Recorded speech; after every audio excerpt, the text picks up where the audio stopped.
Holy Beast Tamer. This seems to be an extremely rare title. The Tamer is able to use the power of monsters and beasts, which are also called phantoms. The village of Grela is located on the outskirts. Here, as soon as a child turns 12, the priest chooses his future life path. Each of the children is told in detail about the possibilities of the chosen activity. Rock was in complete shock when he realized that he was now a tamer of holy beasts. Amy sincerely admired the boy's calling. She thought that becoming a tamer of holy beasts was incredibly cool. However, the newly minted tamer looked confused and admitted to the girl that the priest knew nothing about it. The girl assured that everything was fine. Isaac and Kara were sure that Rock would certainly cope with his new assignment. They smiled warmly at him, encouraging him with words of support. The boy felt relief and gratitude. Isaac will become the best gladiator in the world. Amy will become the best mage in the world. Kara will become a priestess who can heal any wound.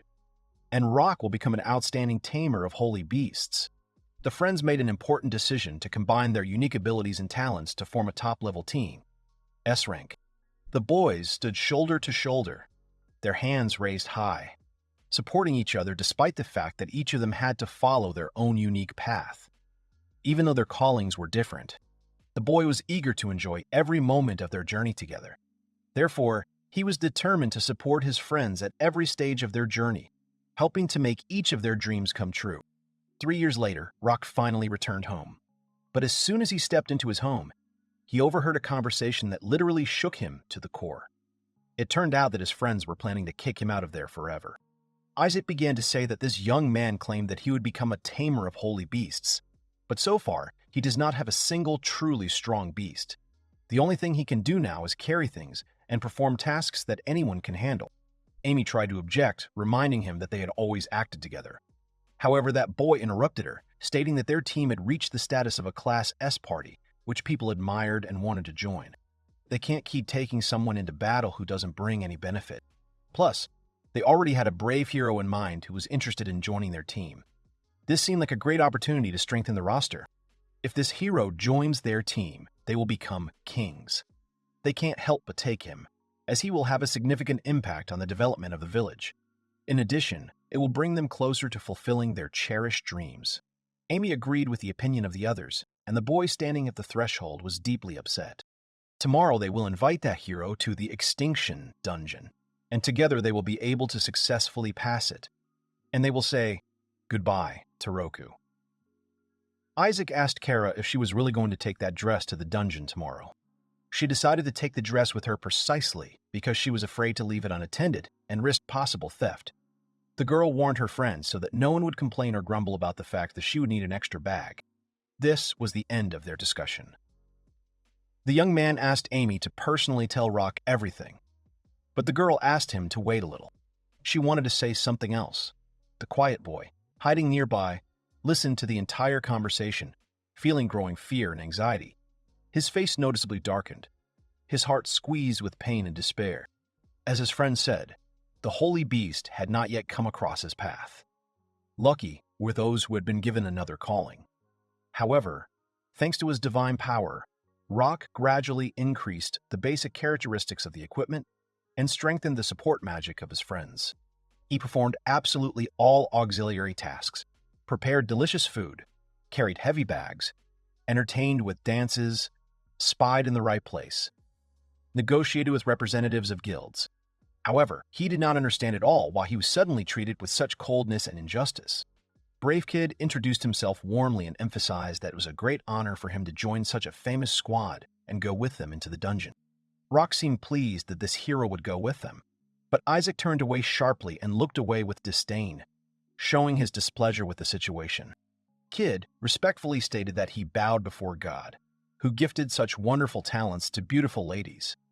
The compliment and polite manners of the newcomer pleased the young man, causing sympathy for the new member of the team. The hero turned to his assistant, asking him to handle his things with care, because the bags contained items the cost of which the boy would not be able to earn in his entire life. The surprised boy immediately regretted what he had said, and Amy hastened to explain that he was not an assistant at all, but a full-fledged member of the team.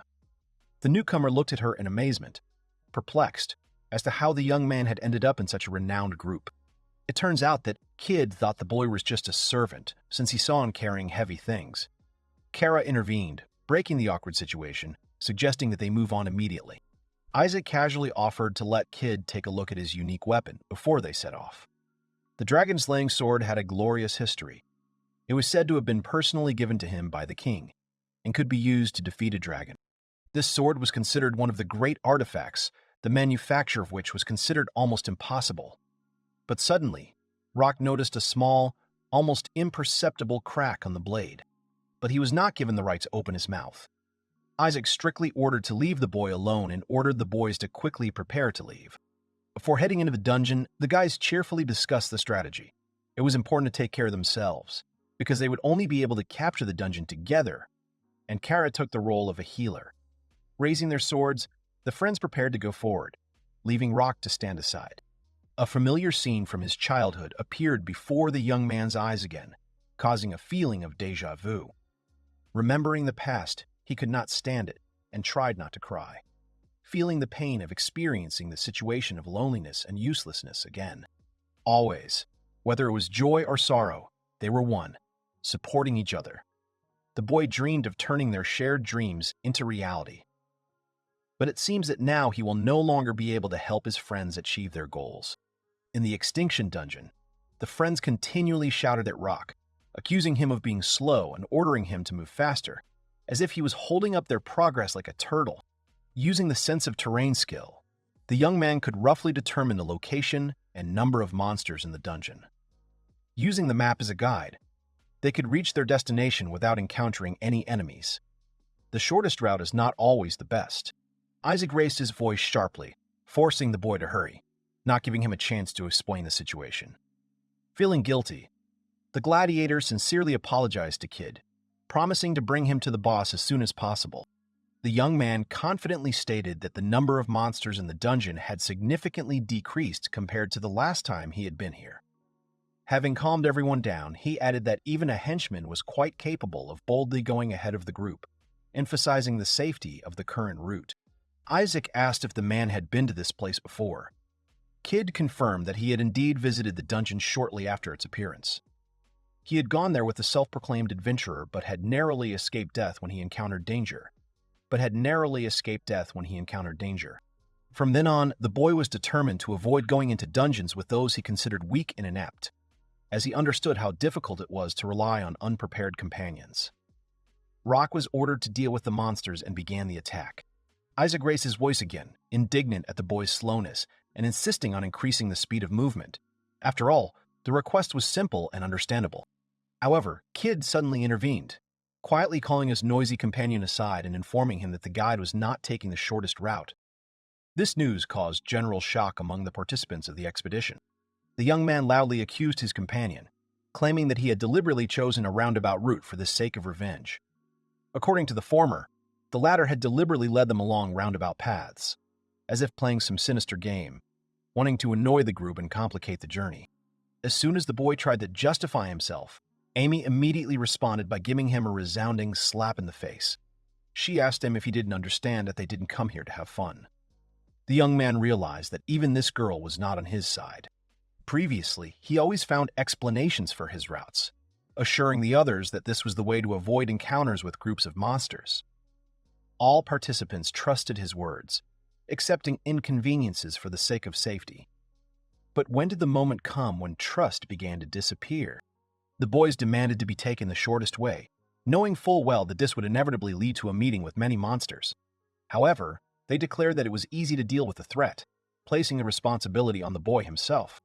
Amy reminded the gladiator to focus on his opponents, anticipating the number of enemies to increase soon. The boy himself could not understand when such a sharp change in attitude towards him on the part of his childhood friends occurred. He is considered a completely useless member of the squad.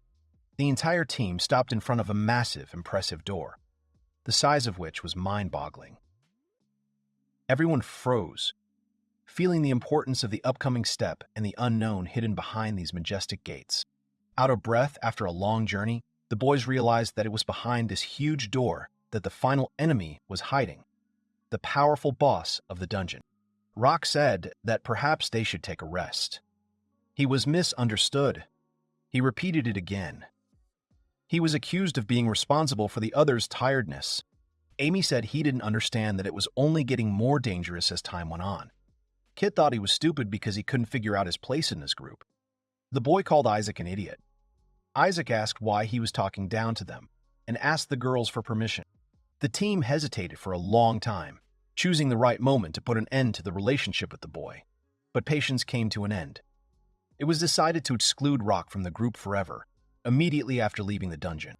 Instead, it was planned to officially accept Kid into the squad, who had proven himself to be a reliable and useful companion.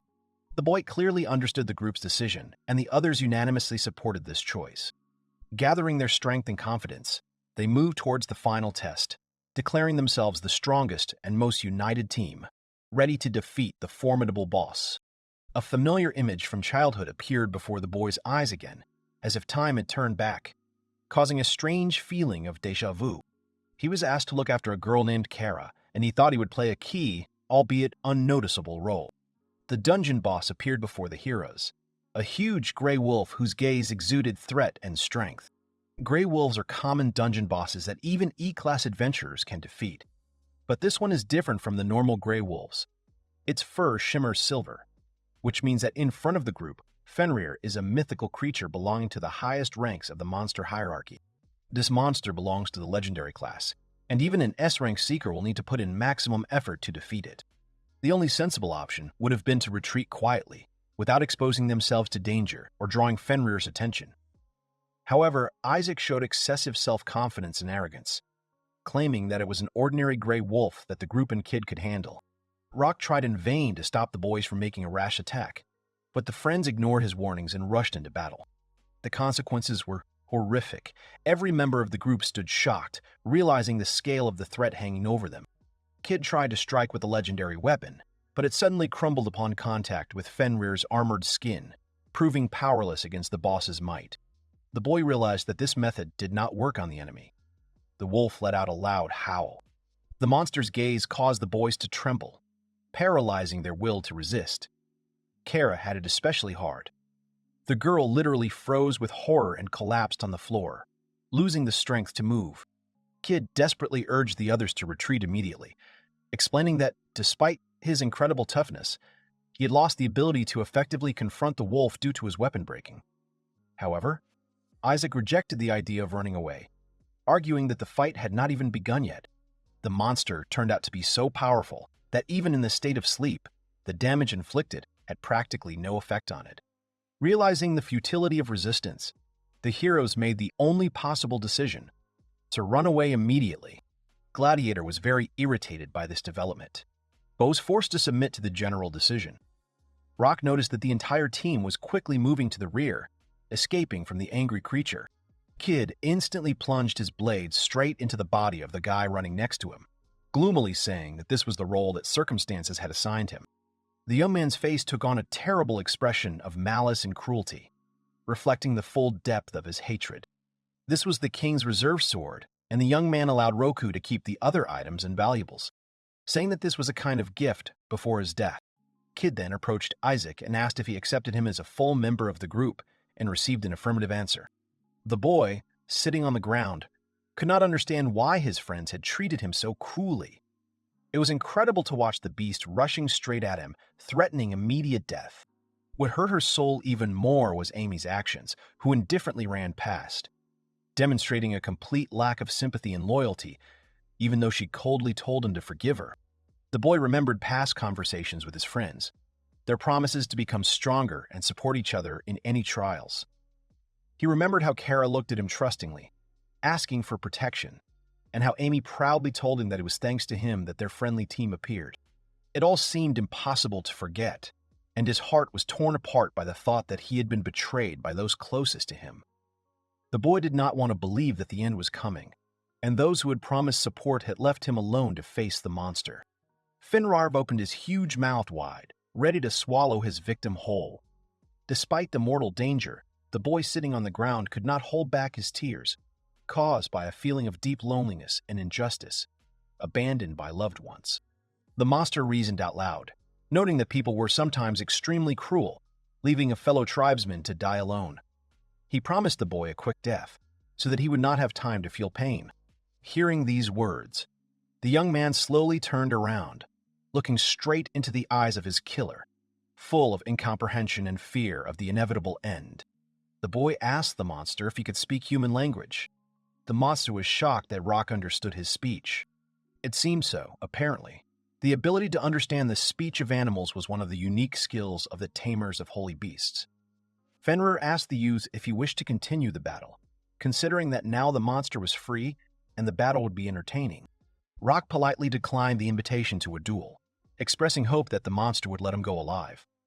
Wolf expressed a desire to spend some time in a playful manner, complaining of the unbearable boredom of being on this level of the dungeon, from which it was impossible to escape on his own.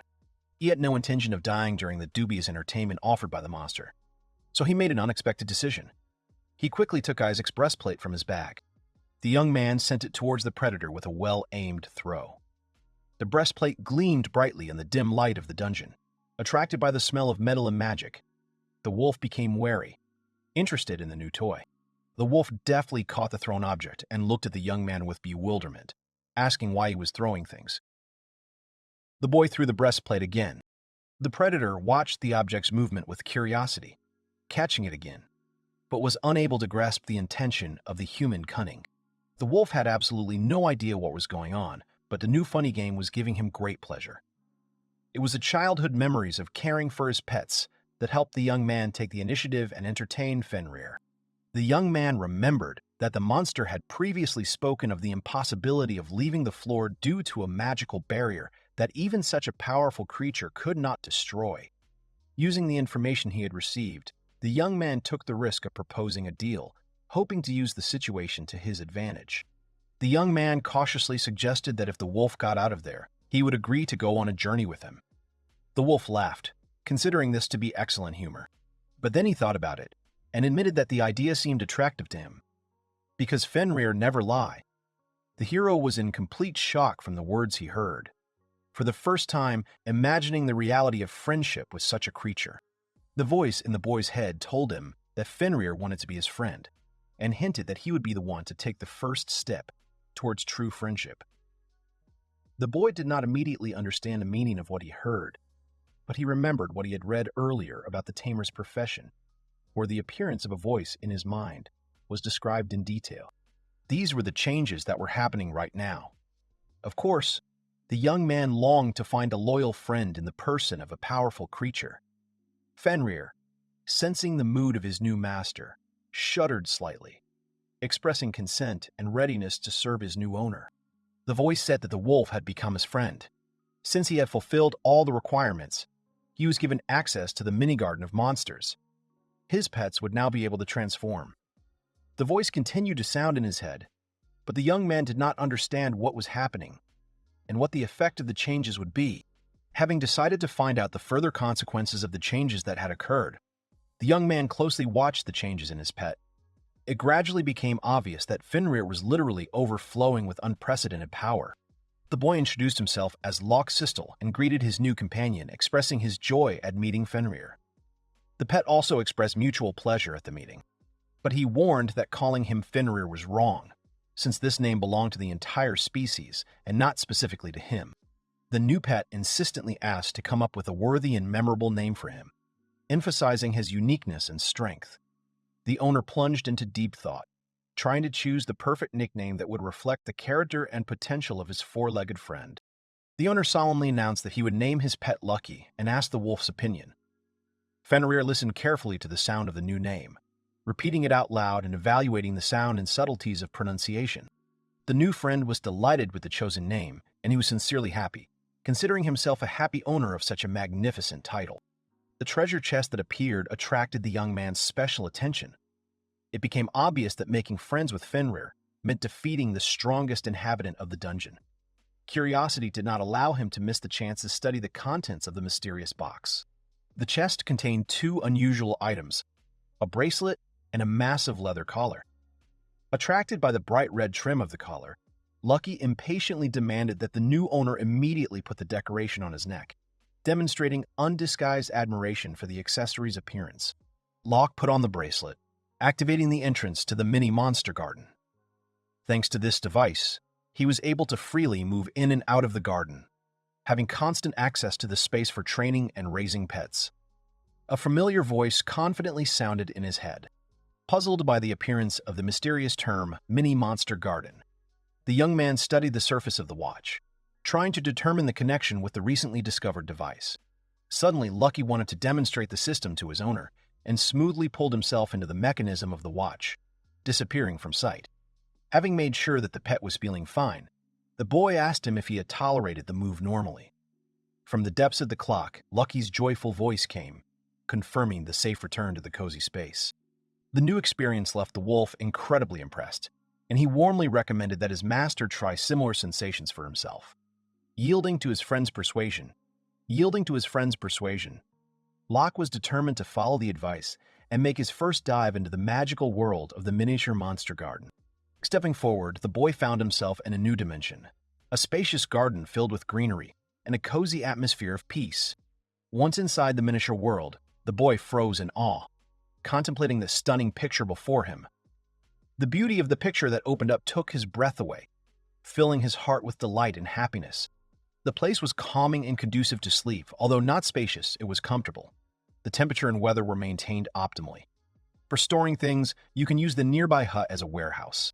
Among the many magical artifacts, there are devices that allow objects to be transferred to another dimension for safe storage.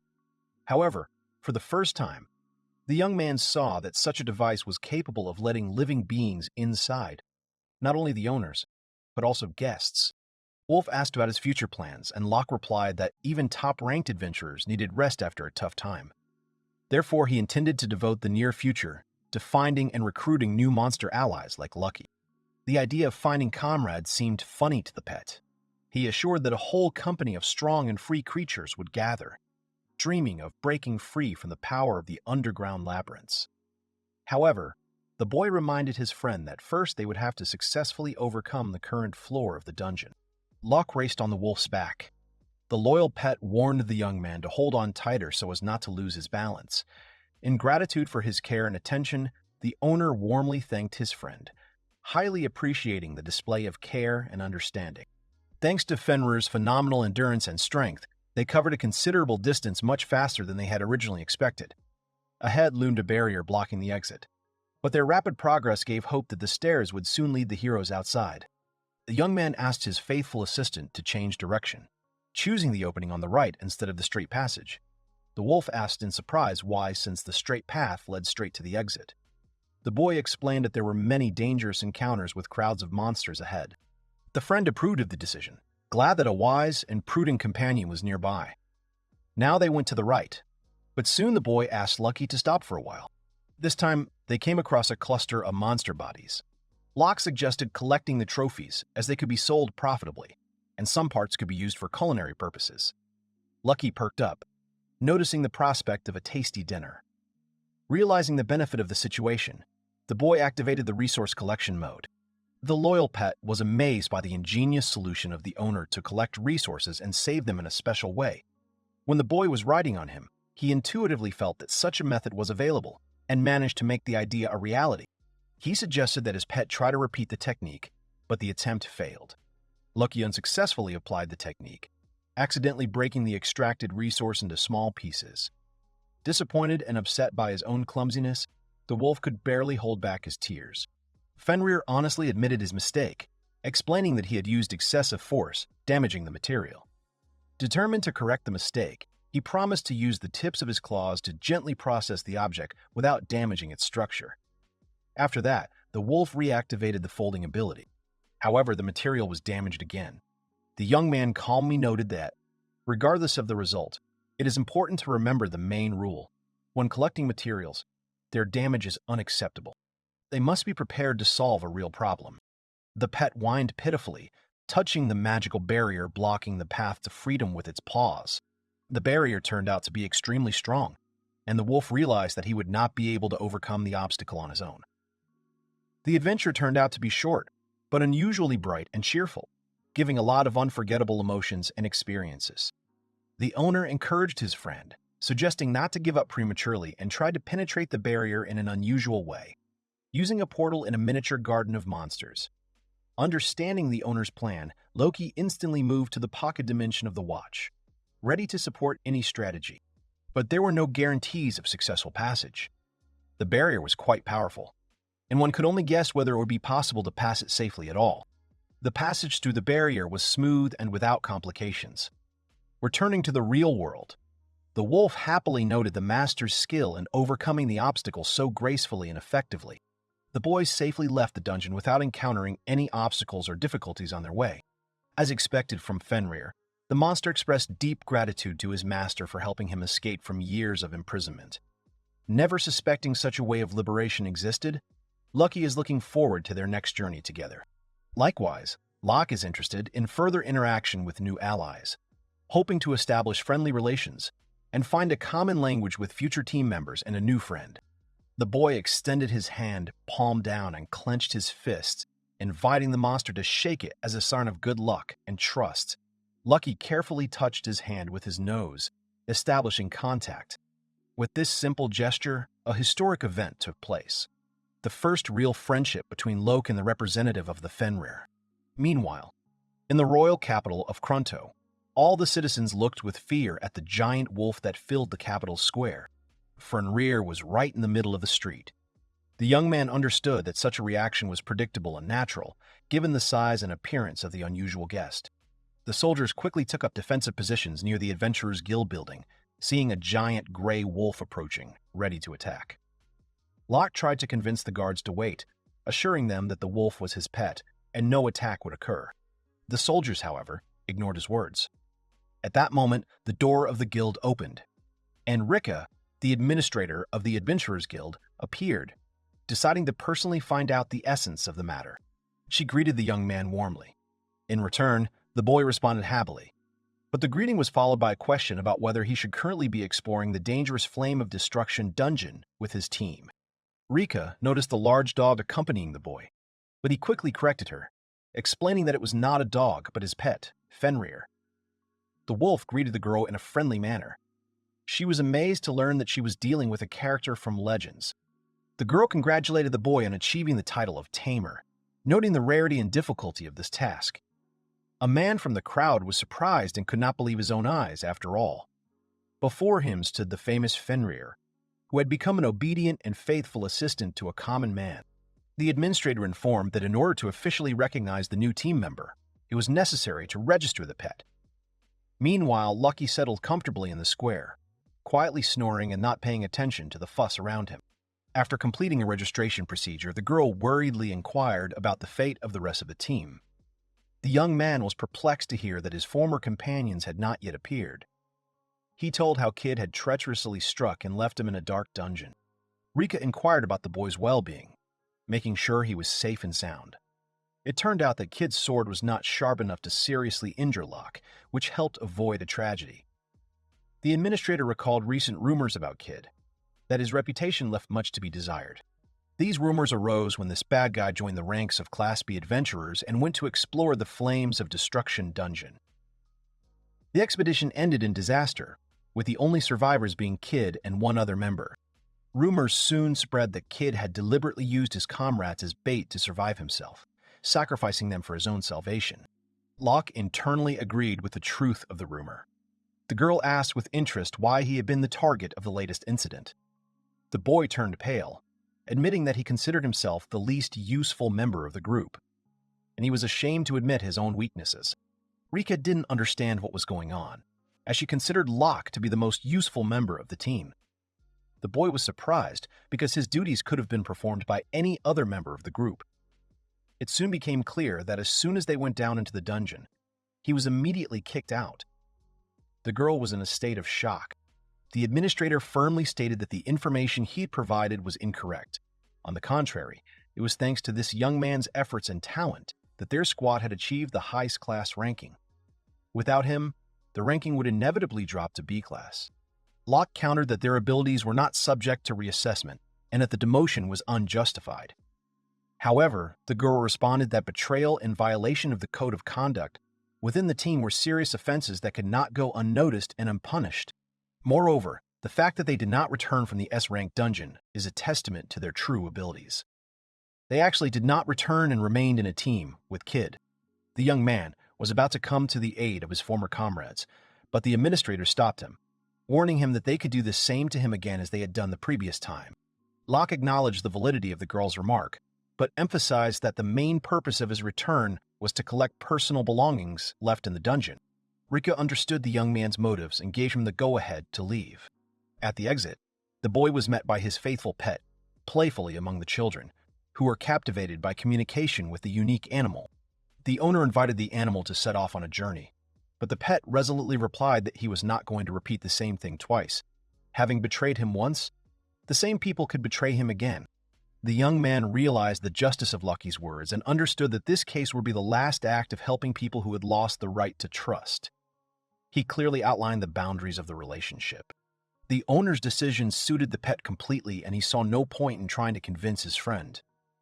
The children gathered round sadly waved their hands at the travelers, saying goodbye to the pet that had become part of their childhood memories. This decision was correct and timely. Feeling harmony with the inner world and the coordination of actions, the young man and his partner cheerfully set off on the road, striving for new adventures. Meanwhile, in the Flame of Destruction dungeon, Kid was angrily lashing out at his companions, wondering why, despite the lack of a map, no one could remember the way back to the exit. Isaac asked him to calm down, because he himself did not remember the way back. Kara added that it was Locke who helped them navigate the dungeon. Kid was indignant, claiming that how they deserved the title of S-rank adventurers, but their efficiency was noticeably declining, which led everyone to extreme amazement. The guys came here from the 10th floor and asked the brave man to stop complaining, because he also did not know how to handle a weapon properly. Kid clicked his tongue in displeasure, reminding them that they had chosen a different path, shorter than the previous one, so why did they constantly encounter monsters? In addition, he was sure that the monsters should become weaker as they moved down, but on the contrary, he felt that they were only becoming stronger, and he did not know what to do in this situation. The group decided to rest a bit and regain their strength. Isaac spoke encouragingly, promising the guys that they would soon reach the 4th floor, where the monsters would definitely be weaker than their current opponents. The main thing was to endure and reach the goal. The young man inquired about the condition of Kid's sword, but Kid abruptly cut the conversation short, asking him to worry about his own weapon first. Kid pointed out the excellent condition of the young man's blade. He explained that the sword was bought in a store on one of the city streets, and during all the time of use, not a single scratch or rust spot appeared on the blade. The brave man asked to show everyone his poles. Looking over his own weapon, Kid thoughtfully said that he didn't understand how he got involved with such a mediocre group of losers. The other boy demanded what exactly he meant by his words. He cried out that no one understood the main thing. All this time they had survived solely thanks to the divine protection of their protector. It's impossible to rise to S rank in less than 3 years. The boys tried to dispute his opinion, claiming that they had achieved success through their own efforts and talents. Kid categorically denied their arguments, insisting that the reason for their success was not due to merit, but to the blessing of their former friend. Divine protection can only be obtained in the presence of the caster. This skill ensures that swords and poles are not subject to damage or contamination. Among other things, this useful skill increases the basic stats of an ally, improving their combat performance. It turned out that the team had been under the influence of divine protection all this time, but had never bothered to express gratitude to the spellcaster who ensured their success. The group members were completely shocked by this revelation. In other words, without the support of a magic caster, the team's actual abilities were B rank, and reaching S rank was only possible thanks to the magic caster. The atmosphere immediately became tense, and Isaac, after thinking about it, came to the conclusion that achieving the S rank of adventurer was only possible thanks to Locke's participation and his characteristics. He remembered how his friend was always praised and how he himself was constantly encouraged to improve his skills. Even after leaving the team, this guy was still the best at everything. Gladiator stubbornly refused to accept the facts, perceiving the team's success as a personal achievement. Amy frowned skeptically, realizing the absurdity of such a point of view. The brave man considered the boy problematic and asked the others about their fighting abilities. After asking Kara how many healing spells she could cast, only 1 or 2 for each, he switched to Amy, continuing to evaluate everyone's contribution to the overall victory. Having discovered that the girl had the ability to accumulate magic and was quite skilled in martial arts, He began to develop battle tactics that took into account the strengths of each team member. If the team intends to reach the fourth floor, they will first have to face 5 orange ants. However, the problem is compounded by the fact that the ants will inevitably call for reinforcements.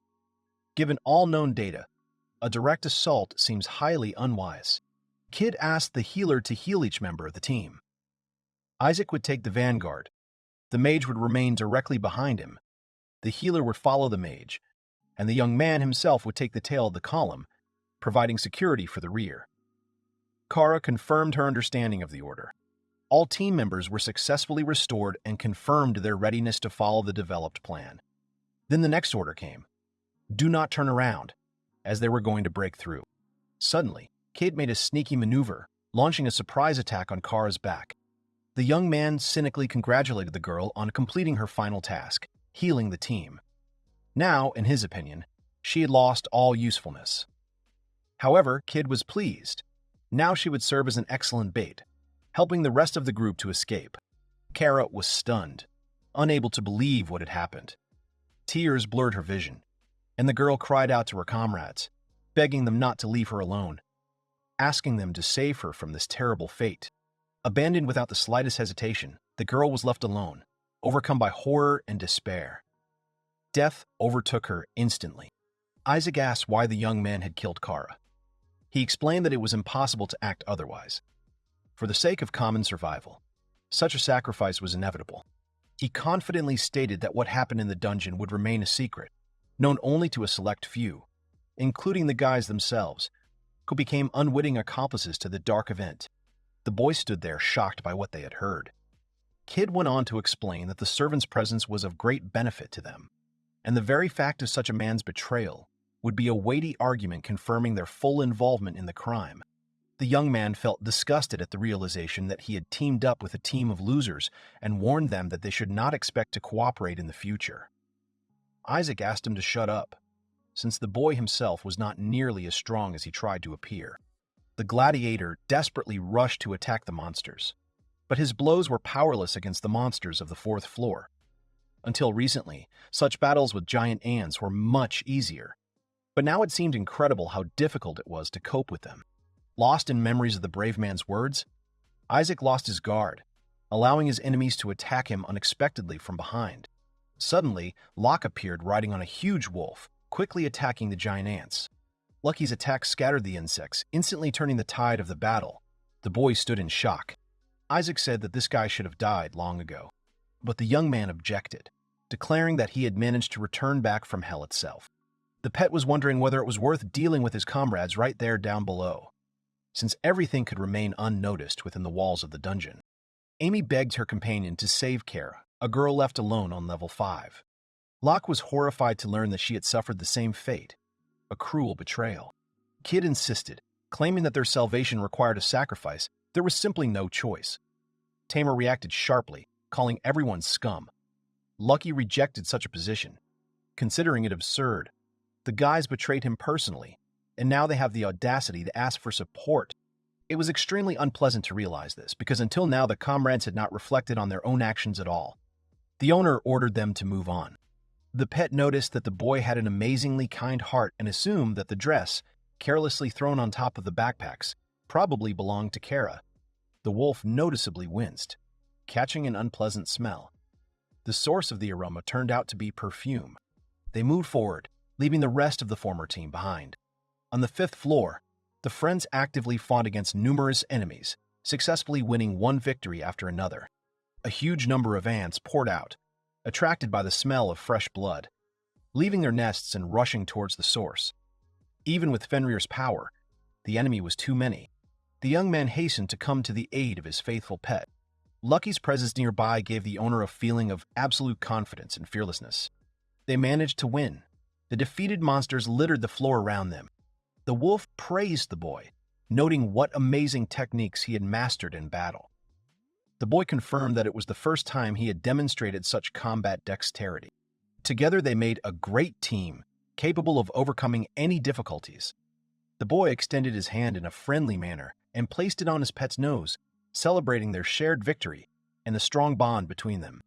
Now, the heroes faced a new task: to find the missing Kara. Fenrir confidently pointed out the direction, saying that the person they were looking for was right there. The girl lay motionless on the ground, surrounded by a pool of her own blood.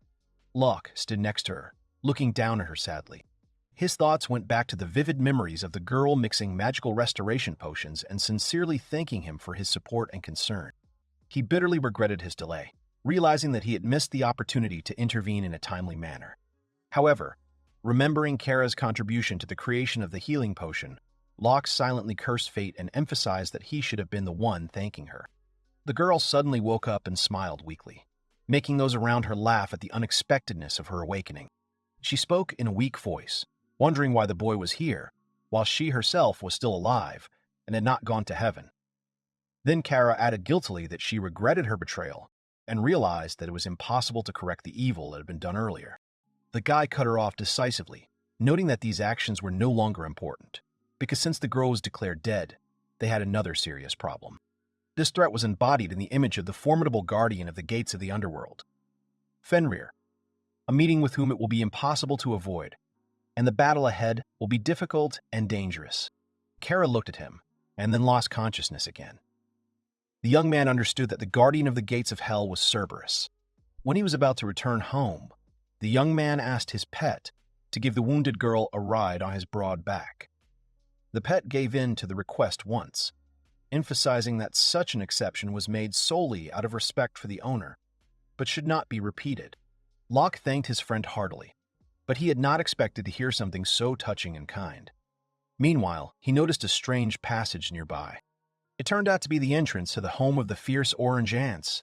Delighted by the opportunity to taste his favorite delicacy, Lucky rushed forward, jumping up and down with delight. The owner hurriedly followed him, loudly calling for him to wait for him.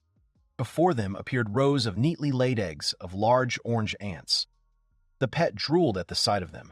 One egg was a distinctly different color from the others, while the others looked as if they had been deliberately crushed on the outside. The egg suddenly burst, and endless streams of angry orange ants crawled out of the crack. The boy screamed in fear when he saw new individuals crawling out of the egg. One of the aggressive ants, flashing its paws, called the boy Daddy. Locke was literally dumbfounded when he heard the insects calling him Daddy. Lucky explained the situation. It turned out that the guy decided to postpone the trip because he knew in advance that there were ladies outside. The young man was completely confused, trying to figure out what they were talking about. The voice inside his head confidently informed him that the orange ants wanted to be friends with him and asked if the guy was going to become a friend of the entire colony. Locke was acutely aware that they had just brutally dealt with a group of orange ants, but leaving them alone now seemed like a risky move. So, after weighing all the circumstances, he accepted the offer of friendship. From now on, the entire colony of orange ants officially became his familiars. The ants transformed in appearance, taking on the appearance of human beings, and a mysterious voice transported the entire company to a mini-garden.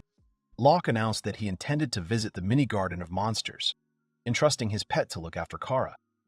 Having received the task, the loyal assistant immediately began to carry out the order, and the young man himself began to go there. The voice said that by befriending 6 new monsters, the boy had the opportunity to improve his mini-monster garden. The voice suggested choosing 6 functions that the boy would like to improve. For him, these improvements were something new and unusual. He chose improvements for the river, pond, hut, and fruit tree. Locke believed that the increase in the spatial sphere of this dimension would lead to an increase in the size of the field. Everything around gradually began to noticeably change. The young man froze in amazement, amazed by the sight that opened up. The territory of the garden had significantly increased, turning into a vast green field. Casting a glance into the distance, he noticed the bustle of hard-working ants. They were enthusiastically engaged in household chores in the vast expanses of the renovated space.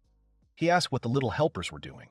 It turned out that the ants were sorting valuable resources left over from the monsters he had defeated earlier.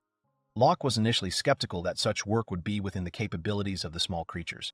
However, they said that it corresponded to their natural specialization. One of the little girls timidly asked him if she was behaving well enough, addressing him affectionately as Daddy. The boy was slightly put off by the address, but he smiled softly and gently stroked the little girl's head. The girl laughed loudly, sincerely enjoying the moment. The young man finally realized that being called daddy was not as bad as he had initially thought. He was also intrigued by the reason why the little girl was wearing a tiara. Perhaps it made her stand out from the ordinary representatives of the orange ant breed, making her unique. Locke tensed internally, realizing that it was unacceptable to relax now. The young man counted on the ants and said goodbye. Lucky immediately sensed his master's return and excitedly exclaimed that a real catastrophe had occurred. The boy anxiously asked what exactly had happened and what was Kara's fate. It turned out that absolutely all the eggs were empty, and the pet could not even try at least one. The young man was deeply upset by this failure, feeling sincere disappointment. The owner promised that as soon as the business was finished, he would definitely treat the wolf to something especially tasty. From these warm words, Locke's heart warmed a little with relief. Meanwhile, in front of the majestic Adventurers Guild building in the royal capital, the owner once again left Lucky waiting outside, guiltily apologizing for his forgetfulness. The wolf silently accepted the order, humbly waiting for his master. But suddenly, the silence was broken by a familiar, unpleasant voice, which made the young man become wary and look around in search of its owner. Kid desperately tried to justify himself, claiming that he was completely innocent of the crime committed. The matter concerned exclusively the members of his party, and he himself was in no way involved in the incident. Isaac objected strongly, explaining that the accusation did not apply to them personally, but to the entire group of friends. He had a reasonable question, since the situation affected all members of the friendly company. Why were Kid and Isaac invited here to resolve this conflict together? Rika informed those present that Mr. Locke had asked them to wait for his return, adding nothing more. When the mysterious gentleman himself finally appeared, the girl was genuinely happy and confidently declared that now everything would definitely work out for the best. The two vehemently denied the accusations against them. Kid then approached the young man, asking for clarification on the baseless accusations made by the Adventurers Guild. Emphasizing the absurdity of what was happening, the boy clarified what exactly required clarification: the difficulties that arose in the battle with the monsters on the 4th floor. Despite the group's S rank, or the episode when he himself used Kara as bait, deliberately wounding her on the 5th level. The young man immediately recalled another similar incident. The boy recalled that there had been an incident when he had stabbed him while fleeing from Fenrir. Upon hearing this, Isaac jumped up and declared that the boy did not understand what was being said. Kid asked his friend to calm down, and then, turning to Mr. Locke, noted that being expelled from an S-class party did not allow a person to spread lies and make unfounded accusations. After all, this gentleman had no solid evidence of his rightness. He was worried about something else. Why such a nasty character was able to tell lies with such a sincere expression on his face. The tension hung, signifying the end of unfounded accusations. Kid stressed how unfair it is to accuse someone without good reason. Moreover, reminding those gathered that he had been awarded the high title of Hero of the Kingdom, he threatened to immediately report everything to the king. As he finished his speech, Kid looked at the boy and asked if he had grasped the gist of his reasoning. Mr. Locke realized the seriousness of the situation and asked for a short break. Taking out a piece of the blade that belonged to the villain, he carefully applied it to the wound on his own armor. The blade matched the damage mark perfectly. After that, he looked questioningly at Kid, wondering if this material evidence would satisfy him. What he saw amazed the guy so much that he literally froze in amazement. The brave hero tried to wriggle out of it by suggesting that the boy could have inflicted such a wound on himself, and glanced at Isaac hoping to hear confirmation of his words. Isaac remained silent, realizing that his attempt to explain the situation had failed. He realized his situation had failed. In addition, Locke demanded an explanation for the condition of a girl named Kara, hinting at the possible consequences of what happened. Amy was amazed by what she saw and experienced, real shock. The mage fell to her knees, bitterly regretting and asking for forgiveness for what had happened. She blamed herself for not coming to her friend's aid in time, although she needed support. The girl felt deep guilt and sincerely regretted her delay. Kid coldly explained that the girl's death was due to her own inability to effectively defend herself, emphasizing that the group had no involvement in the event. Locke involuntarily repeated the words, not believing his own ears. The young man noted that he had fatally stabbed the girl in the back. The brave man added that since there was no evidence and the deceased was unable to confirm the truth herself, it was extremely difficult to establish the truth. The tamer called Kara to wake up and show the man who attacked her. Waking up and considering what was happening to be a funny trick, she exclaimed loudly. Amy was completely confused and shocked. The girl contemptuously called the young man a scary person. The priestess cordially wished everyone a good morning. Amy happily ran up to her to hug her. But Locke attracted the attention of the assembled group by gesturing somewhere to the side. There stood motionless, gloomy, and irritated Kid. Kara angrily lashed out at the evil man, screaming indignantly at how he dared to use her as bait. Continuing her emotional tirade, the girl sarcastically called him an evil, murderous demon. The crowd of townspeople began to riot, shouting condemnation at how Kid dared to call himself a hero. He tried in vain to defend his reputation, citing arguments in his defense. Rika, however, noted that any attempts were pointless, since the testimony of witnesses was quite sufficient to prove his guilt. Attacking one's own allies, betrayal, attempted murder, violating one's duty to protect one's comrades, and, finally, flagrantly disregarding the rules of conduct for adventurers. All of this should result in at least the loss of one's hero status. Locke politely inquired if he was now free to leave. The receptionist acknowledged permission and expressed gratitude for his cooperation. Someone called out to him. It was Isaac, who dropped to his knees. Isaac began to apologize profusely for the mistake he had made, explaining that he had no other choice. Despite admitting his guilt, the young man was determined to maintain his status as a high-ranking S-class adventurer.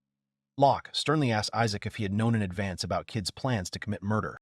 Isaac claimed he didn't understand the meaning of the question. Locke went on to say that while heading to the dungeon, he heard a phrase about Kid joining the team. This circumstance, in his opinion, proved that the experienced gladiator had long been hatching plans to eliminate him, taking advantage of any convenient opportunity. The former friend categorically rejected such accusations, insisting that he always acted solely out of concern for his comrade. Isaac excitedly shouted that it was only due to his efforts that the tamer was able to reach the high level of S-class.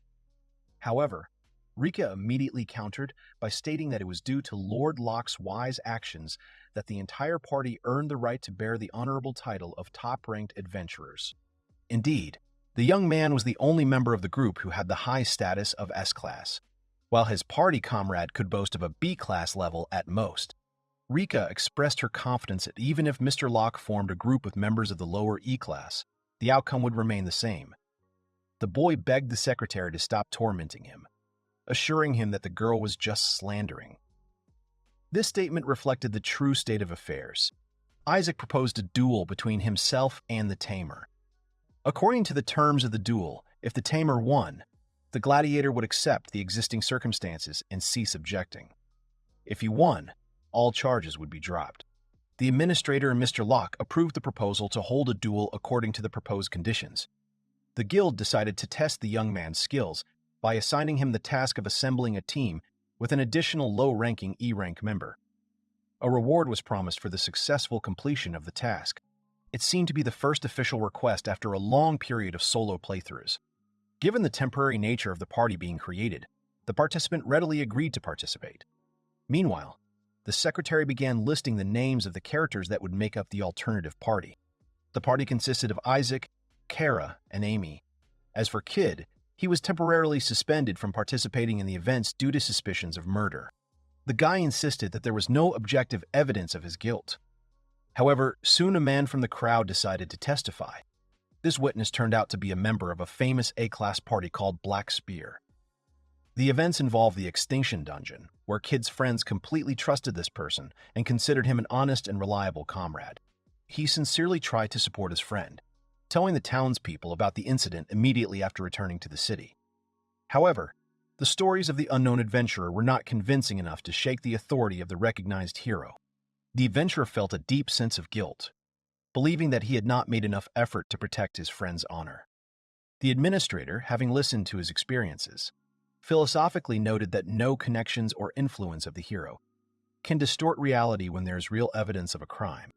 Kid proudly declared that he shouldn't have joined such an insignificant party, because he had absolutely nothing to lose. Moreover, he added sarcastically that he had completely forgotten to mention the reason why the guild had decided to detain him, being sure that the reasons for such a hasty arrest were unclear to him himself. Mr. Locke strongly advised the young hero to stop causing trouble and refrain from further conflicts. However, Kid boldly replied that he was not used to putting up with demotions and status and was ready to defend his position at any cost. The young hero put the tip of his sword to Amy's neck, demonstratively threatening her life. The other participants in the incident tried to convince him to stop, assuring him that it was still possible to regain the lost trust and restore good relations within the guild.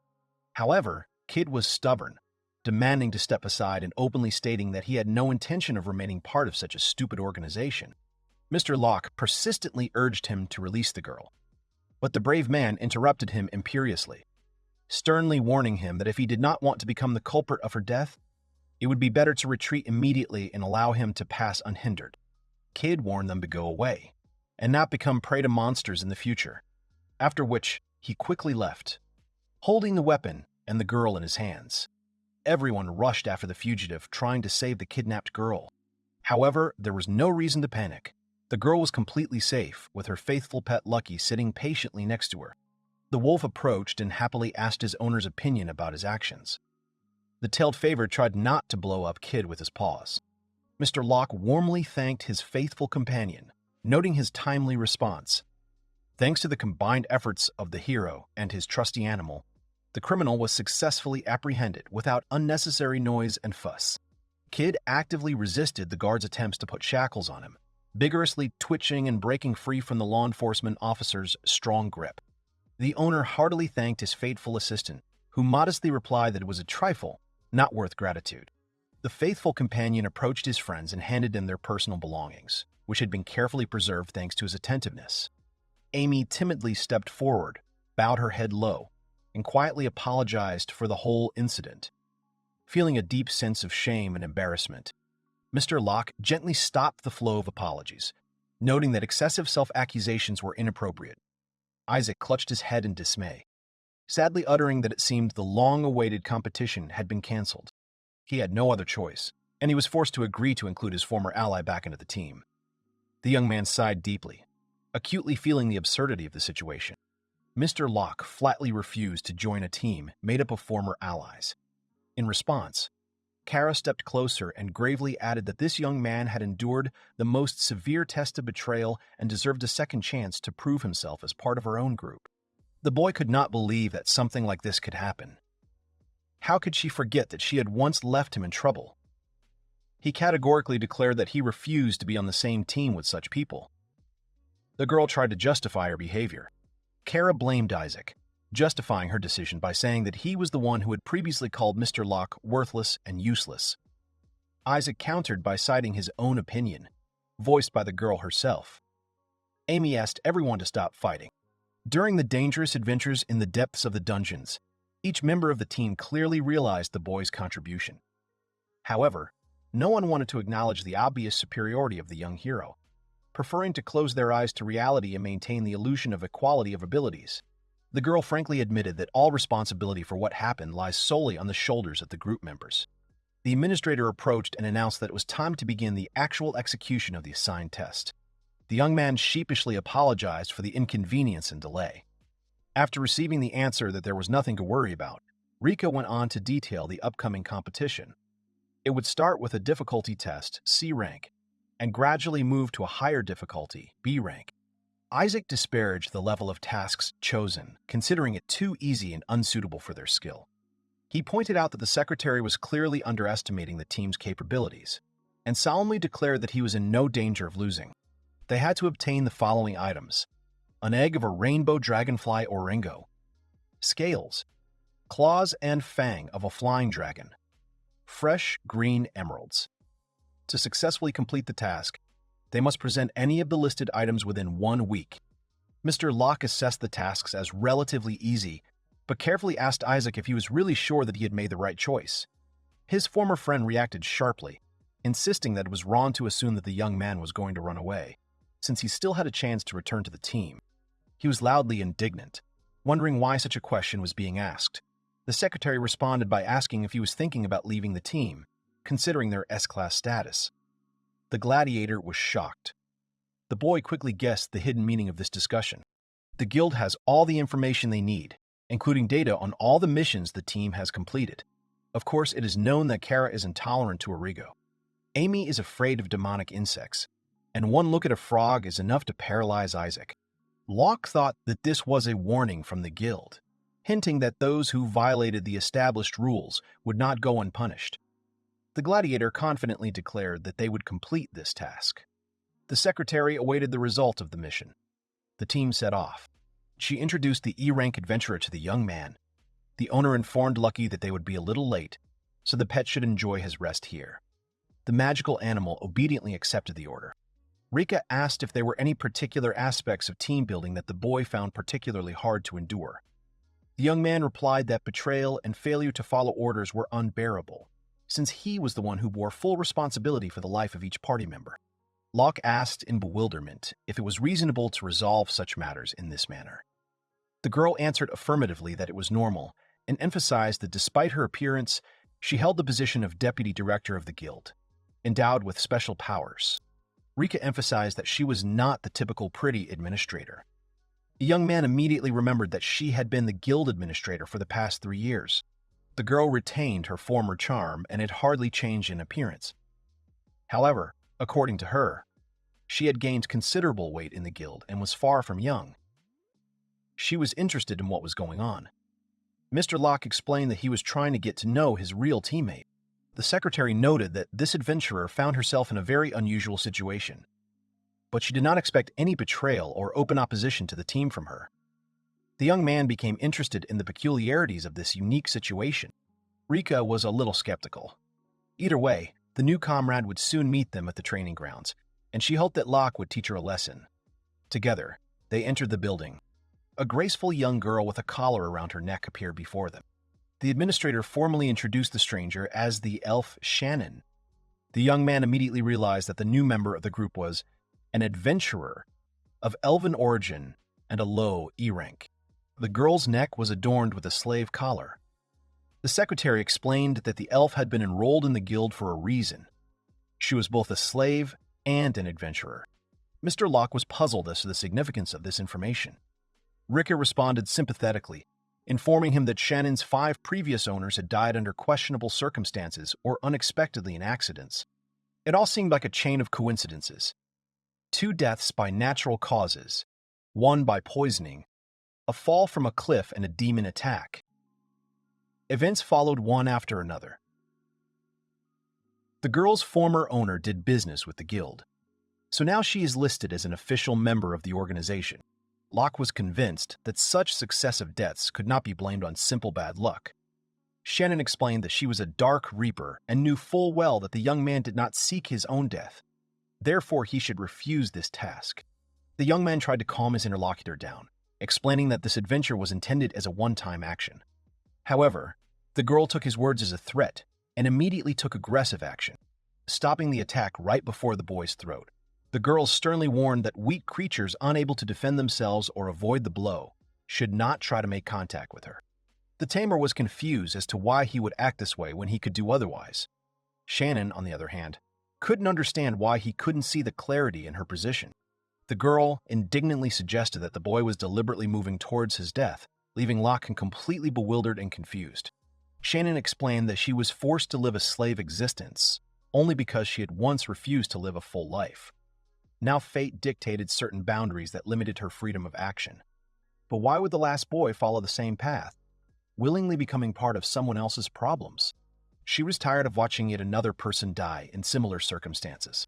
The boys watched with compassion as the girl, holding back tears, tried to cope with the overwhelming emotions, sobbing sadly. Locke thoughtfully concluded that if he could surpass the girl in strength of spirit and experience, problems could be avoided.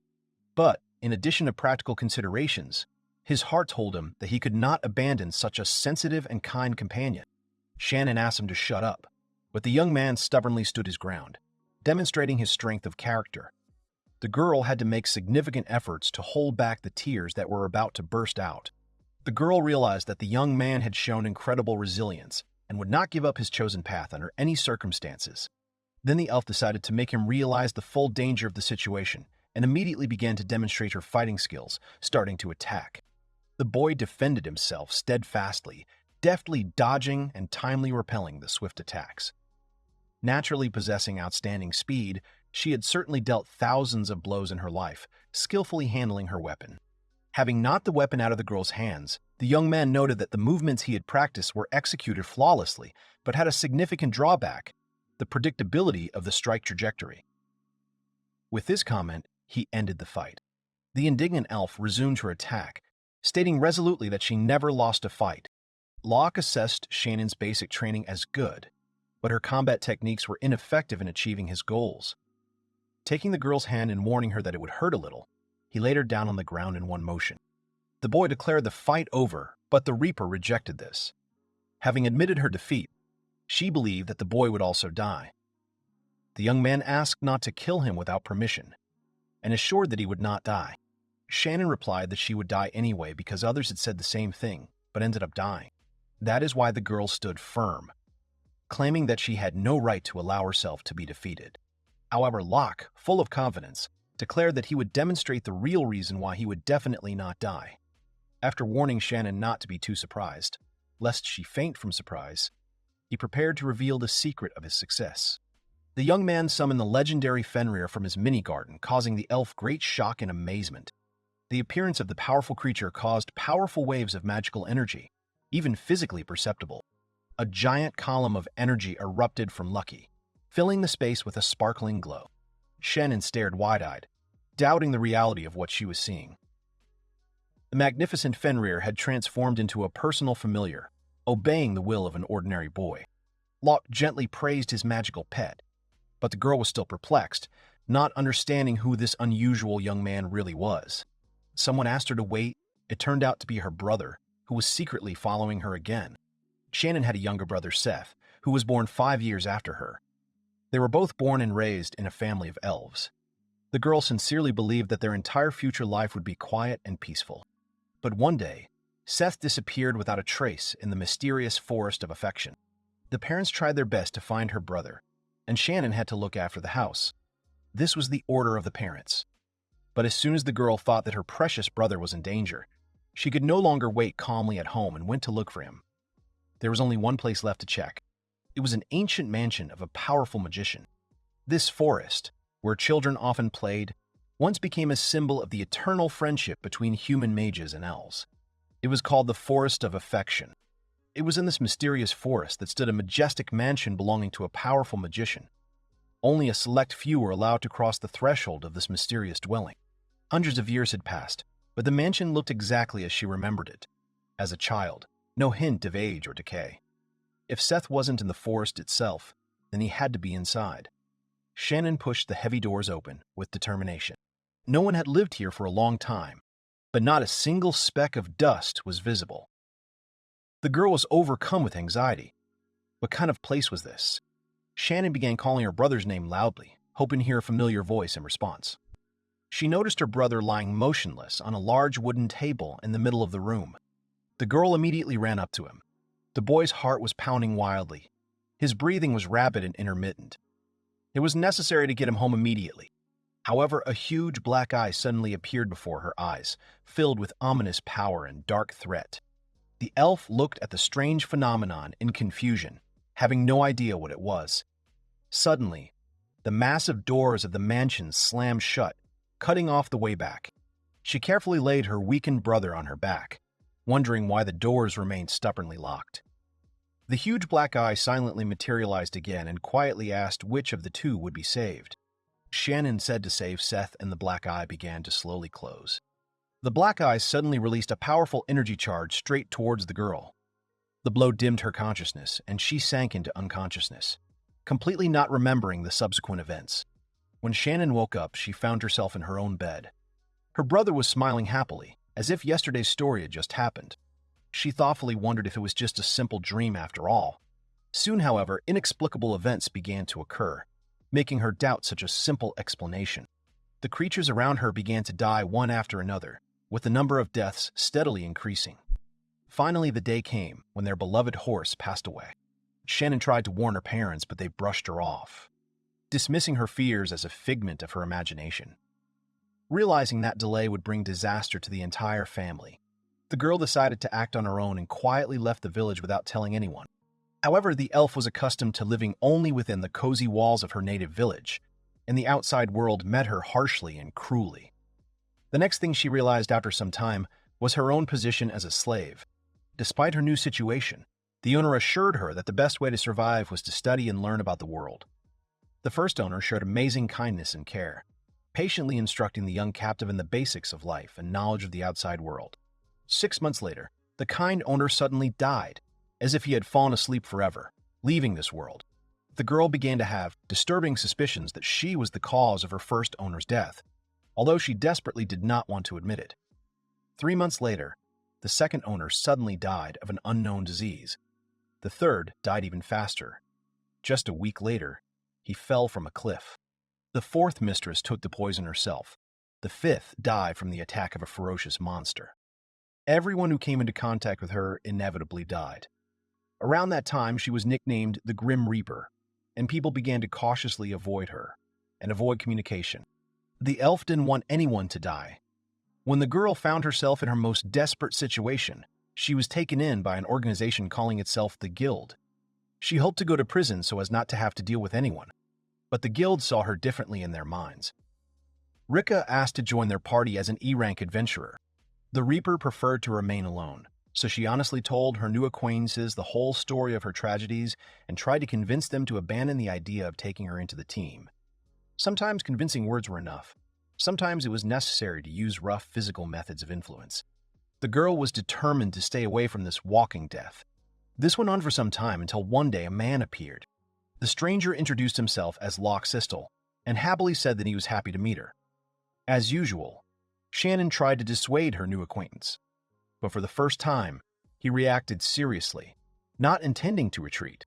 She was shocked that such a strong fighter, a member of the elite S-class group, was expelled from the team.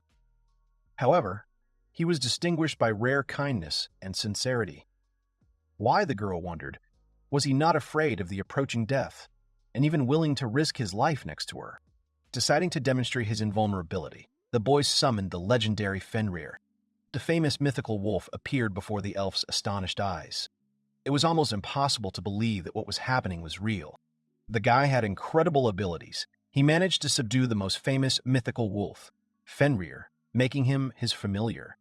This discovery literally shocked Shannon. She remembered how others were afraid of her and wanted to see her dead. The girl herself also believed that the best ending would be her own death. She thought it would be right, because she hid her true feelings from herself. As she burst into tears, the elf realized that despite everything, she still passionately wanted to live. Perhaps this is the person you can trust? Exhausted by her experiences, the girl lost consciousness. The young man turned to her with concern and asked if everything was okay. Rika reported that the girl was fine. It seemed that the recent shocks had been a serious test for her, leaving a deep trace of fatigue. She looked as if a heavy burden had just been lifted from her heart. The secretary ordered that she be given the opportunity to rest a little. Lucky immediately turned to the owner. The pet felt guilty for being harsh with the girl, considering it a mistake. Locke calmed him down, noting that everything turned out for the best, and thanked his friend. Seeing the approval of his beloved owner, Fenrir burst into tears of happiness, offering a prayer of thanks to the heavens. In addition, the wolf cautiously inquired of the owner what he intended to do regarding the trembling bird.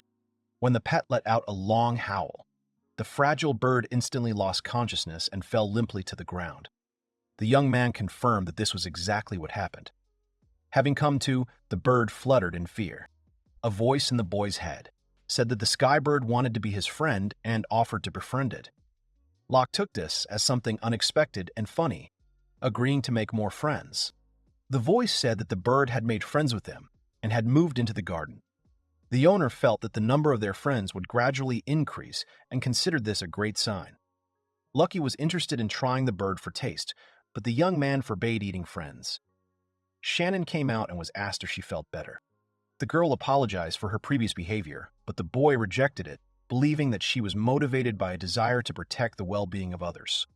The elf felt grateful. Realizing her lack of experience, she still asked to be accepted into the squad.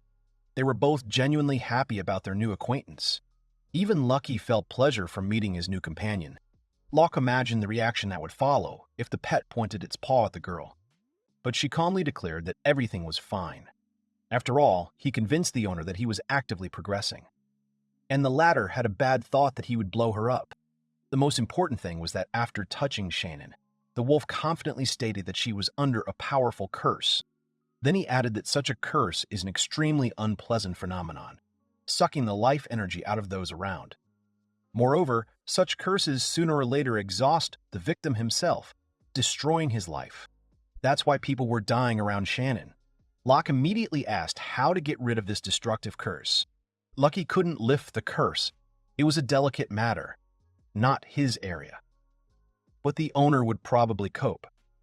While the young man was telling something, the wolf decided to take the owner's head for a second. The boy asked in surprise what was happening, then suddenly felt the necessary information rapidly filling his mind, like a stream of water flowing freely into a vessel. It was something opposite to divine protection. The owner himself did not suspect that his pet had such abilities. Now he was offered to test his strength and try to remove the curse. But then the guild leader suddenly intervened, categorically declaring that he would not allow the curse to be lifted. The boy was completely confused by this news. The young man indignantly asked what exactly the guild leader's phrase about the prohibition of removing the curse meant. Titus explained that the boy knew perfectly well that Shannon was the property of the guild, and therefore part of the collective. According to the internal rules of the organization, they were not allowed to allow dangerous curses to be removed by outsiders. Locke tried to object, insisting that there was no time at all. The man noted that this was typical of him. If he allowed his emotions to get the better of him, he risked the same fate as Isaac. The guild leader noted that a lot had happened recently and asked if the boy was tired. He answered in the affirmative. The boy then wondered if the rules forbade lifting the curse from members of the organization. Did that mean that a person did not have to be a member of the guild? At first, Titus wanted to wait a little while, letting the guy come to his senses. But then he decided to immediately begin discussing the main question. What would Locke Shannon gain from the guild? The leader emphasized that the purchase would free the girl from her status as a guild employee, removing the obstacles to lifting the curse, and asked the boy's opinion. The young man was completely confused and did not know what to say. Then the man continued asking questions about how the guy saw the main purpose of the Adventurers Guild's existence. The young man replied that the guild's main purpose was to help other adventurers earn a living. Titus liked this opinion, but he also expressed his belief that the guild's real mission was to bring happiness to adventurers. Therefore, the leader believes that betrayals like Isaac's are absolutely unacceptable. Normally, he would immediately get rid of the culprit or, at best, assign a lifelong exile. However, for the traitors themselves, this does not change anything fundamentally. The man admitted that it may sound naive, but he believes that the guys will take advantage of the opportunity to look at themselves with new eyes. Finally, the heroes will receive gratitude, and he, as a person who helped them overcome difficulties, wishes them only one thing: to find true happiness. Shannon's life, in his opinion, was full of trials. But despite this, she remained a sweet girl who cared about others.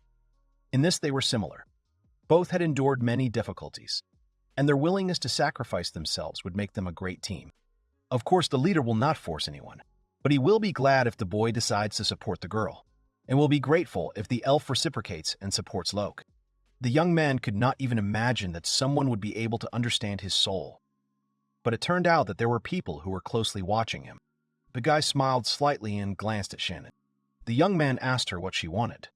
The girl replied that, as a slave, she had no right to make such decisions. However, she added that if Locke was not harmed, she would willingly go with him. He promised to take care of Shannon and asked about the cost of the purchase. The administrator noted that the price surprisingly coincided with the reward for the task. The guy was genuinely surprised by such a coincidence.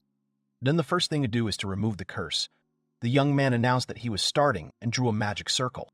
A terrible black eye appeared right in front of Locke, inspiring unbearable horror and fear. The mysterious creature, summoned by the curse, sought to cast its dark spell on the young hero. Suddenly the black eye disappeared, leaving the admiring gazes of those present directed at the young Tamer.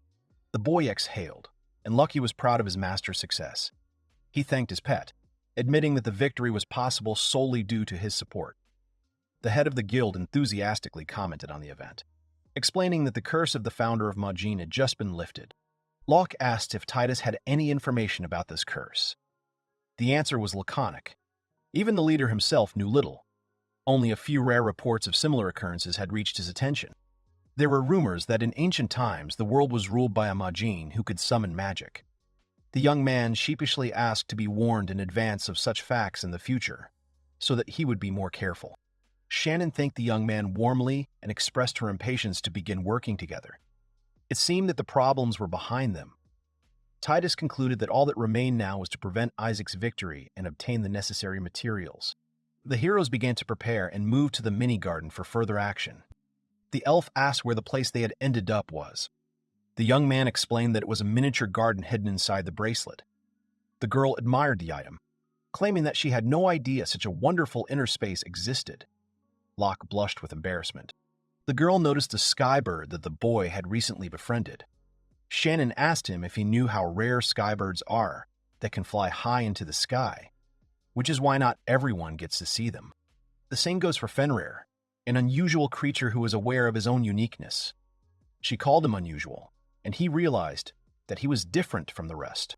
The pet stretched out on the floor and groaned pitifully, declaring that he was hungry. Locke was also feeling hungry and thought about asking the orange ants for meat, but remembered that he didn't know where to find them. Lucky reported that the young man knew that they had arranged a dwelling in the dungeon under the floor of the hut. The owner was completely shocked. Looking at the huge hole, the boy could not understand when they managed to arrange it. Orange ants crawled out and greeted Daddy in a friendly manner, happy about his return. The girl wondered why the orange insects looked humanoid, and whether they were ants at all. Lucky said that the boy was partial to all such things. The young man began to justify himself, saying that when the larvae hatched, the elf hastened to calm him down, promising to keep any secrets, and the pet smiled slyly. The young man admitted that it was a huge misunderstanding. The girl excitedly exclaimed how wonderfully they communicated, and asked him to tell her the details of the story. The boy asked if the interlocutors understood the gist of the conversation, but Shannon just spread her hands, showing that she had not grasped the meaning. However, she understood that the orange ant was talking quite like a human. The young man wondered if she really took the insects for real people. One of them explained that she had mastered the art of speech solely because she had mastered communication with humans. The insect explained that it was different from its other brethren because it was endowed with special powers as a family leader, allowing it to negotiate with other species and give orders. This gift is called introspexy's language. If the girl tries to reproduce what she heard, will she be able to use this gift? Imitating the sound of the voice? She did it. Lucky asked incredulously if the girl understood him. She confirmed that she understood. The young man could not believe his own ears. Shannon thanked the ant heartily. Locke had no idea how many unknown abilities existed in the world. He had previously thought that only this girl could talk. It turned out that she was a gifted person. Deciding to show respect, the young man named the ant Patra. The insect was extremely flattered by such a beautiful name and suggested that the rest of her comrades give her names. Locke looked around at the assembled group and saw that they were virtually identical in appearance. Patra explained that there were differences.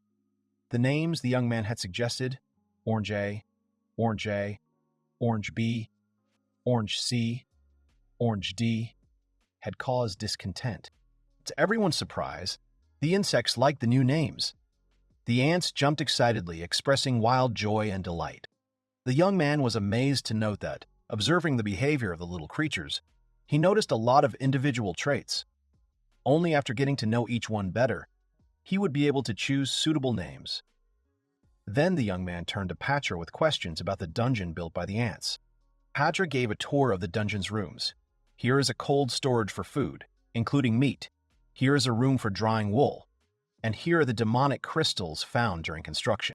Locke gasped in admiration, amazed at the scale of the work done in such a short time.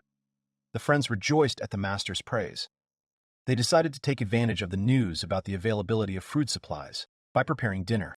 Having gone to the market to buy kitchen utensils, since the young man remembered that they had no dishes, Shannon asked him if he was going to take up cooking.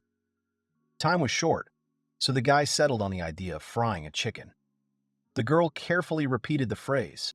Locke said yes, emphasizing that the dish was elementary simple. You season the meat and fry it. Chicken goes perfectly with cabbage. The elf dreamily imagined the future culinary masterpiece. The buyer politely asked the merchant if he had any cabbage. The man explained that fresh cabbage was temporarily unavailable and would not appear anytime soon. Reflecting on the situation, the young man sadly complained about how he wanted to taste chicken with his favorite cabbage. Then someone's stern voice interrupted his dreams, reminding him that the hero should not allow himself any entertainment now. Isaac, Amy, and Kara suddenly appeared in front of them. Market. The heroes stand in the middle of the merchant's stalls. One speaks to the other, asking if he is sure he can afford to have fun. The tall adventurer brazenly declares that if the character kneels before him now, he will gladly return him to the party, but not otherwise. The boy turns to him. Suddenly, a girl appears between them. Her intentions are quite aggressive. She asks the tall swordsman what's wrong. He doesn't understand who she is or where she came from. The guy asks Shannon, that's the girl's name, to leave the bullies alone. He addresses the swordsman by his name, Isaac, and says that from now on, nothing binds them together, and let him leave. He smiles and agrees with the guy. Suddenly, it turns out that it was a trap. He swings his fist and hits the girl standing in front of him, but the young man intercepts his hand from his girlfriend's face. Isaac is shocked by this surprise. The boy asks the bully what he's doing. He just grinds his teeth in anger. He says he didn't fully understand the guild's tactics, but he thought they should have paired the boy with a strong adventurer. He wonders if the girl is really an E-rank. He calls her a piece of trash and says that a hero won't be able to use her properly. Isaac grins evilly. The situation calms down, but then the girl speaks up. She tells Isaac to take his words back. She screams that Locke is not an object, but a crazy bully, since he throws around such words. The hero is also surprised by such words. Isaac begins to scold the girl again, saying that the weak dog barks too much. His girlfriend asks Locke, the hero, again if this girl is really his new partner. He replies that her name is Shannon, an E-rank elf adventurer. The sorceress looks closely at the stranger. They look at each other. She pretends not to want to offend Shannon and notices that her clothes are no good. The heroine is excited by this. The sorceress turns to Shannon again and says that if she is going to a party with Locke, she should take a closer look at what she wears. The guy says that it is none of her, Kara's, business. Even though this sorceress dresses stylishly, it does not affect her own powers. This remark makes the girl pout. Suddenly, the latter capriciously shouts that she cannot believe the guy's choice. He replies that it is not his choice, but she says that it is not so, in her opinion. Another friend of the hero, Amy, introduces herself and says that she is sorry that her comrades are so rude to Shannon. She also addresses Locke. The girl bows and says that she is not sure if something like this can be made up for by an apology, but she asks for forgiveness for everything that her comrades have done. She has thought about it a lot. She even believed that Locke was going to give up the path of an adventurer, but still wanted to have a competition with him, one last time, and assess his strength. After that, she would decide what to do next. The guy says he understood the girl. Isaac yells at Amy to get moving. She follows him, wishing the boys luck. Locke calmly tells her to make sure to use it. So the adventurers leave. Shannon tells Locke that they should do something too, but he interrupts her by saying that everything is fine. He knows that they cannot afford to lose now. She is surprised by such attentiveness of the hero. The full moon is already rising, and Locke suggests returning. Clouds of steam rise, and a loud sneezing sound is heard. In the middle of a small area sits a huge dog-like beast, its muzzle covered with something. Locke turns to him, asking Lucky, that's the beast's name, not to play with the cornmeal. That explains the clouds of steam, and he doesn't play with it. The beast sneezes again. Suddenly, everyone looks at someone with wide eyes. The girl snorts. Everyone starts laughing. The guy announces that everything is ready. On the platter lies a gorgeous fried chicken prepared by Locke. The guests thank the young man for the treat. Lucky sniffs the mountain of treats with satisfaction. Everyone starts eating and eats with relish. Everyone is gushing about how delicious the food is. Locke curbs their enthusiasm, asking them to eat more slowly, including Shannon too. She again begins to describe in colorful terms how delicious it is. Everyone is happy and their jubilation knows no end. Now Locke tells the boys what they will do this time. They need to get to the Dungeon of Fresh Greenery. The journey there takes 2 days by cart. The order takes weeks to complete. However, that area is full of difficult places, like forest, swamp, and such. However, if they go there in a straight line, they will get there in less than half a day. Judging by the weight of Isaac's party's luggage, as well as the direction of their cart, they will go the usual way. Then there is no reason for the guys to lose, unless something happens to them in the forest. Even if the opponents choose the shortest route, with their luggage, their journey will not go smoothly. Now, they have all filled their bellies. And following this, Locke's team also moves out. They sit on Lucky all the time while he runs through the forest. The girl says that she also had to be transported now, but the animal feels completely fine. As expected from Fenrir, the monsters do not attack them, but simply look from behind the bushes, sadly following them with their eyes. While they are riding on the back of the beast, something suddenly catches their attention. Some kind of crying sound. They think someone is being attacked by a monster or something. The guy asks Lucky to turn back a little. He agrees. The boys are surprised, because in the clearing, right in the middle, sits the figure of a demon with wings. The demon is crying. This is a stone statue, a gargoyle. Suddenly, one of the statue's eyes opens. The demon giggles. He waves his arms and shouts loudly. Magic blades fly at the characters. They are surprised again. It's wind magic, the girl concludes. The boy confirms that it's wind magic. The beast laughs, saying that who would have the nerve to challenge him with wind magic? He opens his mouth and a magic circle appears in front of him. Then a glowing ball appears. The guy says that Lucky is really strong, praising the beast. The ball of energy continues to grow, causing surprise to the heroes. The ball grows a little more and Locke becomes worried. He asks the dog to stop. The royal capital is in that direction, so if he doesn't stop, he won't escape punishment. However, something is wrong. The dog says he can't stop it. The guy is terrified. There's no time to think, so he jumps up from his seat and runs to intercept the shot. He stands with his back to the demon and stretches out both hands. Then he reads some kind of runic spell. A prismatic object and a magic circle appear before him. He thinks that even if he can't undo the spell, he can at least disperse its energy. The beast discharges the gun, and a stream of power rushes towards the guy. He feels discomfort. The beam of light splits in two, enveloping two people, the boy and his demon. Locke grunts as the shot is too powerful. He holds and holds. He turns to a strong woman with the last of his strength, asking her to endure. Thanks to his efforts, the spell drills through 2 large roads on either side of the capital. Everything becomes quiet. Smoke rises towards the moon. A figure of a guy is visible in the wasteland. The boy is breathing heavily. He managed to prevent a disaster. In the dispersing clouds of smoke lies the figure of a huge beast, covering its eyes with its paws. A girl stands next to it. The beast trembles slightly. He looks through his fingers at the guy, but he laughs. The girl asks Locke if he's okay, but he really is. He asks the question back, but the girl is okay too, and Lucky is okay too.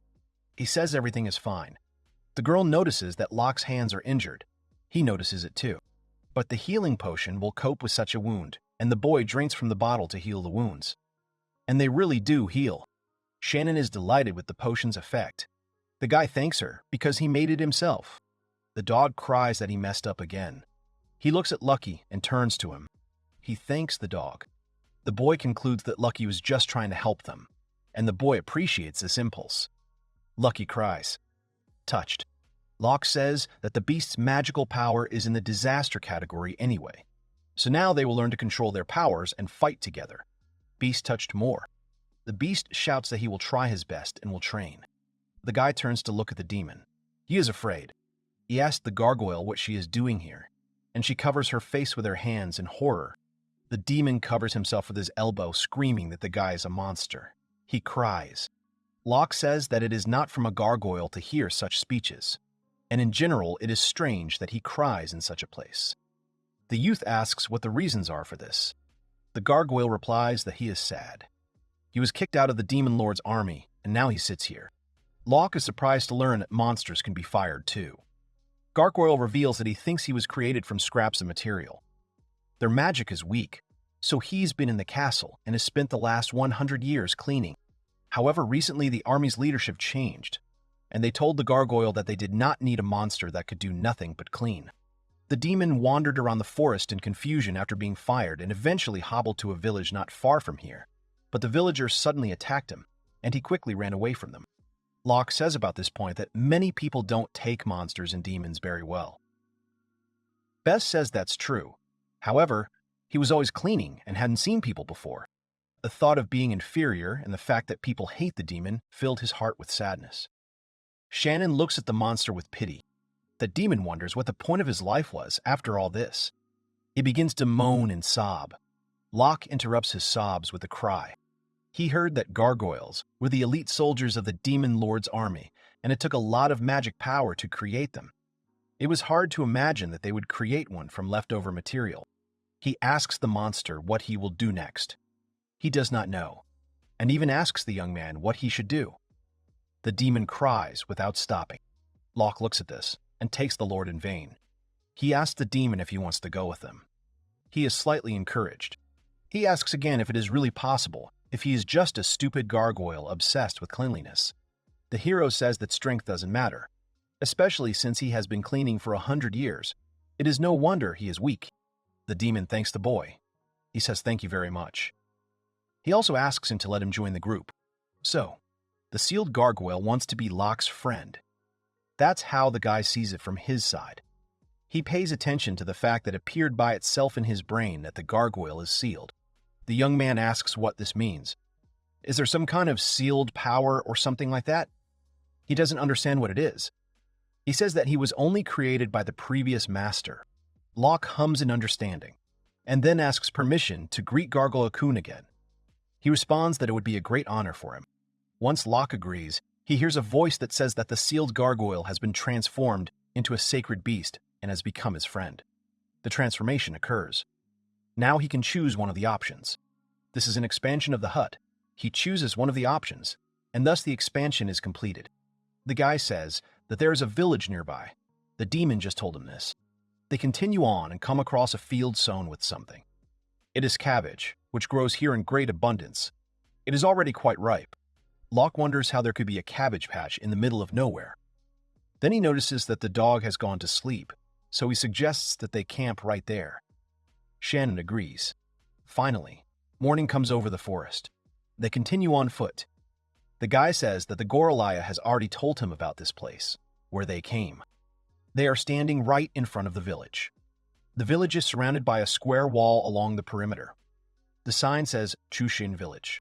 A man in a vest sits in front of the entrance to the village and snores loudly, leaning against a pole.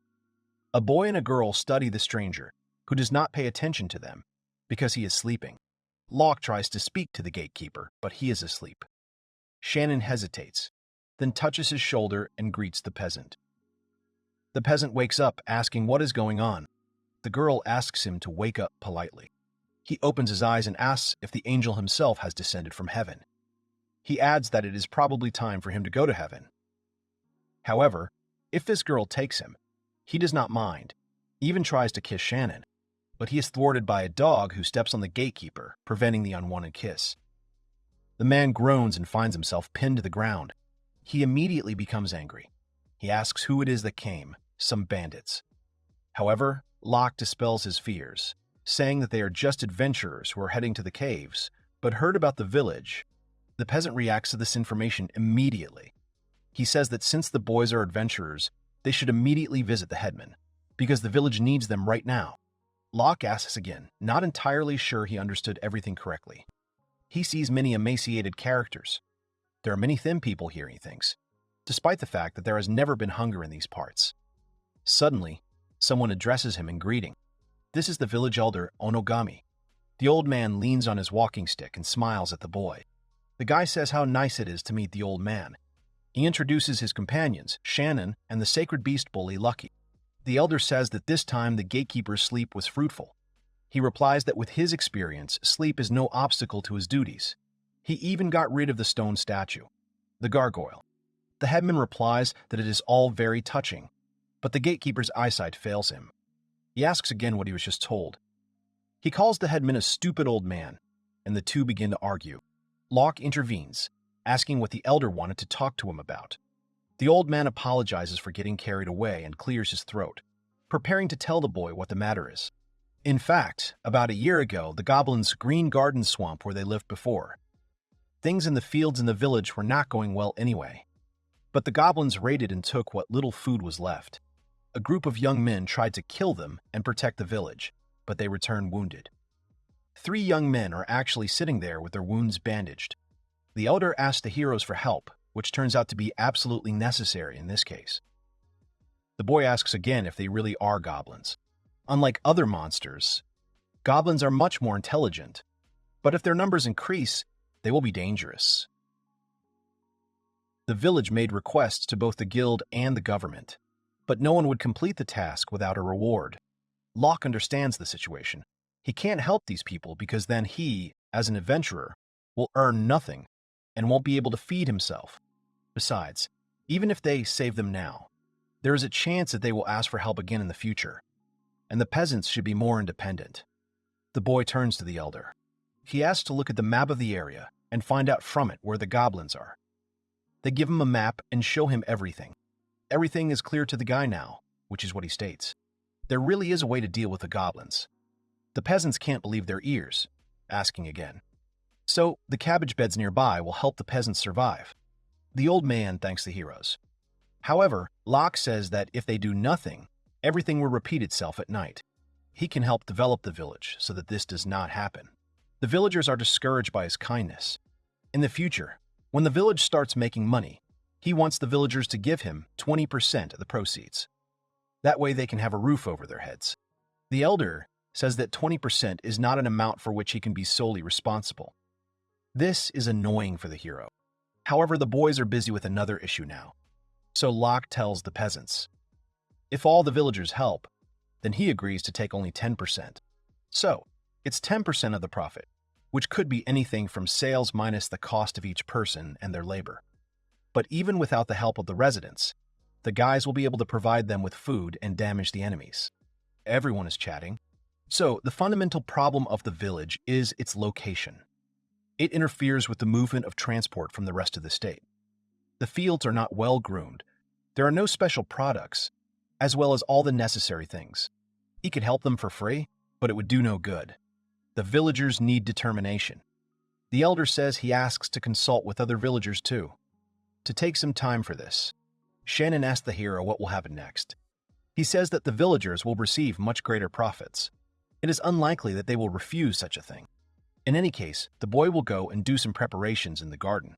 He asks to let him know if the headman calls. The girl agrees. Find herself foe. The old man appears and asks to be excused for the wait. People's opinions were divided in the end. However, he is sure that if they are left alone, they will not be able to improve anything. He asks if it is normal if the compensation goes to unexpected expenses. Locke says, sure, and if they want to cooperate with him, they can eventually deal with the goblins and the food supply to the villages. The residents will no longer be in any danger. If so, the villagers think, then this is the best deal possible. But one resident does not believe the hero. He doesn't think it's a good idea. The headman cuts the young man off.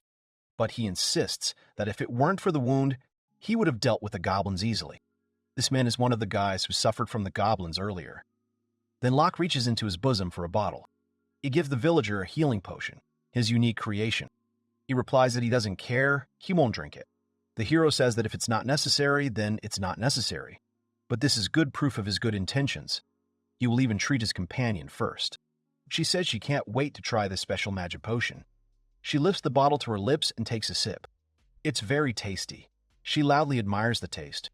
She thought of healing potions as something unpleasant. But what she has just tried, to her surprise, is soothing and easy to drink. She feels lightness throughout her body. Wants to drink it too. Locke pours it from the bottle straight into his mouth, and Lucky's eyes widen with pleasure. He loudly admires the taste of the potion the guy brewed. He doesn't know what it is, but it is very calming, refreshing, satisfying, pleasing, delightful, healing, helping, relieving, giving strength. It is not clear why. The guy offers the bottle to the young man too. He tries it with doubts, saying that he won't fall for any lie. And it's really very tasty.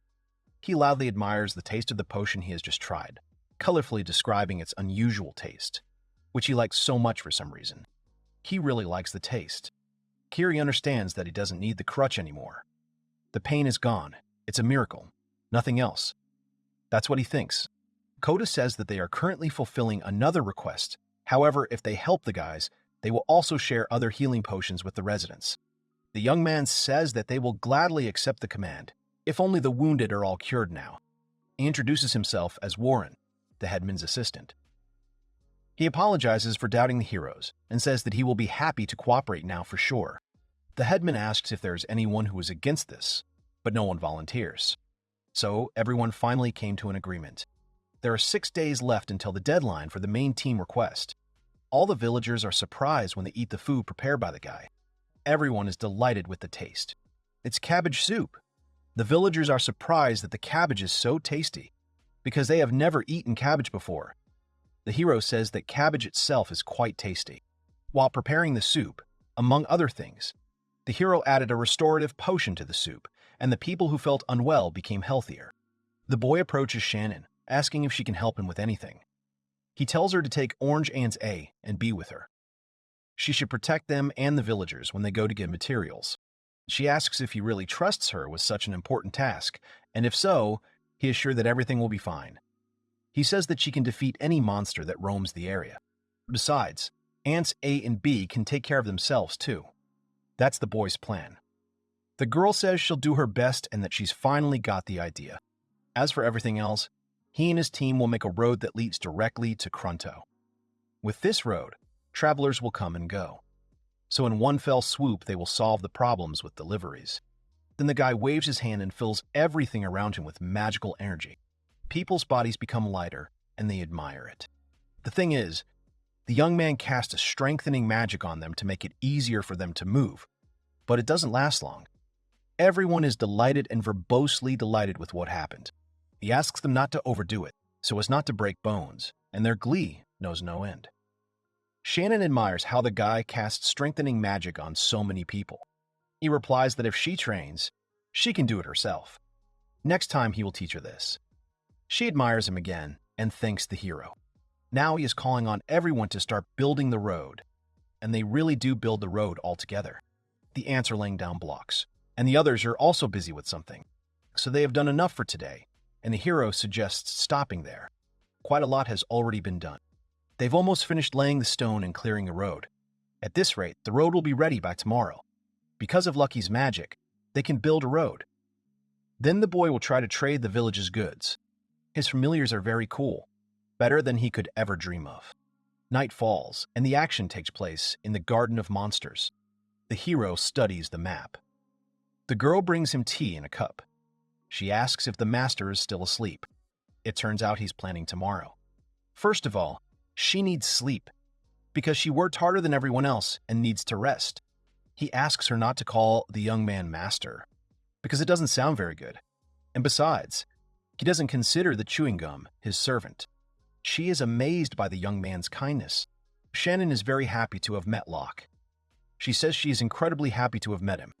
He thanks her and says that he himself is glad that their paths crossed.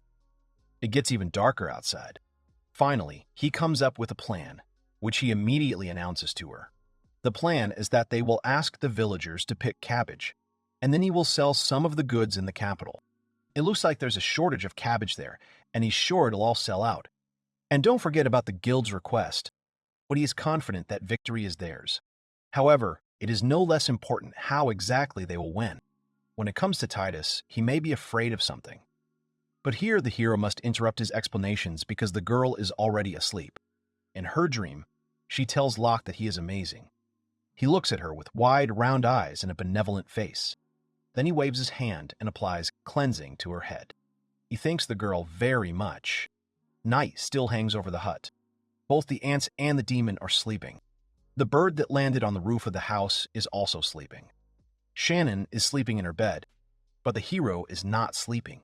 He goes outside and hears the voice of someone else who is not sleeping. He says that the guy went somewhere. Noticing this, there is a dog sitting in front of him. The dog is not sleeping. The guy asks him if he's asleep. Lucky ignores the question because the answer is obvious. He asks what the guys are catching today. It turns out that they're catching rainbow dragonflies. Also, something needs to be done about the goblins. But as long as Lucky is in the vicinity of the village, the monsters will not dare to attack. Even if they are left alone, some adventurers will conquer the monsters instead of the boys anyway. The dog is surprised by this reasoning, but still agrees. He suggests that they go already, and the young man confirms that they really should do so. Then they all go into the forest and catch dragonflies there. They look at each other like lovers. Morning comes. Food is being prepared by someone who is humming a song. This takes place in the house of a young man. He wakes up from the bright light and sits up in bed.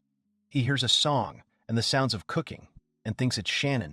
He thinks it makes him happy, the way she gets up early in the morning to make breakfast for everyone. He thanks her loudly and asks if she needs help. But it turns out that it is not Shannon, but a demon in an apron, who replies that everything is almost ready. You just need to wait a couple of minutes. The guy screams that it is not a girl, and he apologizes for the mistake. The gargoyle is surprised. She asks what happened, whether the guy had a nightmare. But no, everything is fine. However, he asks if he could help with something. However, it turns out that the demon was often tasked with preparing food for an entire army of monsters and is capable of much more. The guy assures that everything is great. Then Shannon comes in and wishes the hero a good morning. She regrets that she dared to fall asleep last night. He tells her not to worry about it. He asks if the character is really going to train with a wooden sword. She assures that yes, she wanted to make breakfast, but Gargoyle said to leave it for him. Locke understood it that way.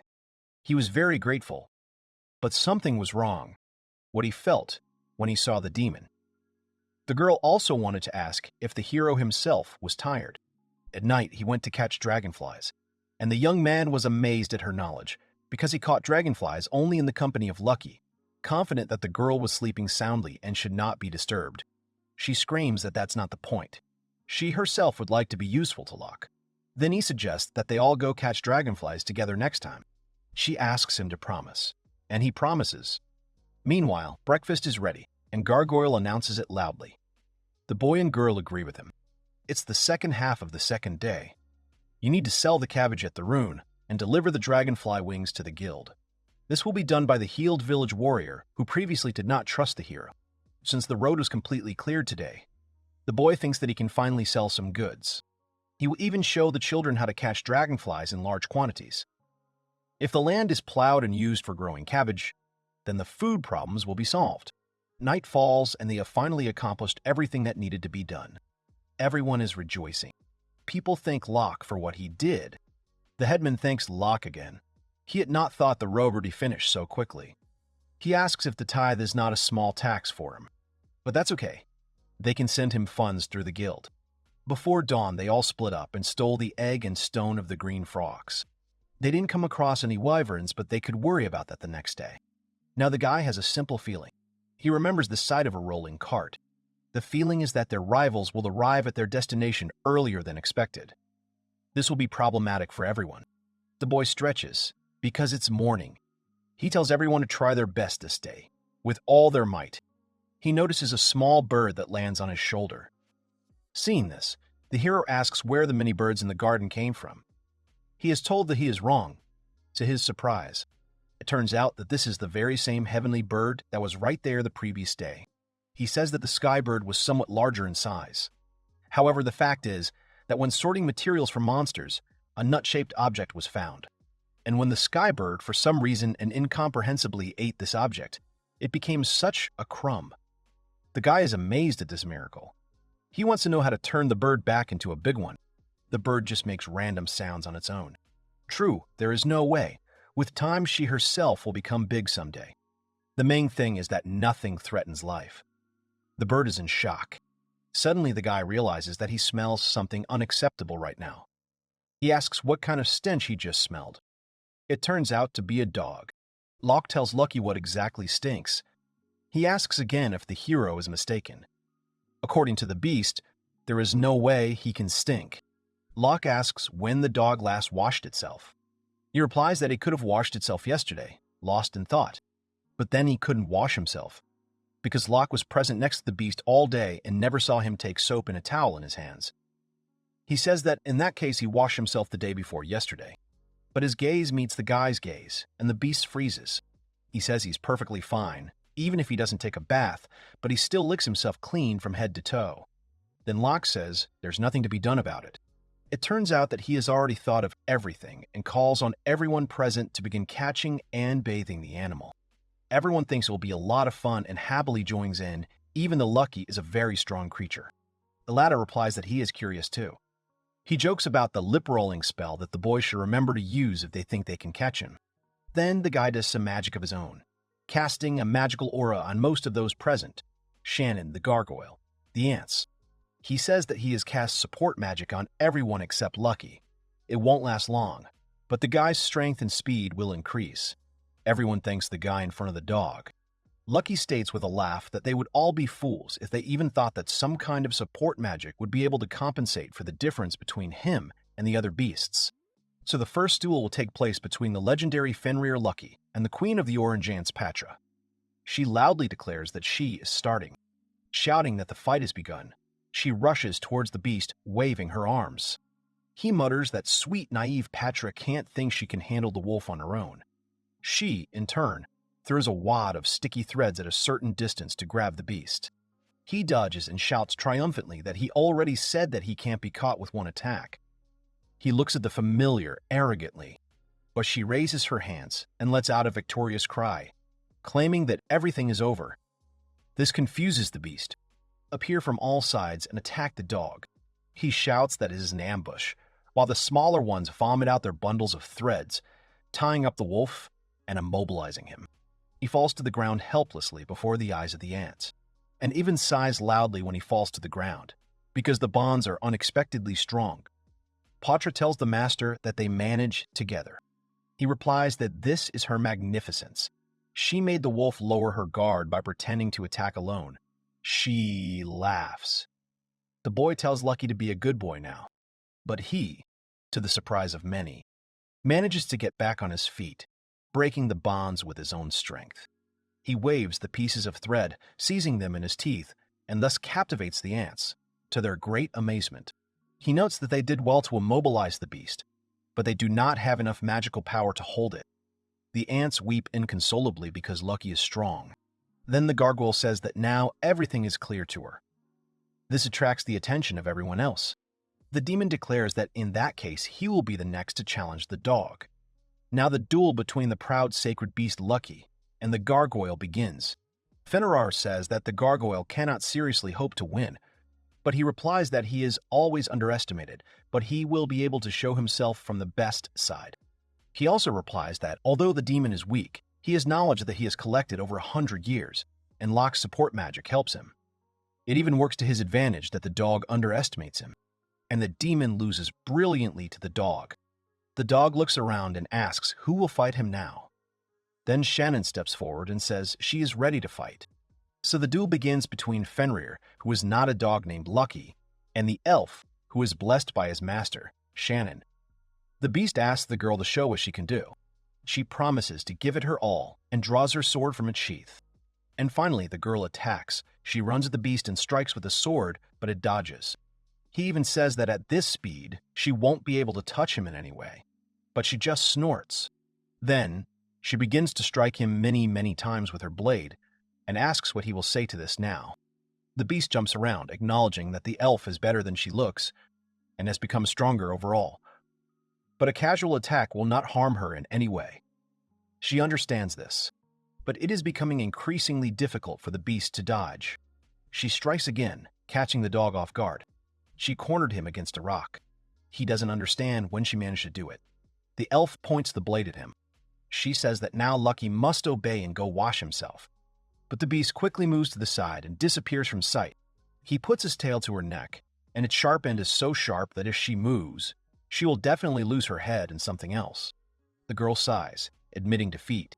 She gives in. The dog says that the girl is great, she moves well, and it is clear that she works hard and trains every day for a reason. She thanks the beast. But now it is time for another fight. Indeed, it's time to move on to the main course. A duel between Fenrir, who just wanted to play, named Lucky, and the guy who wants Lucky to take a bath, named Locke. The warm-up is over. Now the dog asks the young man to attack, not sparing his strength. The guy takes out 2 sharp knives and crosses them in front of him for some reason. The dog looks at him. Here, the beast freezes and asks what that sweet aroma was that he just smelled. And there is a small bird sitting on the top of his head. It is a celestial bird, transformed into a chick, holding a flower in its teeth. The beast says that he does not understand what it is, but his strength is leaving him. And then he falls to the ground and falls into a deep sleep. The boy is surprised that the bird thought to bring a soporific flower. It turns out that the chick won, and now the young man suggests that everyone wash Lucky together, and everyone agrees to do it. At this time, in the vicinity of the dungeon New Leaf, there is a cart with Isaac and his comrades. He is nervous and asks everyone around why the road has not ended yet. One of the girls, a sorceress, asks him to be quieter. The other one just remains silent, condemning, and looks at the raging Isaac. He even says he'll make that bastard feel sorry for betraying Isaac's party. The guy means Locke, the hero. But then Amy replies that they were the first to betray him. But he interrupts her so that the girl covers her mouth. The young man does not want to hear this at all. The thing is, Isaac fought on the front lines and won to get to S rank. And that damn Porter, Locke, no one cares about him anyway. And even after all that, things don't go as he wants. He and his party were told that without Locke, they were at C-crank level. And Isaac would never accept that, no matter what. But the hero will win, no matter what, and prove everything to everyone. The girls watch his hysteria without much sympathy. One of them even chuckles. She says she should say right away that she will not collect Orango eggs. And there are not so many rainbow dragonflies, unfortunately. Isaac already knows both. But this time, they don't need to collect everything in the request. The main target is still the wyverns, so everything will be fine. Or so they think. The girl asks Isaac what she has wanted for a long time, namely, why he is so arrogant as he is. He answers that he does not want to hear such things from a girl. She replies that Isaac accepts requests without even checking the details, and then adds them to the party without prior discussion. This time, the girls have no choice but to help him. He replies that they do as they wish, even if they are going to leave the group after this matter. But this time, let them follow his orders while the request is being fulfilled. Here the cab driver says that they have finally arrived, and Isaac asks him to keep the change for himself. He says that the money that was given out is not enough, because he gave the guys the closest ride to the dungeon. If he doesn't pay, the cabbie's time will be wasted. The guy gets furious, as always. He gives him a bunch more money so that he won't be upset. He leaves. Isaac curses unbelievably, as always. He says that everyone is doing nothing but making him look like a fool. But that doesn't matter now. He's looking straight ahead. They are located opposite the New Leaf dungeon and are ready to enter it straight inside. There are 4 days left until the request is due. The boys go inside. Meanwhile, in another place, the guys are washing the dog. So, the dungeon New Leaf, the character's goal is the wyverns, which are in the depths of the dungeon. That's where they are going to look for monsters. The 3 walk forward, surrounded by the rock wall of the dungeon. A sound then attracts the attention of the group's leader, dinosaurs swarming around. Isaac says that they should grab the rest on the way back. Now they need to get the wyverns, actually. The leader is worried that no one is answering him. But no one is answering him. However, something is strange because there are no rainbow dragonflies or green frogs to be seen anywhere. Orango is also available, but he can't find their eggs. In such conditions, can the heroes gather everything they need to fulfill the requests? So he asks, but no one answers. Perhaps, he thinks, the guild is trying to set them up and doesn't even have the correct information. If so, then the guild is obvious. When they return, they will immediately remind the guild of all these humiliations. Suddenly, someone moves behind the bush, making an unpleasant sound. A goblin jumps out of the bushes and hits the guy. He draws his sword very quickly and damages the goblin. He says that the guild did not warn anyone about the goblins. The staff of the organization is too irresponsible in this case. This makes him very angry. And even, the guy notes, among the monsters stands out the tall figure of a goblin knight who leads these little freaks. Isaac sighs loudly and shouts that now there are even high-level goblins in the area. It seems that this place has become their lair in his opinion. He lunges at the goblin knight and strikes him with his sword, but he jumps aside and dodges the blow. Isaac yells at them all to get away, as if that will help and the goblins will actually get away. Then the knight, the leader of the goblins, runs at the young man and strikes him from above, so that he has to turn his whole body to block the monster's blade with his sword.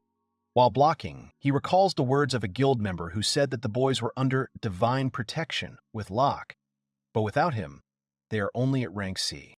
He shouts that it is not true. This can't be. He can't lose to this goldfinch. That's what the guy thinks as the goblin pins him to the ground with his strength and weight.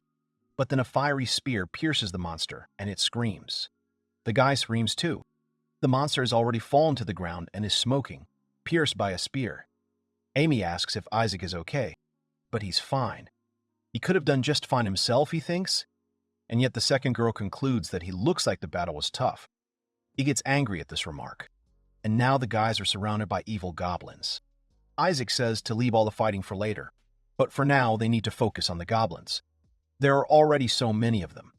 The guy swears terribly, as always, and so the battle ends. All the goblins are lying around. The guys are breathing heavily after a brutal fight. They ask each other if it's really over.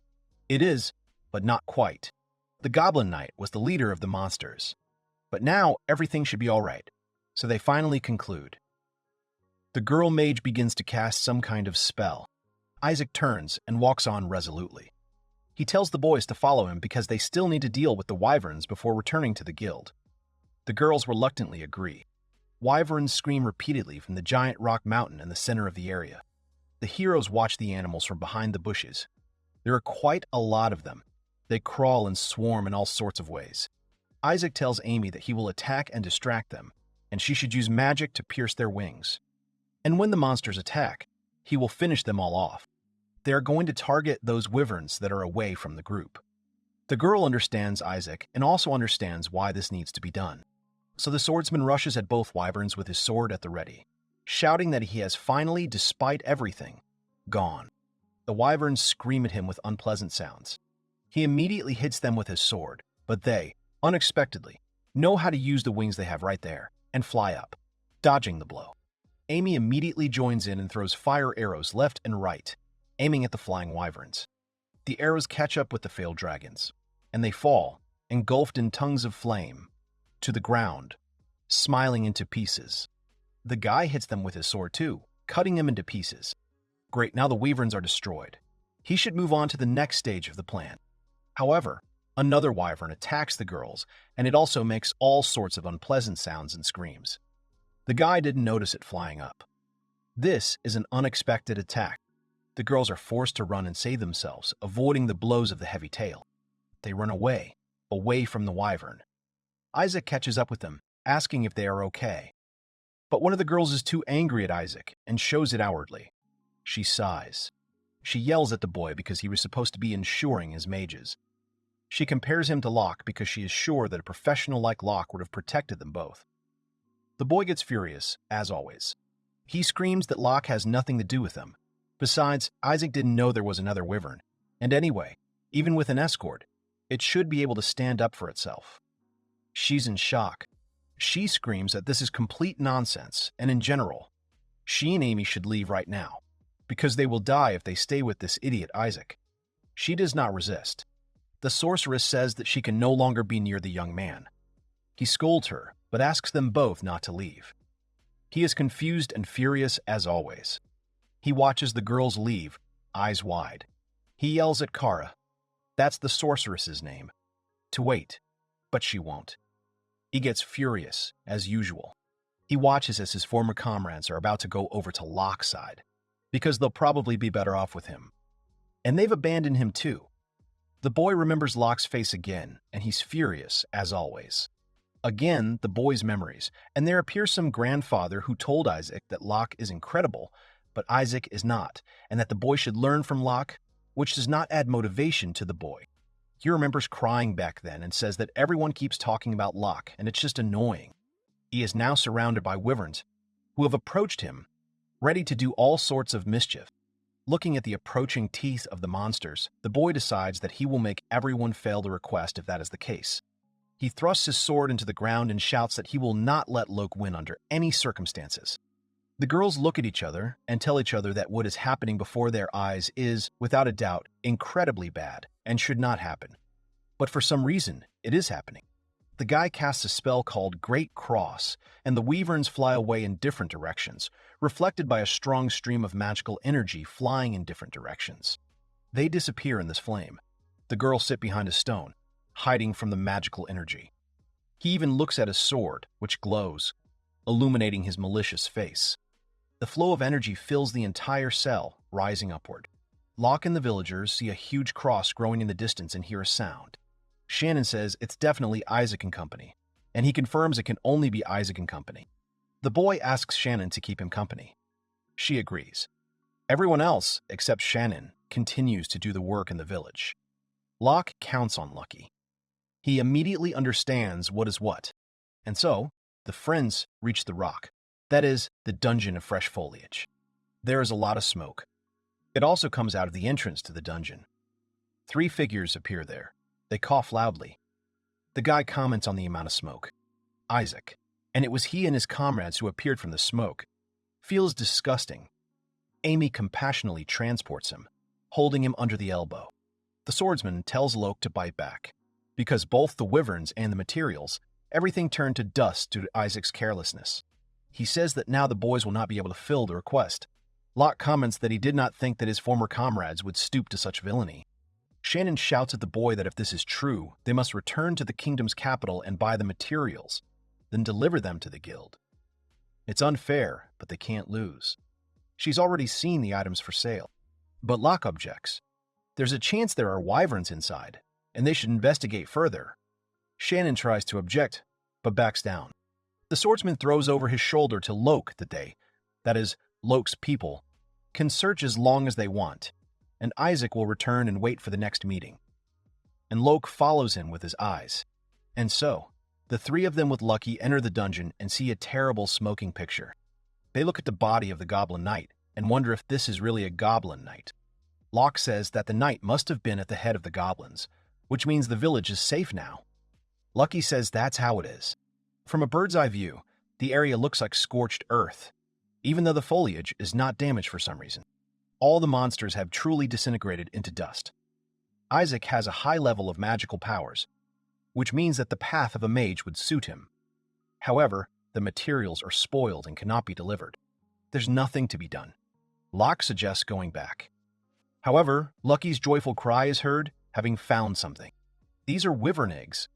They are right there behind the rocks. It turns out that because they were behind rocks, they weren't damaged in the end. The dog asks if the eggs are tasty. Locke isn't sure, but they need to take these eggs to the guild sometime. Later, all the villagers are happy that the boys defeated the goblins. Shannon asks if they should take care of the goblins in the swamp as well. However, it turns out that the swamp is located in the same place as the dungeon. The map is outdated, and the name is changed. So these are the same goblins. While waiting for Isaac and his company to deliver at least some materials to the guild, the boy devoted the day to helping with the development of the village, and with the preparation and cultivation of cabbage, finds herself facing an impossible. They also built a fortress to protect the village. It turns out that the Queen Ant built a gate and a stone wall around the village so that everyone would be protected from monster attacks, and everything would always be fine. All residents thank the heroes. From now on, the villagers will follow the heroes' instructions and continue to develop the village. They again thank everyone profusely and say that the cabbage was a wonderful invention, and they invite him to come again. The hero is very happy. Now all that remains is to deal with Isaac and his comrades. Now they all said goodbye to the residents and headed to the capital of Krunto for financial accounting. So, the action takes place in the capital of the kingdom of Krunto. The hero walks down the street, looking around. What he is looking for must be somewhere here. He is called from one of the stalls. There is a man from the village standing there, who was cured by lack some time ago. The hero asks the man how sales are going. He replies that the cabbage is being snapped up like hotcakes, especially thanks to the changing dishes and samples, which are quite popular. In addition, there was also a special product at a low price, which was bought up by the adventurers. Thanks to them, the guy earned a lot, and he gives a share to Lack. but he refuses, asking him to buy a demonic cow for the remaining amount to develop the village. The young man says he owes everything to Laku and his friends, and the rest of the villagers too. He thanks him for himself and for them. The boy smiles. Finally, the preparation is complete. Now all that remains is to visit the guild. The hero resolutely heads there, frowning and looking straight ahead. He enters the wide-open gates of the Adventurers Guild. The secretary and Isaac with two girls are already waiting there. He says angrily that Locke is late, greeting the boy informally. Both look at each other. On the table are the materials that were supposed to be brought upon request. Locke and Shannon silently look at these materials that Isaac provided, because he had nowhere to get them from in the dungeon, in fact. He grins triumphantly and states that he thought Locke ran away because he didn't get all the necessary materials. But the young man calmly replies that he would never do such a thing. Then Isaac smiles again, asking if the guy really showed up to the guild empty-handed just to play. Locke says it doesn't matter, since the materials are provided. Isaac says the boy is trying to be tough. The secretary starts checking. The check is taking place, and the guys are looking at each other. The bully angrily declares that Locke should already be on his knees and begging his opponent for forgiveness with all his might. Here the hero says that he would not like to upset Isaac, but it is not he who will have to apologize here.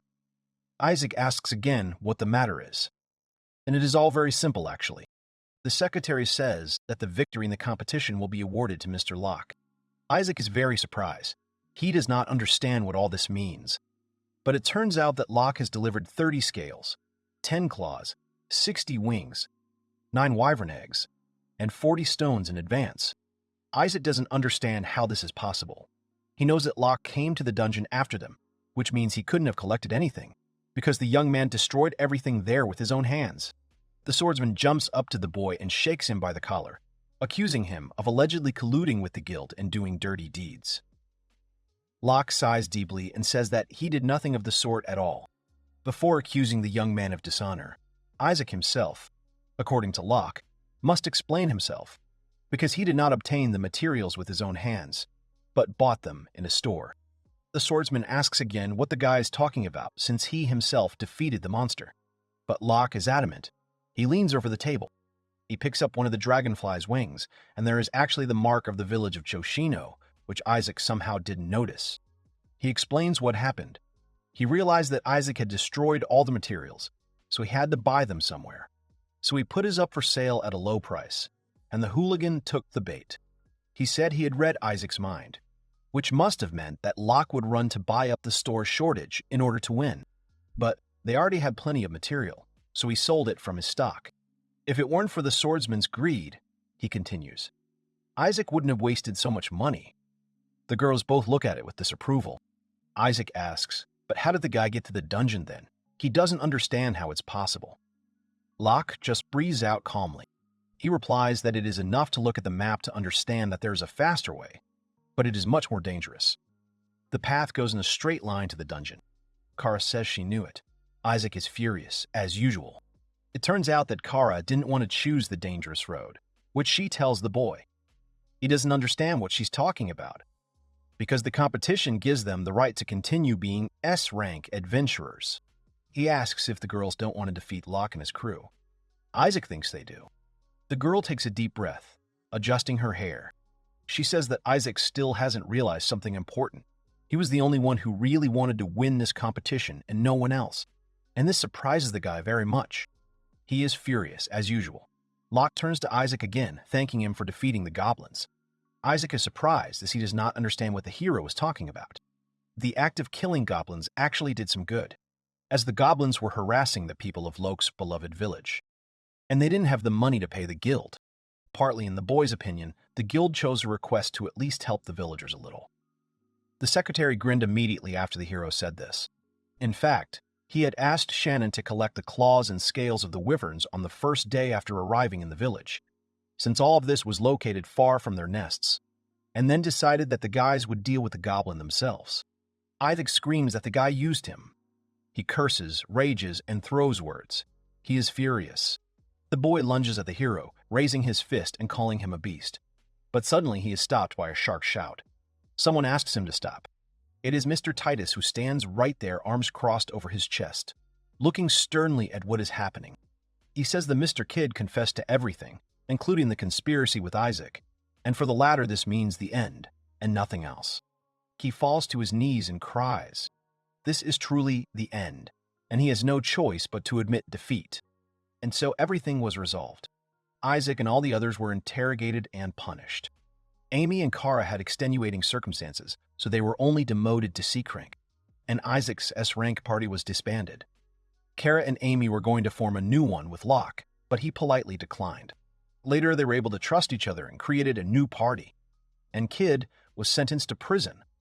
An investigation of his crimes began, and he will not be released soon. Isaac didn't go to prison, but he was forced to work in a mine for 6 months. In the future, he will only be able to become an adventurer by starting all over again. And the hero, in turn, feels great. He lies with his back against a tree. The dog asks him what the boy is thinking about. It turns out that it was nothing special. He was just thinking about his friends. He looks into nowhere. They actually grew up together, but they never really got to know each other. That's something to think about, he finally concludes. After all, his childhood friends had committed such atrocities, and this had affected his relationships with his familiars, making them more difficult. But now he can come to terms with the bitterness of betrayal. Now Locke will believe in his friends, and will use his power for their benefit. Dog is pleased. Locke asks her to take care of him, the hero. He replies that everything is fine and let the hero rely on the beast. Both look at each other. Shannon shouts from afar that the food is ready. The friends go to eat it.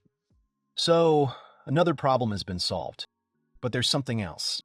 In the future, it turns out, the hero will be involved in another unpleasant matter. But this will be discussed later. So, the city gates. In front of them stands a group of warriors with various weapons. They are preoccupied with something. Opposite them is a group of giants. It's unexpected that real ogres appeared opposite the royal capital. They tower over the boys like boulders. One of the monsters hits with his fist and people fly apart like chips after this blow. The sounds are very loud. Everything is very bad because the warriors are not coping. And now the ogres will go further and destroy everything here completely. If the boys can hold out until the knights arrive, they will be saved.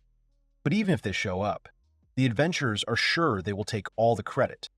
The warrior wants to add something else bad, but the ogre swings his fist at him and is about to hit him. It seems that neither he nor his comrade can be saved. Suddenly, Locke appears on a white horse, played by the beast Lucky. Everyone is delighted by his appearance. He apologizes for the delay. The warriors shout at the boy to work hard to catch up and defeat the ogres. He responds that they should rely on him, and it is indeed time for them to counterattack. They attack the monsters themselves. The beast holds the ogre's hand, but the ogre strikes with his other hand. The young man is worried about this, but a fiery spear pierces the monster's chest, released by the sorceress Amy, already familiar to the guy. He thanks her, and she advises the hero not to let down his guard, because it is dangerous. He asks the Ant Queen Patra if she could take command. This is her forte, and she will be happy to help with this. She's in charge of some complex plan, involving the division into groups and combinations of characters in different proportions, which does not make much sense. Everyone also feels better as the hero casts a boosting magic on everyone to improve their powers. Everyone thanks Locke for the 1000th time. Then they just run at the ogres and start destroying them. Warriors from all sides are pressing on one monster. Shannon and some other guys attack another guy. The third one is stunned and thrown to the ground by some other people, and the dog has become active. Lucky hits another ogre and knocks it down with his paw. Locke is shocked because the blow was so powerful. Lucky brags that it was easy, but he replies that the dog is simply too strong on his own. Petra is doing great. That's what the guy thinks about her. She is able to defeat anyone by uniting many actors. She makes a great team with Shannon, as expected from the Queen Ant. Locke also sees a gargoyle coon attacking one of the ogres. He forms a wind bullet and tries to shoot it at the monster, but it is impenetrable to such attacks. The demon screams that it didn't work, and out of despair. In any case, his power is still sealed, and he can't remove the seal himself. Lucky must help the gargoyle with Locke, and as a result of the fight, the 3 ogres lie on the ground in front of the city wall. The last one is also defeated, and there is no end to their rejoicing. Sorceress Kara uses healing magic to heal the injured warriors present. Everyone thanks the saint, because they are truly grateful to her. She says that you can't put a thank you in your pocket, and they could give you clothes somehow. She works well with public attention. She has a certain talent for this. Then a man appears on a horse, surrounded by exactly the same people on horseback. These are the Imperial Knights, and they are led by the stern Marcus, captain of the Imperial Knights. He thanks the adventurers for their cooperation in the study of the ogres. So, in order to find out the reason for the ogres' rampage, the knights will take their bodies.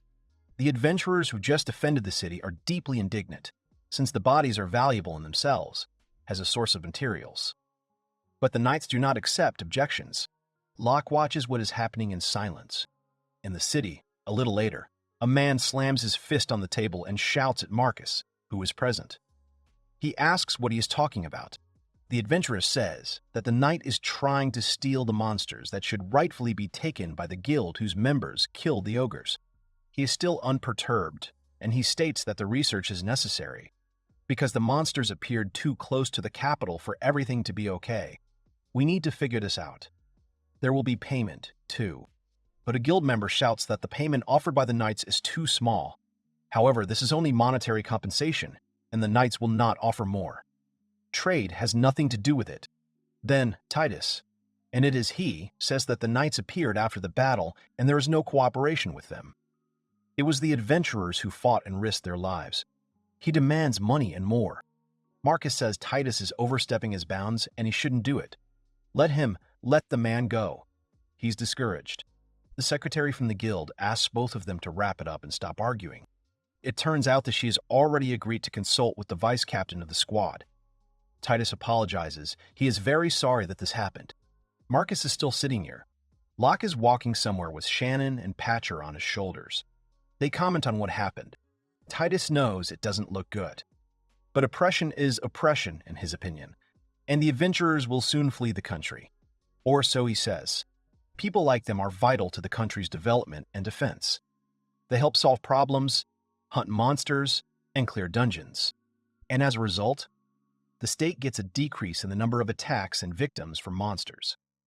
Plus, artifacts from the dungeons are bought by the people, increasing their strength, and many other things.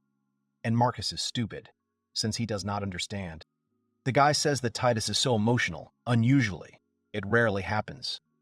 To which the man responds that he and Marcus have a very toxic friendship. In addition, he approaches Locke with a request supposedly from the guild. The fact is that thefts of magic stones and combustible stones have become more frequent. The investigation is difficult because there are no eyewitnesses. Titus wants Locke to deal with this. It's quite strange for a hero, but the guild member trusts the guy and is even willing to pay if the criminal is not caught, just for the job. He replies that he understood everything and will try his best to investigate everything properly. Shannon suddenly makes a sound for some reason. Everyone is surprised by this. But it is her stomach growling. She wants to eat. The girl is very embarrassed and surprised. On the street, at the market, a guy feeds Shannon what he can buy here. They all eat dango together. This isn't dango. This lard is actually from a wild boar. But it's on a stick. Shannon apologizes to the guy again for what happened. He tells her not to worry. He was hungry himself. She thanks him for his patience. So, everyone is here, and it's time to go to one specific place that the hero has long wanted to go to. This is a gunsmith's shop. The guys are looking at everything that is available here. The blacksmith asks Locke what's wrong. He already knows the guy. They greet each other. The guy says that indeed bad things happened to his previous comrades. The blacksmith replies that these people dared to humiliate the guy. And that's just so-so. The young man is surprised that the blacksmith knows about his divine protection, support magic. The solution is simple. The blacksmith sees that the guy's equipment is old and not very strong. He asks what brings the hero here this time. But it turns out that Locke wants to pick up equipment for the ant children. The blacksmith says that since Patcher was wearing a crown, he looked at it closely and realized that it was the queen of the ants. He admires the guy, as do all the good people in the city. He tells him to choose whatever he wants. Familiars really do choose and try different things. In the end, everyone made up their minds. He asks Shannon and Gargoyle if they should perhaps pick something up for themselves, but they politely decline. He leans over Patra, seeing that she has chosen a staff. It turns out she wants to use magic to help people like her dad. but it's unknown if she can use magic at all. He says she can try and let them train together further. The girl agrees. Indeed, auxiliary magic would suit her as a commander. In the end, everything is finished. Here comes a knight in a white cloak. Mateo greets him, but he does not respond. The knight goes straight to Partha. He approaches the girl from behind. Then, with a practiced movement, he slams his foot into something, causing the monster to fly back to the far wall. The young man rushes to her, asking if she is all right. The warrior asks why there are monsters in the store in the first place. It's ugly, in his opinion. Locke asks what the warrior is doing, but he replies that the half-baked beast tamer that the guy is shouldn't have brought women and monsters here at all. The knight mocks the boys. He says that there's no need to flash your eyes just because Locke has strong monsters at his disposal. The knight asks again who the young man thinks he is, but he remains sullenly silent. He even leans over to Patra and asks her how she is feeling, just in case. But the girl is actually fine. It was very easy to defend herself, she said, and the guy hit her too late to do any damage. As expected from a strong monster, Patra holds up well. The knight shouts at them, not to ignore him. He is not used to this at all. He asks again if the young man really does not know who he is. All of Locke's friends, including Locke himself, answer that no, they don't know, and generally assume only the worst. He then stands up to his full height and says that the dirty peasants before him are the ones who need to learn. He himself will tell the boys who he is so that they can study it properly. The guy's name is Missile, and not only was he born into a high-born family, but he will also become the next leader of the knightly order, without a doubt. He points out that there's nothing good about a conflict with someone like him, but the guy replies that he doesn't care. Missile's threats, according to the young man, do not frighten him at all and let him apologize to Patra right now. He becomes terribly angry. Missile begins to insult Shannon as well, asking Locke to call the elf, i.e., the beast, away from him. He tells her that it is generally undesirable to start a fight with a member of the Knight's Order, but she boldly replies that his words mean nothing to her, and she will make him answer for them. The Knight laughs at Shannon for hurting her feelings, which is exactly what he wanted. He says she's old and keeps bringing up her age, which suddenly offends her. She yells at him that he is wrong, and it was not the age jokes that offended her, but the fact that Missile called Locke an unfinished beast tamer, which is offensive. She takes out the blade and points it at the guy, who is stunned by such treatment. She says that right here and now she will teach the knight good manners and turn him into a normal person from a pest who does not understand anything. He is angry, not noticing the figure approaching from behind. Missile even says that the girl will regret this. He grabs the sword and pulls it out of its sheath, but an angry Marcus has already appeared behind him. The knight realizes that there is something behind him, turns around, sees the commander, and his ardor immediately subsides. Punished, he apologizes to Patra, as Locke had originally demanded. Marcus actually regrets his subordinate's actions. He also apologizes to Locke, which is quite noble, and he also apologizes to Patra, but she is fine. Locke says that with Patra's permission, he forgives everyone here. Marcus asks for forgiveness again. It turns out that he already knows Locke. The thing is, everyone in town knows Locke, except for stupid people like Missile. He asks if the boys have finished their investigation, but not yet. The knight turns to the blacksmith and asks if he can tell more about the theft of combustible stones. He says that this happens often, about 1 or 2 per week. Today, the workers just lost one.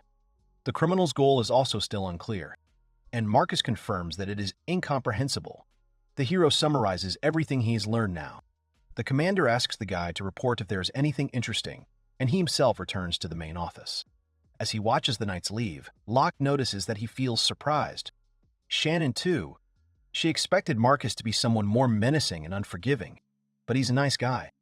Although Titus scolds him, and in this argument the guys are more likely to side with Titus, Locke comes up with another idea.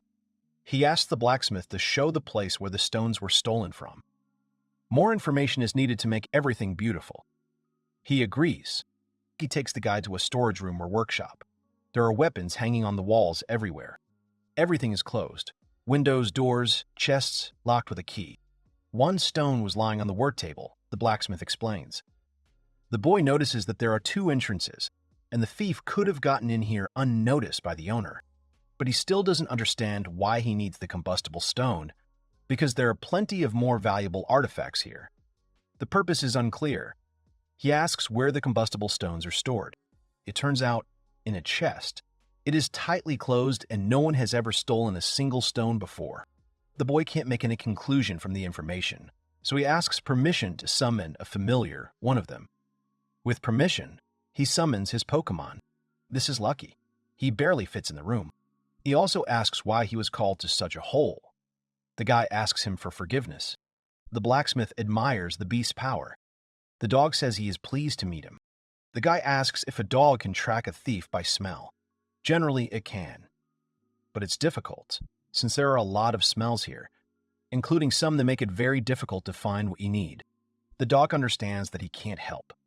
He apologizes for not being able to help.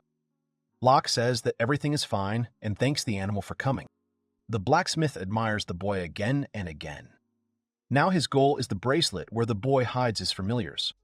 He cannot contain his emotions when he sees the skillful use of the artifact. He tells Shannon that he saw Locke studying and that he used to be quite clumsy and awkward. She can't believe it. Locke asks the blacksmith to stop, but he almost tells some embarrassing story. The young man manages to prevent it. Petra once again. He wants to give her something. This is a small bib. It turns out to be a mithril breastplate. It's light but strong. Locke marvels at the material. After all, this is a metal that only the most elite guys like kings and aristocrats can make equipment out of. He can't afford to accept such a thing. But it's okay. A noble family wanted to use the armor for a child, but he became seriously ill and could no longer use the cuirass. They asked to dispose of the plate, but the blacksmith did not. He had already received payment and did not return it to anyone, so he can afford to give the thing away for free. In this case, the guys accept an expensive gift. But some things need to be corrected, and the plate will be received in a couple of days. The next day, everyone is already in the forest. The ants, waving their sharpened blades, wait for the boars to attack them. One of them attacks the boar with a sword and kills it with one blow. This is a rare sight, actually. The others are also firing their new weapons and doing a pretty good job. It turns out that children have amazing adaptability, and in just one day, they mastered the weapon to perfection. He thought they were fighting with their bare hands, but the weapons increased their abilities unexpectedly. He, Locke, is looking forward to their continued growth, frankly. In any case, this is all great. The enslavement of the boars is complete. This request allowed the guys to basically test their new skills, and there were no problems overall. He asks one of the ants, B, who got hurt, if it hurts. But no. They all look at each other together, and then Petra appears. He strokes the head of Ant B. The others want it too. They pounce on the hero, even though he tries to organize at least some order in this. And then everyone lies on the ground happy. The three, Locke, Shannon, and Petra, conclude that the ant children are happy. Suddenly, new information appears in the hero's head. The sacred beast, Wyvern, is about to be born. The question is whether he will be friends with her. This leaves him perplexed. The shell begins to crack, and a little later the trio joyfully watches the birth of new friends. They are happy that they have finally hatched. The guy smiles and tells them that they have worked hard, and there is a bird sitting on his shoulder. The guy thanks this heavenly bird for taking care of the eggs, because who would have thought that the eggs he received then would hatch so soon? Lucky was even a little surprised. He made friends with the sacred beast, the wyvern. Now he can improve 3 places or objects in this dimension. The protagonist looks at the list of objects for possible improvement. He thinks about hot springs, a mine, and a banana tree. Sounds good. This time he chooses these options. After that, all 3 objects he chose begin to improve, and there's a stone building next to the hot springs. The hot spring is located on a hill. The feeling of bathing in it must be simply amazing. Now they also have a mine. Maybe they will be able to create weapons and forge armor with special skills in the mini-monster garden. Now they can also collect bananas.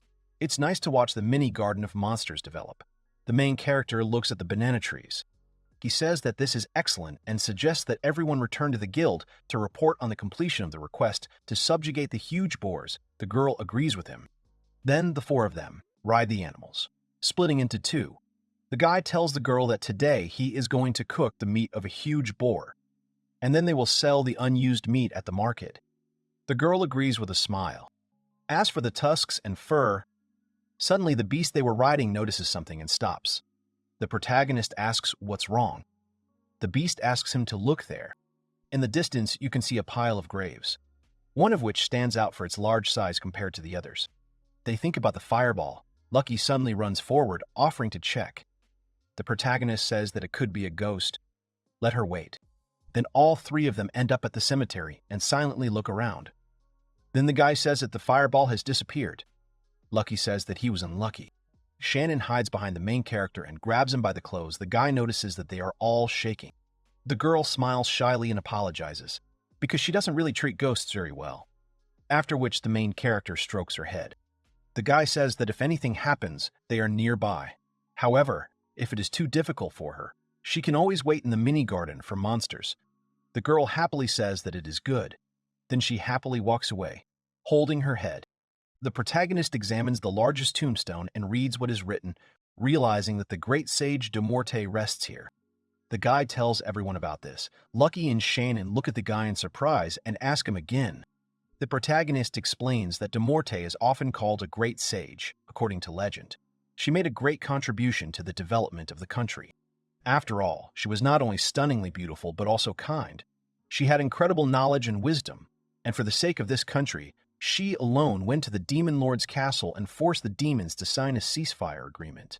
The peace they have is her merit. Shannon is surprised to hear that she is a very incredible person. The protagonist tells her that this is just the legend. They will never know if she was really that person. The guy says that the sun is already setting and it's time to return to the guild. Lucky agrees with him. After a while, they enter the guild and look ahead in surprise, where someone loudly asks if he wants to say that there is something wrong with their request. The guy holds the paper in his hands and gets angry. The girl behind the counter says that, as she said earlier, the problem lies in the details of the request. She cannot say for sure whether any of the adventurers would be willing to fulfill the request for such a reward. The main character asks what is going on here.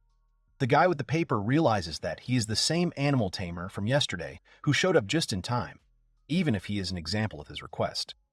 The protagonist takes the paper that he hands him in surprise. Several used fire rocks were found in the sewers, and they are looking for a person to clean and explore the sewers. The guy is surprised by the reward of 30 gold coins. He tells the boy that he is almost asking adventurers to volunteer. The reward is too small. He asks what the significance is. He expects that the request that the noble commander has given will be accepted regardless of such trifles. The guild basically exists to help the knightly orders with their various errands. They should all stop whining and just approve his request. He calls the girl behind the counter names. The girl asks if he really said that. She gets very angry and asks who he thought was that. The guy is scared by her appearance, but she smiles peacefully. The girl says that she's understanding itself, while she sticks it on the notice board. He leaves and says after them that he doesn't care. Let them do what they want. The main character asks the girl if she's okay.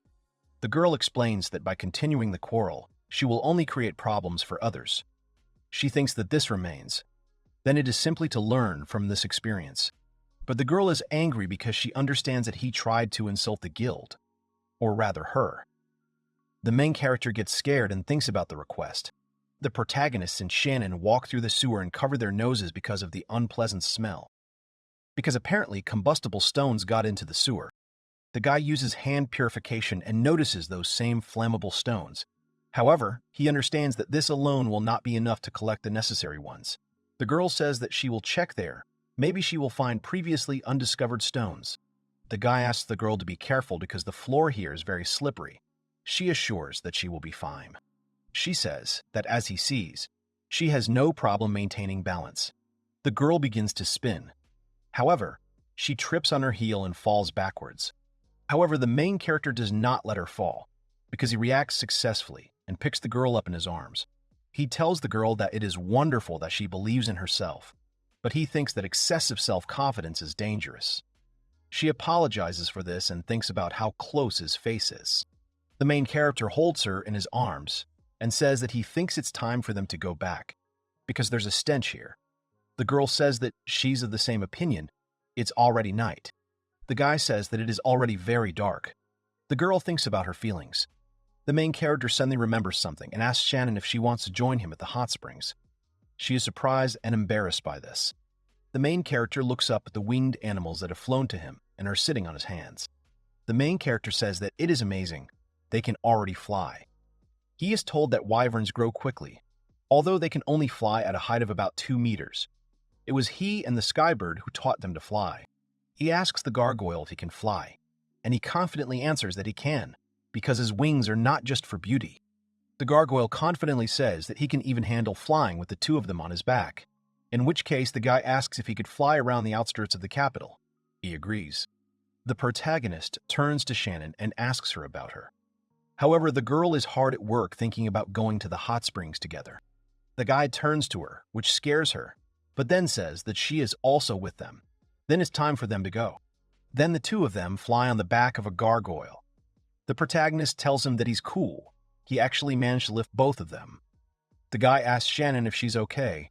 The girl agrees, and then notices something. They fly high in the sky above a beautiful city, in the middle of which there is a castle surrounded by a wall. The girl is surprised and says that it is very beautiful here. It looks like a carpet of light. The guy says that she is right, he will definitely have to show it to others. They thank the gargoyle, who is surprised and says that he is happy to be useful, since he is of little use in battle. The guy asks him not to worry about the fights, because he helps a lot by washing and cooking, and being able to fly is a great skill. He thanks the guy with tears. The main character tells him that if it works out, then we will remove the seal from him. He thanks, but he doubts that after the seal is removed, he will be able to remain himself. The guy suggests that when the wyverns grow up, they should fly in a group, and the gargoyle agrees. The protagonist hopes that someday he will have a familiar that can fly, and at the same time be able to pull Lucky as a passenger. Although this is probably impossible, the gargoyle knows one such monster. Gargoyle talks about the griffin. It is quite large, so it should be able to fly while carrying Lucky.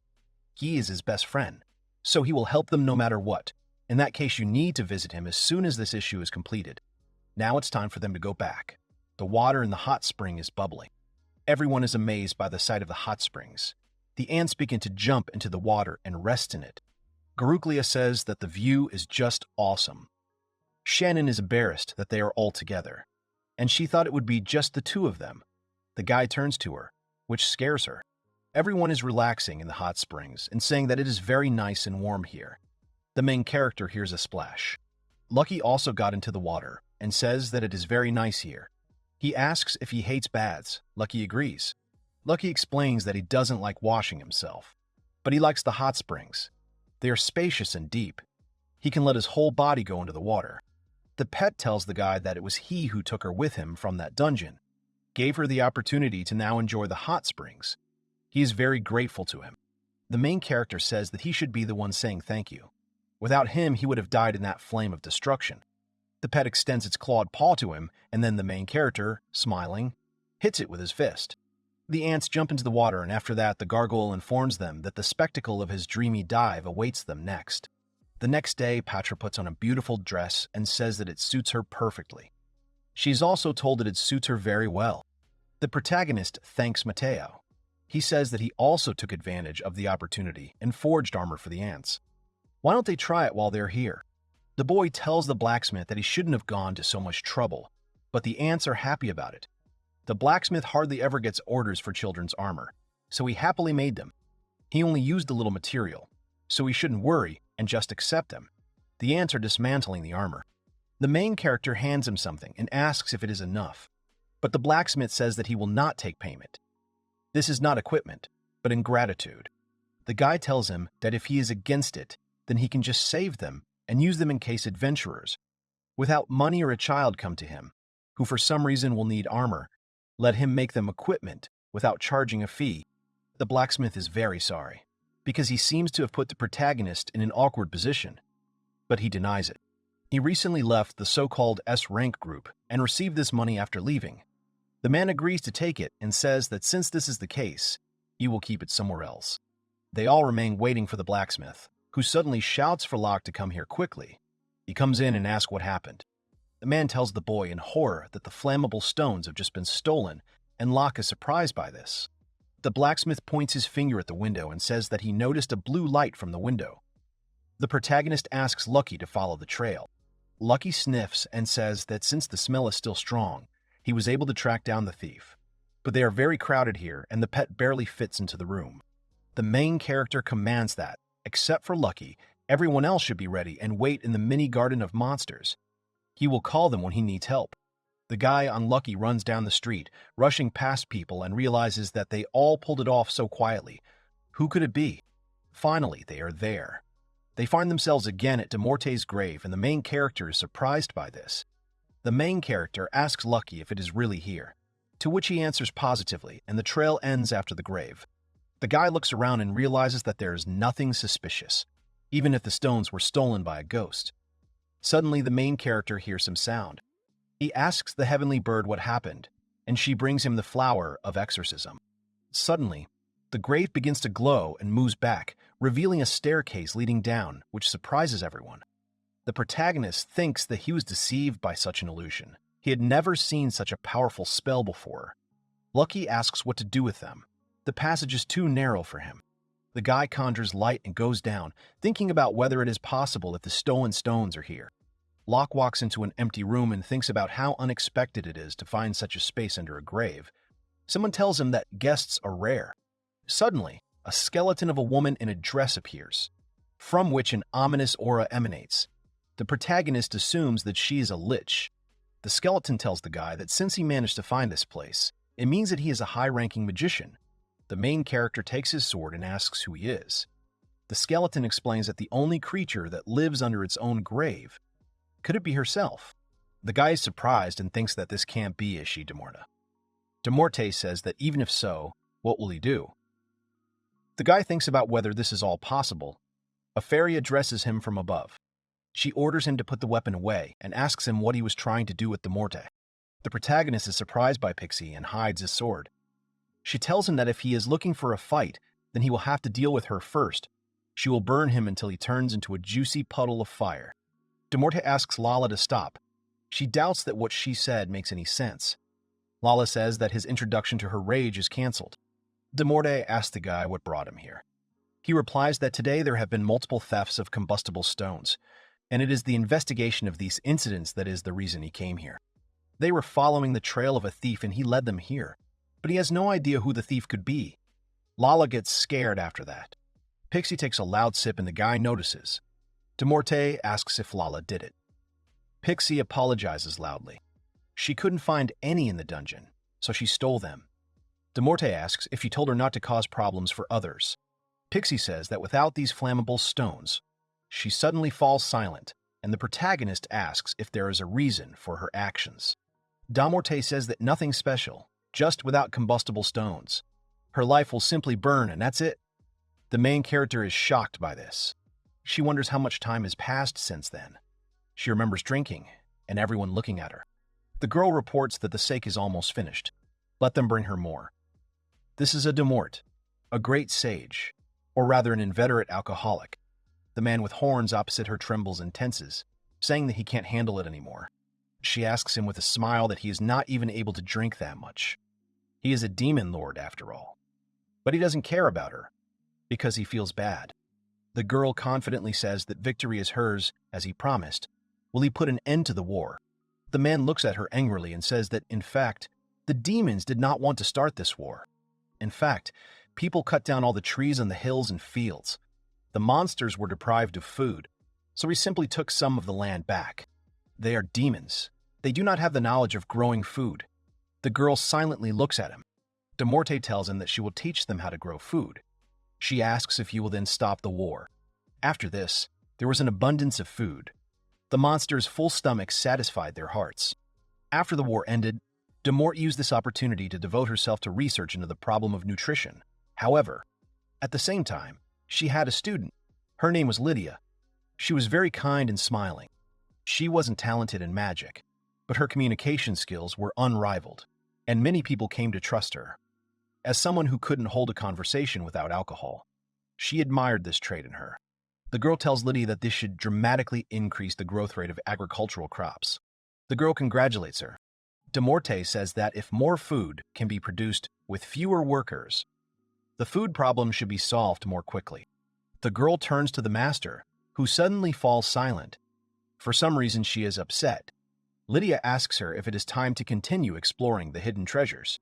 Lydia says that if they can create undead and make them work for them, then they can make them produce food for them constantly. Undead don't even need food, so the amount of labor needed will be less. De Morte tells Lydia that she already said that she would no longer be involved in researching the undead. At one time, she actually actively studied the undead. One could even say that she was very close to completing her work. But this research should never be completed. Even if it's only theoretical, such capabilities could be used for militaristic purposes, which would certainly upset the balance of power in the world. Whether Lydia understands this. The girl asks what's wrong with that. The master says that they are in peacetime now. Who cares about food shortages? They should focus on research that is shaking the world. Like her, Lydia also wants to achieve something that will write her name in history, which is why she decided to become her student. Such a trivial study like this is no good. The master asks Lydia to stop. She says that at this rate, she will not become number one. After some time, Lydia disappeared along with her scientific work on the undead. After that, she spent the rest of her life searching for her, but she never found her. And so ended her search for Lydia and her research on the undead. Or so she thought. She died, but not forever. Many years passed. Her magic began to mix with the magic in the soil, eventually turning her into an undead creature made of bones. She became a lich. She understood what it was like to be undead. In life, she had unlimited magical power. But when creating new rooms under the grave, she had to regulate the amount of magic. She also cast illusion magic on the entrance. Then, using her own body as a test subject, she began to study the undead again. If Lydia completes her research on the undead, then she must create a countermeasure, but it won't last long. As expected, while she is in this state without the supply of magic, she cannot maintain this body. There are no magic stones for her to extract. She thought that this was her end, but she noticed that Pixie had flown into the room. The skeleton greeted her, and she was scared, realizing that it was the undead. The skeleton told her that it was her grave. Pixie apologizes for being so sudden. The skeleton says it's okay. She's her first guest. She notices her bent wing. Pixie loudly says that it doesn't concern her, asks if it looks ugly. The skeleton asks why. She says that because of this wing she can fly well. Everyone keeps telling her that she should be ashamed of it. The master asks Pixie that if, according to her, it is ugly, then what should she do? She is a skeleton. She is not only ugly, but also inspires fear. Besides, she can't even fly. It would be great if she could fly. The girl extends her hand to Pixie and says that her name is De Morte. What is her name? Pixie laughs and says that her name is Lala. Afterwards, they talked about many things. Lala asked if this was the name of that great sage. She was surprised when she found out that the skeleton in front of her was the sage. That's how each of them got a friend. Then, she told her about her imminent death. Then, she decided to return the magic stone. She will not let De Morte die.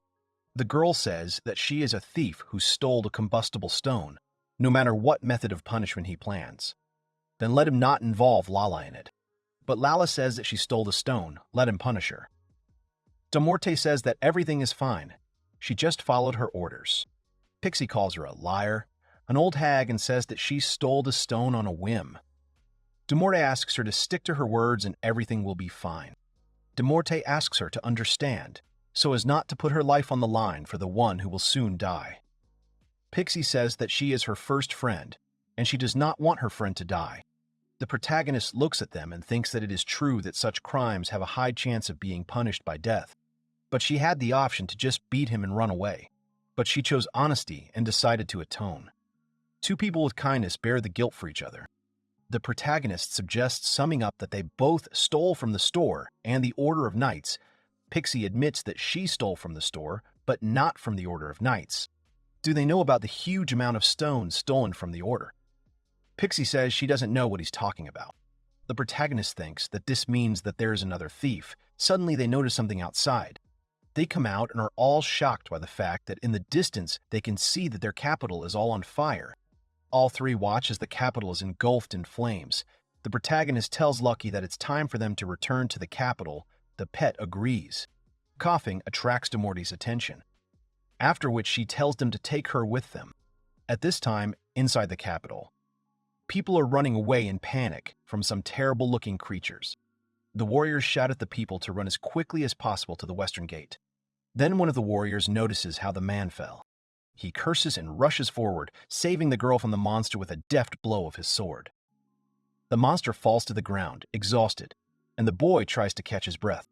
However, another monster appears, which suddenly rushes at the guy and knocks him to the ground and then almost bites him. The next moment, the monster is hit by something big and heavy. It is the girl with ears, who hit him with a huge hammer. The girl asks the guy if he is okay. The guy answers in surprise that he is and thanks the girl. She understands that the situation is bad. Why is this happening now, when there are so few adventurers? The protagonist runs towards her and turns to Rika. The girl thanks Locke with a smile for coming. He asks her what is going on. The thing is that a huge number of monsters stored in the Knightly Order suddenly turned into undead and went berserk. Everyone is surprised by this. Adventurers help fight back, but it is impossible to stop the undead, only holy magic. Moreover, since the Knightly Order began to take away the bodies of monsters, many adventurers moved to other countries.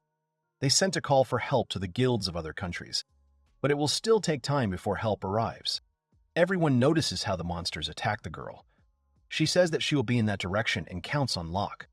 The girl protects the one who was attacked by the undead. Damorte reflects that this situation seems to have come from those scientific works, and his magic hovering around. Lydia is to blame for everything. She used the combustible stones as a core to feed the undead. Thus, she was able to complete the research on the undead, which means that she is behind the theft of all the missing combustible stones. The protagonist asks Celie the explanation for later and orders everyone except the wyverns to leave. Everyone agrees with him. The guy tells his team that they have to destroy all the monsters and protect the people. He leaves the right to give instructions to Patra. She agrees with him in surprise. Locke wants to say something else, but he notices that they are being attacked by orcs. Damorte manages to react and uses the hellish dungeon, erecting an enormous wall. Damorte reports that Choshi will help too. Her magic is awesome. The protagonist introduces her to everyone, and Pixie's name is Lala. They are their allies. There is no reason to be afraid. Damorte says that she's pleased to meet you. Damorte says that she's on the verge of death because she used up too much magic. Does anyone have any magic stones? The guy turns to Patra, who says that she has a lot of them, but the rest are left at home. Damorte realizes that they are of high quality. With such quantity, she will be able to envelop the entire kingdom in a sacred barrier and destroy all the undead. The guy asks if it's true. Damorte says she needs time to cast the spell. They'll help her buy time. They all rush to attack the undead and successfully attack them, defeating them with melee weapons and magic. The ants also manage to win and they rejoice, but the main character asks them to be careful because the undead will still come to life. However, the body of the undead they defeated begins to disappear, and the protagonist is surprised by this. He asks what this means. Even Shannon and other adventurers can't defeat them. Why can only familiars do it? The protagonist realizes something and turns to Shannon, asking her to tell the other adventurers to support his familiars. His skill gives their attacks holy properties. The girl understands this. The main character understands that a ray of hope has appeared. As a result, the guy's pets successfully deal with the undead. The main character understands that this is great. They have already destroyed most of the monsters. The guy understands that there is very little left. Then he notices that the Knightly Order has appeared. All the adventurers look angrily at the knights, asking why it's taking so long. Let them stop fooling around. However, the knights' faces are somehow gloomy, and the main character tells him to wait, because something is wrong. One of the knights is aiming a bow at them. They then all fire arrows at the group, who simply stare at the knights. Everyone looks in shock as the arrows fly straight at them. Then the arrows fall to the ground. It was Lucky who covered everyone with his tail, into which the arrows failed to stick. The protagonist thanks him, as he has hardened his fur with magic. Lucky agrees. The guy asks the knights what they are thinking, because they are their allies. The guy understands that they have red eyes. The main knight says that their enemies are ahead. Let them kill them. The protagonist is asked what to do. The guy asks for now and just knock it out. The gargoyle asks the wind spirits to come to him. The gargoyle uses magic by sending a huge magical ball towards its enemies, damaging them. The spirits attack the knights and the protagonist watches this, wondering if they succeeded. But the knights get back on their feet. The gargoyle is scared that they are still able to fly, in which case the protagonist thinks what to do. However, there is a knight behind him who swings his sword at him, and at the last moment the guy tries to dodge. However, something suddenly hits him in the face. It turns out to be a short girl from the guy's group. The knight flies to the side. She asks the guy not to lose his vigilance. He thanks Patra and apologizes. The same knight barely gets to his feet. The knight holds his cheek and shouts to the ant that it hurts. The protagonist smiles and asks if he recognizes them. The knight says that, of course, if they take him for an idiot. He looks around and asks if the atmosphere here is weird. The guy realizes that his eyes look normal now. Did they fix his brains? It didn't work to knock them out with magic, but with blunt force it worked successfully. The guy asks everyone to listen and says that they should just beat the knights. They will come to their senses after a blow of physical force. Everyone understands this. The knight asks what happened. The guy explains that the capital was attacked by an army of the undead, after which someone brainwashed the knightly order. The knight understands what it means that the undead brainwashed them. The protagonist asks him to leave this place for them. He must help civilians evacuate. However, he does not listen and says that he is a knight of the knightly order. His duty is to fight and protect people. The monsters that have harmed the people of the kingdom, they will all feel how great his anger is. The guy rushes into battle. The main character asks him to stop because he can't cope alone. It's not even worth getting distracted by a small midge. It's better to attack a large game. So the knight thinks and runs towards the biggest one. The knight screams and hits the undead and asks if he got it, but the undead simply turns back. The knight realizes in horror that his damage is minimal. Then the undead hits the guy with all his might. He flies back and falls to the ground, dropping his sword. Then, battered, he barely gets to his knees and looks forward. The undead stands, swinging his fist at him. The knight understands that things are bad. The fist is already moving towards him. He hits the guy with all his might, causing even the ground beneath him to crack. And everyone watches, in shock. However, the undead failed to hit the guy. Because Patra protects him, she holds back the undead's hand. The girl tells the guy that a weakling like him should just run away from here. He gets angry at her because of this. The guy runs towards her, realizing that even if she is an A-rank monster, 2 blows from the orc will still be too powerful for her. The guy runs forward and kills the undead along the way. He must have time to get to Patra, but for some reason he is horrified. The huge undead swings again to strike, but Patra can no longer do anything and stands motionless. The next moment, the undead strikes from above and crushes Patra and the knight. The main character, like everyone else, looks in horror at what the undead have done, denying what is happening. Locke remembers in horror all the moments associated with Patra, how joyful she was and how she laughed constantly. The protagonist falls to the ground in despair and begins to cry, loudly shouting the name of Patra. However, Patra ends up in the sky, picked up by a wyvern, which carries her straight to the protagonist. Everyone except Locke sees this. Lucky asks his master to breathe easy because Patra is actually fine. The guy raises his head in surprise. Patra apologizes to him in shock. She almost died. The main character does not understand how she survived. Anna reports that Wyvern helped her, remembers how she pulled her out.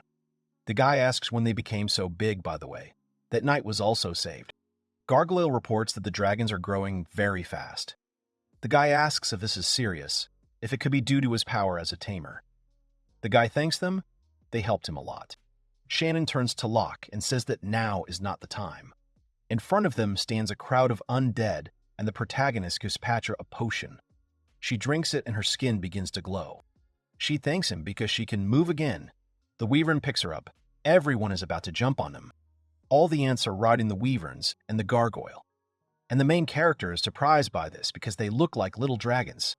They begin to attack the undead from above, because they need to deal with the remaining undead. The main character thinks that this is great. Now he needs to deal with the rest of the knights. Someone flies at him from behind with a sword. The main character manages to dodge. He jumps back and looks at the knight, who asks Locke if he plans to interfere. The knight says that the knightly order will get rid of every adventurer in the guild. Titus will be eliminated. If Locke dares to stand in his way, he will meet his death. He attacks the guy, who barely holds back to blow. The guy barely parries his blows. This was expected from the head of the knightly order. but he somehow did not expect that he would fight him directly. After this, the knight successfully kicks the protagonist right in the stomach, causing him to writhe in pain and fly back. Shannon anxiously screams his name. The protagonist thinks that this is not cool at all. This guy is really strong. Locke shouts at Marcus to come to his senses. However, Marcus insists that he is sane. Locke says that in fact, they are the strange ones. Wherever they go, Titus is to blame. He is just the head of the Adventurers Guild. On the other hand, Marcus is the king's recognized head of the knightly order, no matter how they feel about it. But isn't he superior to them? That's right. Marcus says that this country only needs a knightly order. The protagonist looks at him. Marcus stands with a sword and says that if they're going to stand in his way, then let them die. He rushes at the protagonist. However, Lucky abruptly pushes him aside with his tail and asks him to shut up. The protagonist watches this awkwardly. The knight lies without strength. Lucky calls him a noisy fellow. The main character thanks Lucky because he saved him. The girl asks Locke how he feels. He replies that he is fine, but what about Marcus? Marcus's finger moves first, and then he stands up on his feet, moving strangely. The protagonist asks Lucky what part of his body he hit, because he moves suspiciously strangely. Lucky replies that he always behaves like that. Marcus starts laughing. Marcus looks ahead and calls it absurd that they are joking in such a situation. They, adventurers, do not care about anything at all. The protagonist realizes that his tone has changed. He asks Marcus who he is. His eyes have turned black. Marcus announces that he is Lydia herself, the first student to taste knowledge from the legendary sage de Morte. She is the heir to her will. Everyone is surprised by her words. The protagonist asks what she wants. Lydia in Marcus's body replies that before he dies, she will give him an answer. In fact, she wants her research. The research into the power of the undead treasures to be known to the entire world. This country will be sacrificed to help her achieve this goal. She asks them not to worry. Even if they die, she can still use them as undead. The protagonist tells him that this is not a study, because de Morte was the one who started it. She is surprised that he knows this, but she was the one who completed it. This study is now hers.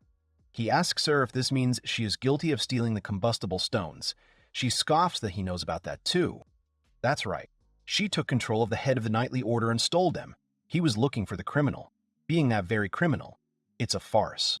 She believes that this is the note on which they can end their conversation. She turns to the knights and the undead, orders them to kill everyone here. The knight points forward and laughs, telling them to all die and scream in pain. But the protagonist looks on with displeasure. Lydia cannot understand what happened, because most of them should have already rested. She says that they will see each other soon and returns the body to the knight, after which he falls to the ground. Shannon asks where her real body might be. The protagonist asks Lucky if he can find her, but he can't do it without the smell. Someone comes up and apologizes for the wait. De Morte casts a spell, saying that she will destroy any undead that dares to stand in their way. The main character tells them that they have already taken care of everyone. The de Morte is silent and looks around. De Morte sits down and says that now would be just the right time for a glass of beer. The protagonist apologizes and asks her where they can find Lydia. De Morte admits that, of course, she knows. Asks them to follow her. She leads them to some tower. The protagonist realizes that Lydia is in a watchtower outside the city. They are looking up. The protagonist orders everyone except Shannon and Patra to stand ready in the monster garden. Everyone else leaves. The main character wants to go through the door, but de Morte tells him that the entrance is not there. She is casting a spell and directing the magic forward. The staircase appears again right in the ground, and the main character realizes that the entrance was hidden by illusion magic. Now he needs to go inside. They all walk down the stairs and wonder what the hell that stench is. But de Morte doesn't know how Lydia managed to live for over 100 years. But it's unlikely that her body is in good condition. Everyone goes into a room where a girl is sitting in the middle of the room, closing a book and looking at them. She is impressed that they have come this far. Their appearance here is unexpected. They should have encountered a bunch of undead outside. How did they manage to get through? In fact, they defeated them all. And the knightly order eventually came to its senses. Lydia asks if they are serious, as she can see they are masters of jokes. But de Morte says that it is not a joke. De Morte walks forward and tells Lydia that they haven't seen each other for a long time, but Lydia doesn't recognize her. Lydia doesn't remember ever creating an undead creature like her, so Demorte uses the hellish dungeon to refresh the girl's memory. The girl is shocked by such ancient magic and uses the roar of the water dragon to remove Demorte's spell.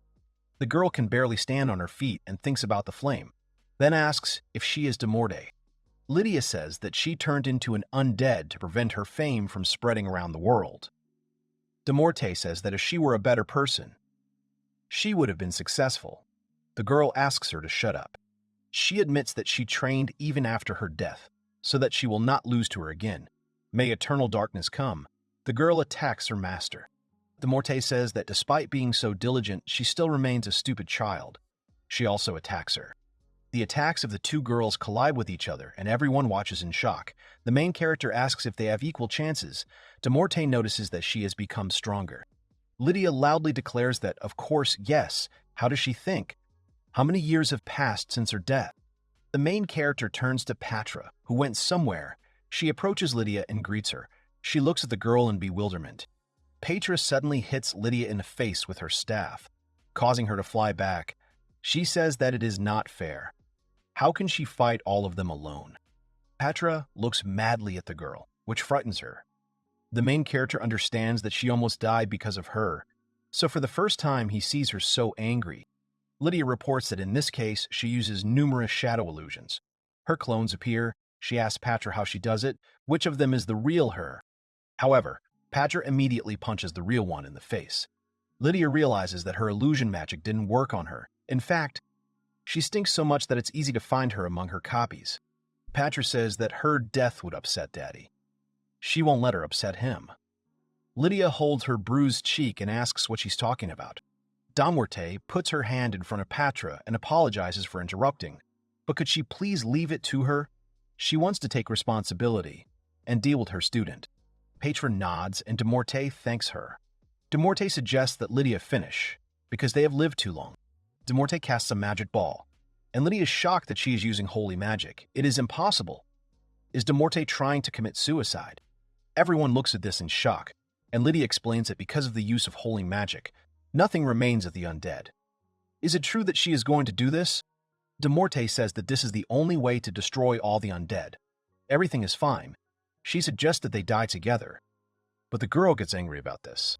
Lala approaches her and screams that she can't do this, tearfully asking her not to leave, because she is so happy that she met her.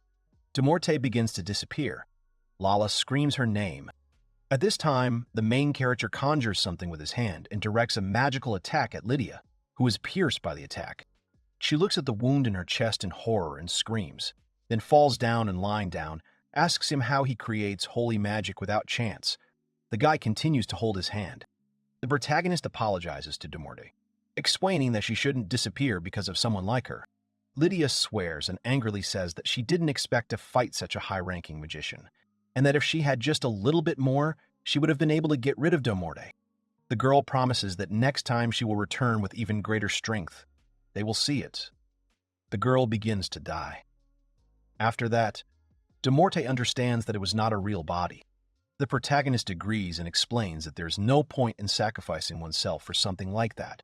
Demorte says that it is incredible. She became too emotional and misjudged the situation, and he saved her. Pixie Lala hugs Demorte and thanks the heavens with tears, because she is very glad that she did not disappear. Demorte apologizes for making her worry, but they will have to part soon, and Lala looks at her in horror after that. There are no more magic stones left, and they can't use the stolen stones. So this is goodbye. However, Lala suggests that Locke can share with them, but Demorte says that they can't bother Locke anymore. The protagonist asks Demorte with a smile about becoming his familiar. If she became his familiar, she would be free to use as many magic stones as she needed. And besides, she still had to deal with Lydia. She asks him if he is sure, if he really wants to make her his familiar, a representative of the dark race. The protagonist agrees, only he has holy magic. This may have an adverse effect on her, and in the worst case, she will simply disappear. The girl says with a smile that as long as there is the slightest chance to live on, she will accept any outcome. Lala looks at her. The undead, the Queen of Darkness, wants to become a friend of the main character. Does he want to be friends with her? But there is one but. Since she is a dark race, her dark magic will be greatly weakened. The guy tells her this, but she is not in danger of disappearing. She says that then everything is fine and she is counting on him. Light appears around her. The undead, the Queen of Darkness, has undergone the process of turning into a holy beast and has become his friend. An upgrade of one of the companions of the monster garden is available. The protagonist is thinking about a small salt mining, so he will choose this. The monster garden has been expanded. The guy asks what will happen to Lala. She is happy. Pixie is the familiar of the Queen of Darkness. When the Queen of Darkness became his familiar, Pixie became his as well. The girl happily thanks the guy and asks him again to take care of her. The main character is also glad to meet them. Street repairs are underway in the capital. The guy orders everyone to help rebuild the city. He will go to the guild to report the request. At the guild, he is met by Rika, who tells him that he is just in time, and he is at a loss. Several serious guys are already waiting for him inside, and the guy is thinking about what is going on here. The protagonist awkwardly looks at the two guys who are waiting for him and thinks about the very heavy and stifling atmosphere in the room. The guy wonders if these two are actually just sitting quietly, if something else happened, since they were always fighting. Locke asks Ricky what's going on here. The girl makes a positive gesture and leaves the room with a smile. The guy asks her to wait, but he is addressed. One of the guys apologizes for calling him even though he was very busy. Locke says it's okay. The head of the Knights also stands up and apologizes, because due to his incompetence he almost killed him. He sincerely apologizes from the bottom of his heart. Locke is surprised and tells them that everything is fine now, so let him raise his head. He asks if all members of the Knightly Order were brainwashed. What happened? The knight says that he is very sorry, but he has no memories of what happened. It's possible that it all started 6 months ago when he met a girl named Lydia. He also reports that this girl appeared right in front of him alone during his training. He remembers this. Even though it was their first meeting, he remembers feeling like he was standing in front of someone he had known for a long time. Maybe that sweet smell he remembered was the smell of medicine or a spell. She called the rest of the Knightly Order and forced them to collect monster bodies to help her develop the country. She explained that adventurers were an unnecessary nuisance, and Titus was the source of evil. They believed it. As a result, they forcibly seized the bodies of powerful monsters. They were going to drive the adventurers out of this country. In this regard, he also wants to apologize to Titus and the entire Adventurers Guild. He deeply regrets. Titus and the protagonist are surprised by this. Titus reports that he can't even believe that such a proud man like him bows his head before him. Titus stands up and accepts his apology. Marcus thanks him, and Titus extends his hand. He will do everything in his power to calm the adventurers down. But for now, they need to work together and start rebuilding the city. He smiles. Marcus supports because he is looking forward to our joint activities.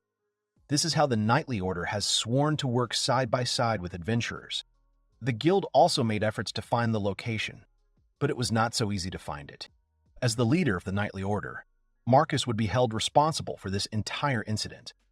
But for now, the king had decided to prioritize the rebuilding of the city and would deal as Marcus later.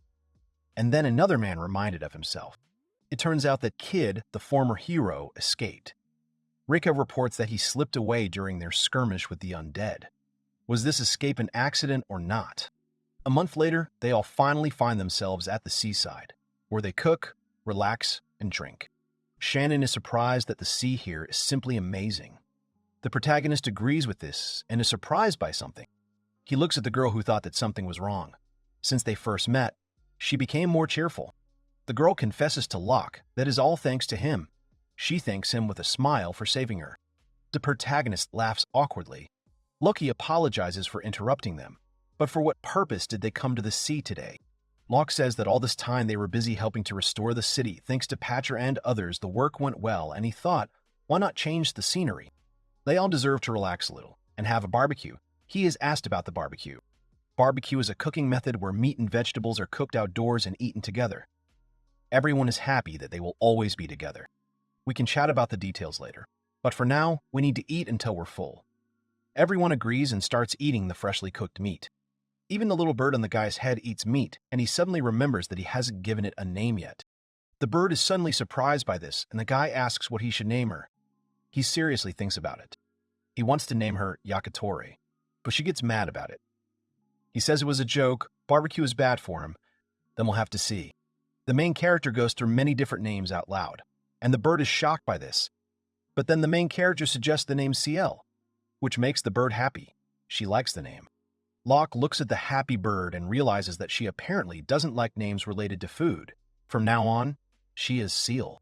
Demorde turns to Locke and tells him that she simply cannot help but share that this is soft and juicy meat, pleasant and soft to the taste. The protagonist, perplexed, asks Demorde who she is. Demorde takes the form of a skeleton and says that it is she. Since she was here, she thought that his human form would be more pleasing to the eye. She could even go out into the city in this form. The guy understands that they have a lot of magic stones, but how can she eat, consisting only of bones? The girl asks him not to go too deep and to be able to sense the mood. The guy agrees. Lala asks what kind of sauce it is. A real delicacy. The guy explains that it is a special sauce he made from onions and ginger. The subtle aroma comes from the apples. Lala has never tasted such a delicious sauce before. She is so glad that they met Locke. She expects more delicious dishes from him. She can't wait. She starts bothering him. He agrees to eat a little. Then the ants ride on the water, which Demorde conjures into the form of a slide, and the main character eats meat. The protagonist is fishing, and Lucky asks him what he is doing. Locke says that he catches fish by attaching a hook and bait to a string. The fish swims up and swallows the bait. Lucky says that it looks interesting. He will try it too. Lucky lowers his tail into the water, but the guy points out that there is no bait on the tail. Lucky laughs because with such an attractive tail as his, there is no need for bait. The main character lies down with his back in the soft fur of his pet and thinks about how nice the weather is today. Sometimes it's very useful to just relax like this. Lucky also relaxes, closing his eyes, agrees with the guy. In fact, we must not forget how precious every moment is, when suddenly something tugs at Lucky's tail. Lucky, in shock, tells Locke that he caught something. The protagonist asks him to pull out the tail right now. The main character looks in shock at what has attached itself to Lucky's tail. It turns out to be a mermaid, who is surprised by the fluffy tail and holds onto it with her hands. The main character, together with Lucky, looks at the mermaid, who continues to rejoice at her fluffy tail. Lucky asks what now? Somehow she doesn't look harmless. We need to return her back to the sea. Lucky waves his tail, but the mermaid has grabbed the tail tightly with her hands. The girl is happy that this fluffy one is very energetic. The main character asks his pet not to give up. The next moment, magic appears, which pushes the mermaid back into the sea. The main character asks what it was. Locke's friends turn to him, asking what happened. A loud noise was coming from here. The guy says that nothing like that. The mermaid flies out of the water again. She screams at the fluffy again and hugs Lucky's tail, which scares him. Shannon is shocked by this. Lucky says that this time he will not hold back. Mermaid asks him to wait. The mermaid says that she is not some kind of suspicious mermaid. She is simply overwhelmed with a desire to touch the fluffy charm. She is happy with the tail. Lucky uses magic to throw the mermaid back into the sea. Shannon says that she is creepy and too suspicious. All the mermaid's fur flies out of the water again, wanting to touch Lucky's fluffy tail. Lucky is already scared that she has returned. He asks Locke to save him. He thinks about what he should do, and then Demorde asks him to leave it to her. The girl conjures a huge ball directly above herself, which is watched by everyone present. Demorde says with a smile that if the mermaid wants, let her stay. She will turn her into a fried fish, or she will choose to calmly return to the sea. The mermaid says that this is what was expected from the inhabitants of the land. They are immediately going to forcefully separate her from the fluffy one. Then she will answer them in kind. The girl asks Leviathan to come out, and something under the water begins to move. A huge water snake named Leviathan appears and everyone looks at it in shock. The girl is surprised by the arrival of Leviathan, and the main character explains it is the most powerful inhabitant of the sea depths. The mermaid says that everything is correct. This is Leviathan, the Sea King. She orders him to show his power. Leviathan addresses everyone and tells them that he is pleased to meet them. He is Leviathan, and is very happy to meet them. The protagonist says in surprise that it's nice to meet him too. The mermaid asks what it means. If he doesn't fight, she won't be able to be with the fluffy one. She knows that he can't do that. They'll understand if she talks to them. The mermaid asks him what he is saying. The inhabitants of the land conduct conversations only with their fists. Only through a fight can you make friends with them. And then they say their opponent is good and all that stuff. And before you know it, she's with the fluffy one. The mermaid asks him to show her some of his power, and he agrees. Then he starts to cast a spell. Leviathan uses Water Dragon's Tempest, specifically the delicate version, causing the water behind him to rage. People are surprised that he is so strong. It seems that this help magic is comparable to Fenrir magic. Demorte is curious about this. The girl says that in this case she will also show him her true power, and is going to release the magic of illusions. She takes the form of a skeleton, and asks the spirits of antiquity to come to her. Leviathan screams in shock that it is a monster, after which he hides under the water, which surprises everyone. The mermaid asks him where he went. Leviathan trembles and says that he's afraid of monsters. Lucky looks at the mermaid and says that she knew he was afraid of ghosts. The girl calls him a sly fox. She smiles and says that it doesn't matter. She admits defeat and asks the guy why they shouldn't become friends, to which the main character immediately refuses. The mermaid asks why. They have already exchanged fists, so now they can become comrades. The guy says that it is not so. The mermaid thinks that at this rate she will have no one to ask for help in her village. The guy asks her what kind of trees they are. The mermaid notes that he has a gargoyle, wyverns, and orange ants. The girl loudly asks the guy to help them too. She really asks him to help their village, but the main character does not understand what exactly she needs help with. The mermaid reports that, in fact, some kind of fish have appeared there. In general, a big trouble has happened. She asks for help again, but Locke does not understand what she is talking about. The girl thinks about how to explain this to her. Leviathan turns to May and asks her permission to tell them everything. He emerges from the water and tells them that at the bottom of this sea, there's a village of mermaids. 3 days ago, it was attacked by a group of fishmen. Fishmen are creatures that are half human and half fish, squid or shark, but their fish-like features are more pronounced than human ones. Mermaids, on the other hand, have more human features, making them two different species. Until now, the mermaids have never had hostile relations with the fishmen, but they cannot be called close either. For 100 years, the village had been at peace, so there were almost no residents with combat experience. So as a result of a sudden attack, the fishmen captured the village and took many mermaids captive. By the way, he was the one who was supposed to take on the role of the guardian deity of the mermaid village, but he is very ashamed to admit it. But he is not particularly skilled in battle. May was not in the village at that time, so she was fine. So she came to ask for help from the inhabitants of the land. The main character understands this. Therefore, Leviathan humbly asks them if they would be so kind as to help them. But even taking into account their story, how can they fight if they can't breathe underwater? Leviathan asks them not to worry about it. After all, he took some airgrass with him, and the main character is interested in what it is. Leviathan explains that by eating the airgrass, he will be able to breathe underwater. Water pressure will also not be a problem. The guy did not even know such a thing existed. It can only be collected in the mermaid village. If the guy helps them free the village, then he can take as much of this grass as he wants. The guy says that he, however, cannot expose the others to danger. The ant girl asks him to help them. Everyone else also wants to help the mermaids. The main character is surprised by this. He says that if they say so, then he also agrees. The mermaid asks if they really will help them. She thanks them. Then she can squeeze the soft charm as much as her heart desires. She grabs Lucky's tail again. However, he silently and immediately throws her into the water with magic. I keep wondering if she is alive there. They decided to help the mermaids. Does not believe it. He is amazed by the properties of the aerial grass. Shannon swings his sword and realizes that it will be much more difficult to move quickly underwater. The guy understands that there is such a thing. Fighting underwater will be beyond their strength. The ants and the gargoyle and wyverns are swimming happily and very quickly in the water. They are very happy. The wyverns are just amazing.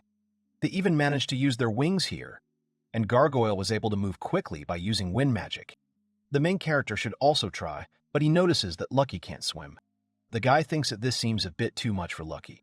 Everyone agrees to move forward. Everyone except Gargoyle can step into the monster garden. They all swim up to the cave together, and Leviathan tells them that this cave leads to the mermaid village. The mermaid suggests swimming ahead and, if possible, keeping up with her, and they all swim into the cave. Then they find themselves in a mermaid village and look around in surprise. The main character realizes that this is the mermaid village. May asks if it is a fascinating sight, because due to the special magic that surrounds the village, no one can see it from the sea. No one has set foot in this village for centuries. He should feel honored. However, suddenly Leviathan grabs the three of them with some kind of rope, which shocks everyone. May asks him what he is doing, but he asks them to be quiet. A fish man in the form of a shark swims by. The protagonist is surprised by this, and Leviathan says that he is probably patrolling. The rest of the mermaids are probably in the queen's castle in the center of the village. He saw them there when they escaped. The guy asks what they should do, whether to attack them directly. But that's not possible. They'll use the alley that leads to the castle. Leviathan tells May that he needs her to lead them. They notice that she is gone. In fact, the mermaid has already gone outside and is calling on the fishman to free everyone. She tells him that she's become friends with the lock, but he suddenly attacks her, and she asks him to wait, because she has not finished speaking. However, Leviathan protects May by incapacitating the fishman, asking the mermaid what she is doing. May informs that she refuses to let such a pathetic coward participate in the dastardly attacks. They don't have time for that now. Another fishman attacks Leviathan from behind, but the protagonist blocks the blow and saves him. The fishman swims back and realizes that they seem to have been spotted. Since everything has turned out this way, they will have to break through. He quickly circles around them. The protagonist thinks that he is fast, but he can't get enough speed to maneuver. Gargoyle asks Locke to grab onto him. The protagonist woos him, and together they catch the moment when the protagonist hits the fishman. They fly out of the water and look down together, asking if they manage to win. However, the fishman just sits on his knee. The main character is surprised and realizes that there is no particular effect at all. However, the main character denies this because he would not say that it would be completely without effect. The fishman again begins to swim rapidly around the main character. The guy watches him carefully. The protagonist asks the gargoyle to dodge 50 centimeters to the right, and he agrees, doing what he was asked. The guy then tells the next turn to be 70 centimeters to the left. Gargoyle does what he needs to do. The gargoyle asks what is going on. As the protagonist expected, the fishman keeps repeating the same movements. And his eyes. They probably washed his eyes, just like those of the Knightly Order. No idea who is to blame. But it seems that he is not capable of accurate attacks. And this means that they can resist him. Let the gargoyle move 3 meters diagonally to the left. Then the protagonist jumps on the fishman and tells Leviathan to act. He asks to tie them with tentacles. He agrees. Leviathan releases tentacles and, together with the main character, embraces the fishman. After this, Leviathan reports that they, of course, swaddled him. But he doubts that he can speak. But before it was possible to communicate with him normally, the guy's thinking about who is behind this. But for now, he needs to hurry to rescue the others. They tied up many more fishmen, namely, all the guards that were in the village. Somehow, unexpectedly, there were so few of them. The mermaid turns to San and asks him why he tied her up. He says that if he had allowed her to move freely, there would have been countless problems. She is angry at him. Several mermaids swim up to them and turn to May. The girl rejoices at Madeline's arrival and hugs her. The girl says that she is very happy. She sheds a tear, and the protagonist is surprised to notice that her tears have crystallized. They are called pearl tears. Mermaids who have a lot of magic produce these pearls when they experience strong feelings. Madeline asks the boy if he is Locke. She introduces herself and says that she is the one who was honored to serve the queen. She thanks him from the bottom of her heart for helping them. The guy says that it is not worth it because these are not all the mermaids. Madeline says that many mermaids and the queen were taken to the Fishmen village. They were locked here, using this place as a prison camp. The protagonist understands this. They must immediately go to help the others. She asks him to wait and gives her pearl. Locke is surprised that it is the same pearl. They hand it to him as a token of gratitude from them all. The girls look at him, asking if he could help them again. The main character agrees.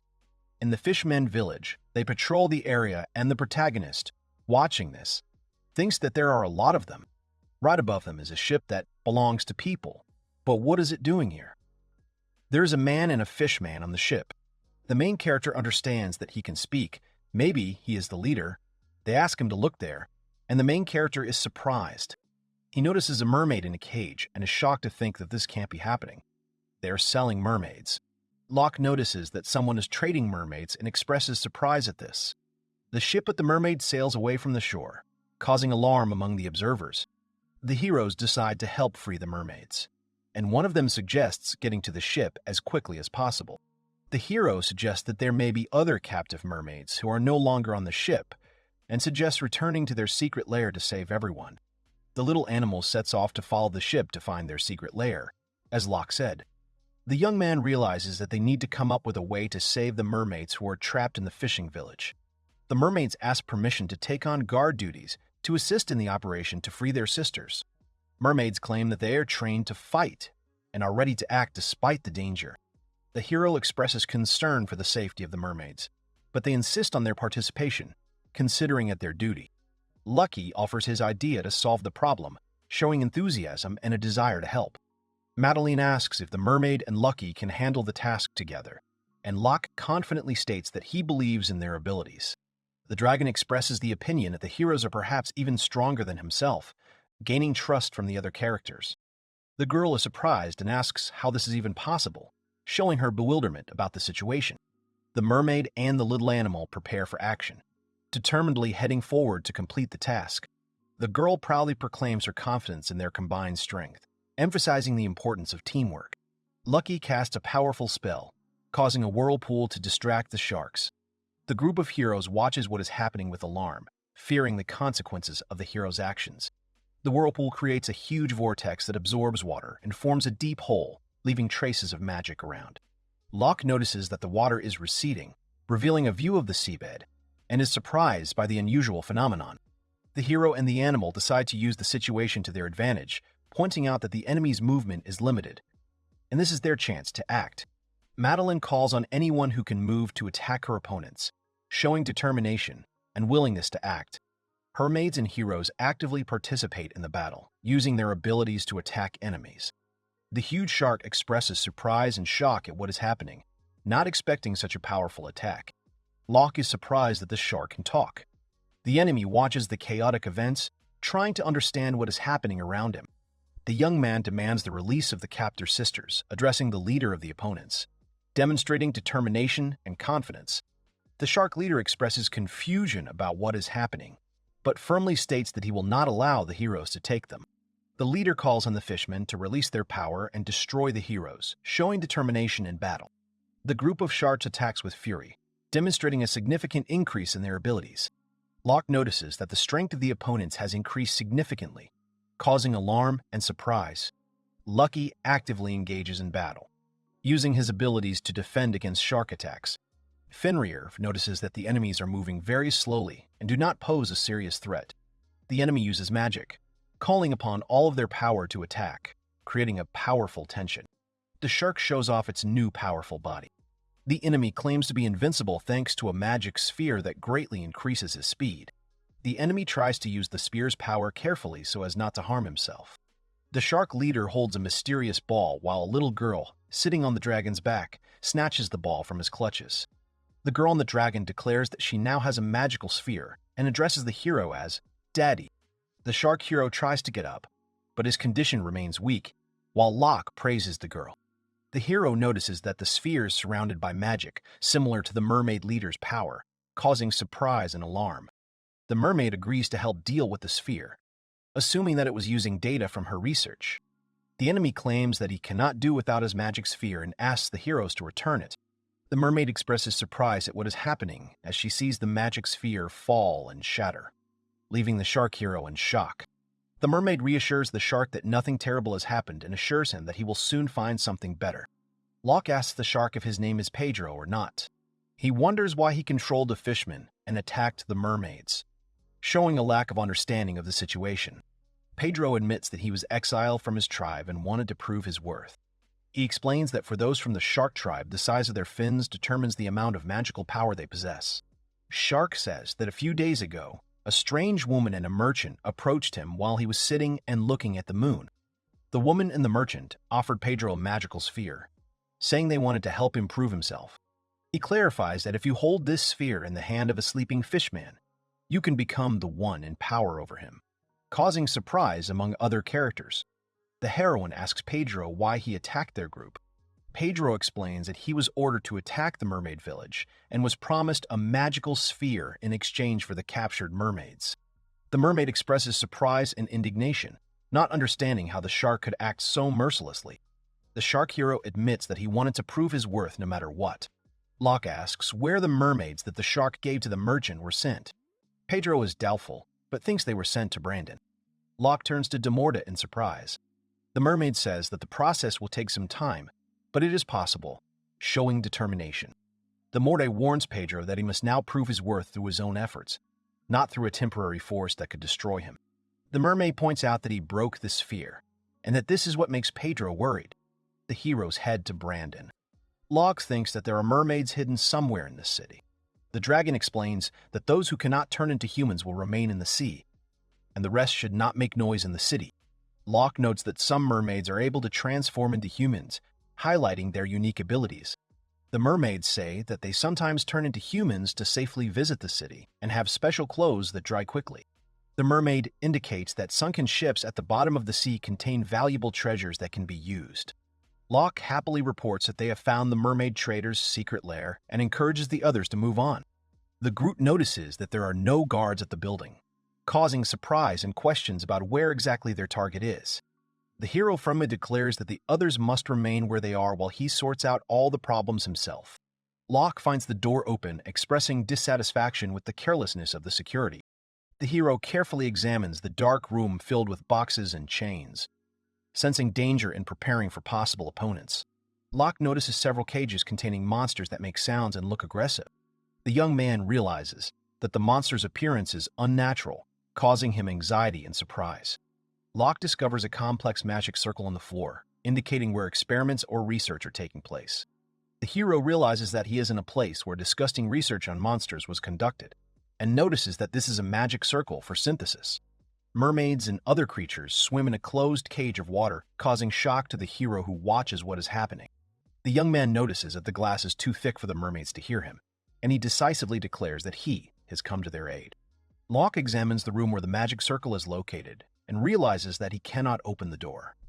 The hero discovers that the door is locked with a lock that is strengthened with magic, making it virtually impenetrable. The hero talks to a creature in a cage who offers to tell him where the key is. The creature in the cage introduces itself as Dracul, a representative of the race of the Araucan gods, the grandson of the leader of Arad, and asks who the hero is. Dracula offers to free him, who promises to tell him about the key and reveals that he was locked here after the attack. Locke agrees to help, but first wants to free the mermaids, pointing out that now is not the time for talking. The mermaids thank the hero for his help, and he asks if everything is okay with them. The hero asks if all the kidnapped mermaids are here.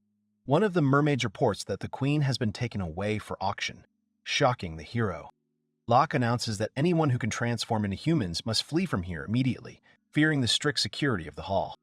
The mermaids admit that none of those present can turn into humans, expressing sincere regret about this. Locke asks Shannon and Gargoyle to help him.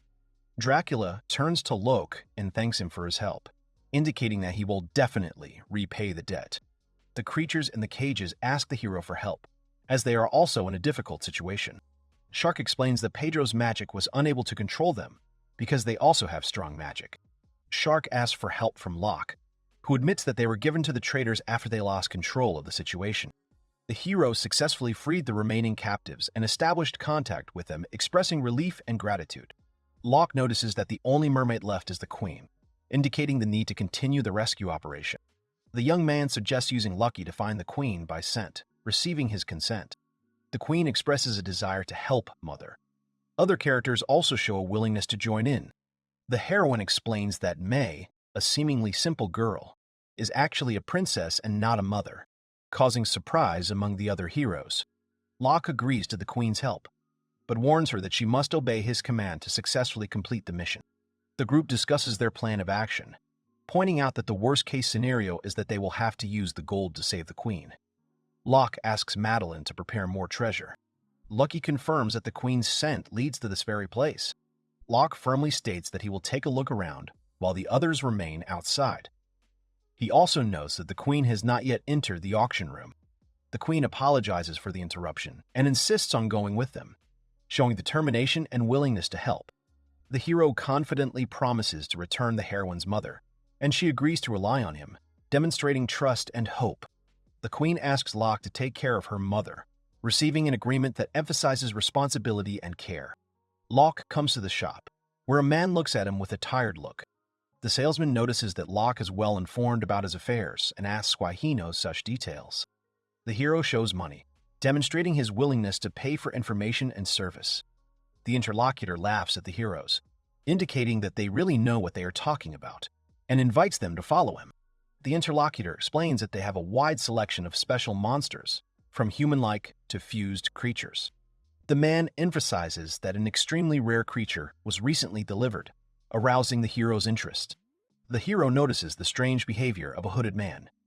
The man orders him to stop, feeling the tension. The hooded man expresses surprise at the foul odor he smells and asks the reason.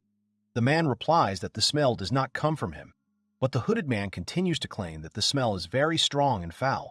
The hooded man looks at the hero closely, his eyes glowing, indicating increased tension and suspicion. The stranger admits that the smell is indeed strange and comes from the protagonist. He begins to worry, fearing that their mission may fail because of this. The woman asks if Locke knows another girl named Lydia. He expresses surprise as he doesn't know her. The hero looks closely at the woman, and she wonders if this is really true. The hooded man apologizes for any chance he might have accidentally scared the heroes, and notes that he is emitting magic similar to Lydia's. Locke and the man discuss who this man is, pointing out his mystery and unknown nature. One of the characters explains that this man is the witch Ryza, who creates magical tools, although even he does not know all the intricacies of her work. Locke realizes he must be careful around a woman who knows Lydia and expresses concern. The man asks Locke if he is happy that they have finally reached the auction. The Mermaid Queen is being featured as a special lot for the first time in the auction's history. Locke recognizes the Mermaid Queen as May's mother. One of the characters remarks that all mermaids are considered beautiful, but this queen stands out with her striking figure, causing admiration. The hero learns that the Mermaid Queen is valued at around 300 million, much to his surprise. The man emphasizes that queens are a species that can fight, so their price is always high and non-negotiable. He says that Grizz has long been interested in this mermaid, but warns the hero that even 300 million may not be enough to buy her. The dangerous merchant, the son of a wealthy merchant, demonstrates a willingness to spend huge sums of money for the things or people he desires. Locke realizes the gravity of the situation and decides to postpone his attempt to acquire the mermaid, realizing that it is too risky. The hero learns that the price of the Mermaid Queen will be reduced to such an extent that she can be purchased cheaper during an auction. Locke agrees to the proposal and asks how they can get into the auction since it is usually a closed event for purchasing creatures. The man thanks Locke for his help and gives a hint about the time of the auction, which will take place in 6 days at 1800. The man assures the young man that his protection will guarantee him safe entry to the auction site. The heroine expresses concern for the safety of her mother, who is due to be sold at auction in 6 days. Locke notices that the place where the Mermaid Queen is located is protected by very powerful magic, and realizes that it is impossible to free her by normal means. He suggests rescuing the mermaids peacefully if possible, and decides to consult with the guards first. A group of heroes encounter a dragon, who is surprised by their appearance. The dragon recognizes the hero and expresses surprise. Locke asks why he was captured again. Drackle is frustrated that the guards in the city turn a blind eye to warehouses filled with monsters right in the city, pointing out the corruption of the system. The guard angrily orders him to be silent, and Drackle points out that his accusations of lying are based solely on the fact that he is a half-breed. He also reminds the guard that he already spoke of monsters created by fusion. The guard expresses disbelief at the dragon's words, stating that no one would believe such heresy. He claims that the warehouse belongs to Chad, repeating this to emphasize the importance of the fact. The guard explains that Chad founded a distribution center and rehabilitation center, doing a lot for the city even if he was involved in the creature trade. The hero realizes that Chad is indeed selling creatures, much to the surprise of the other characters. Dracula asks if they received bribes from Chad, pointing out the corruption of the guards, and suggests conducting a proper investigation instead of ignoring the situation. The heroine, standing next to Lucky, sternly warns the guard that he cannot insult anyone he wants. The guard declares that he will punish the dragon with the full range of punishments and orders him to be taken away, demonstrating determination. Locke realizes that the local guards are in cahoots with Chad, pointing out the corruption in the system. The hero thanks the dragon for his help and promises to free him soon, expressing his determination to fulfill his promise. The young man suggests discussing the situation with all the other participants while they prepare for further action. The hero points out that without convincing evidence, it is impossible to accuse a merchant who is closely connected to the city and controls it. Locke warns that it will be difficult to win the Mermaid Queen at auction, especially if important characters like Chad and Grizz are involved. The heroes agree that they need to learn more about Chad and Grizz, as there is another way to solve the problem besides bargaining. A group of heroes discuss information with local residents, trying to gather more data about the situation. The hero concludes by stating that they are certain that the man seen on the ship is Chad. Locke notices that people in town talk about Chad as a good and wonderful person, no matter who they ask. However, when the heroes ask about Grizz, the opinions change. Some call him a stupid son, or the worst, indicating a negative attitude towards him.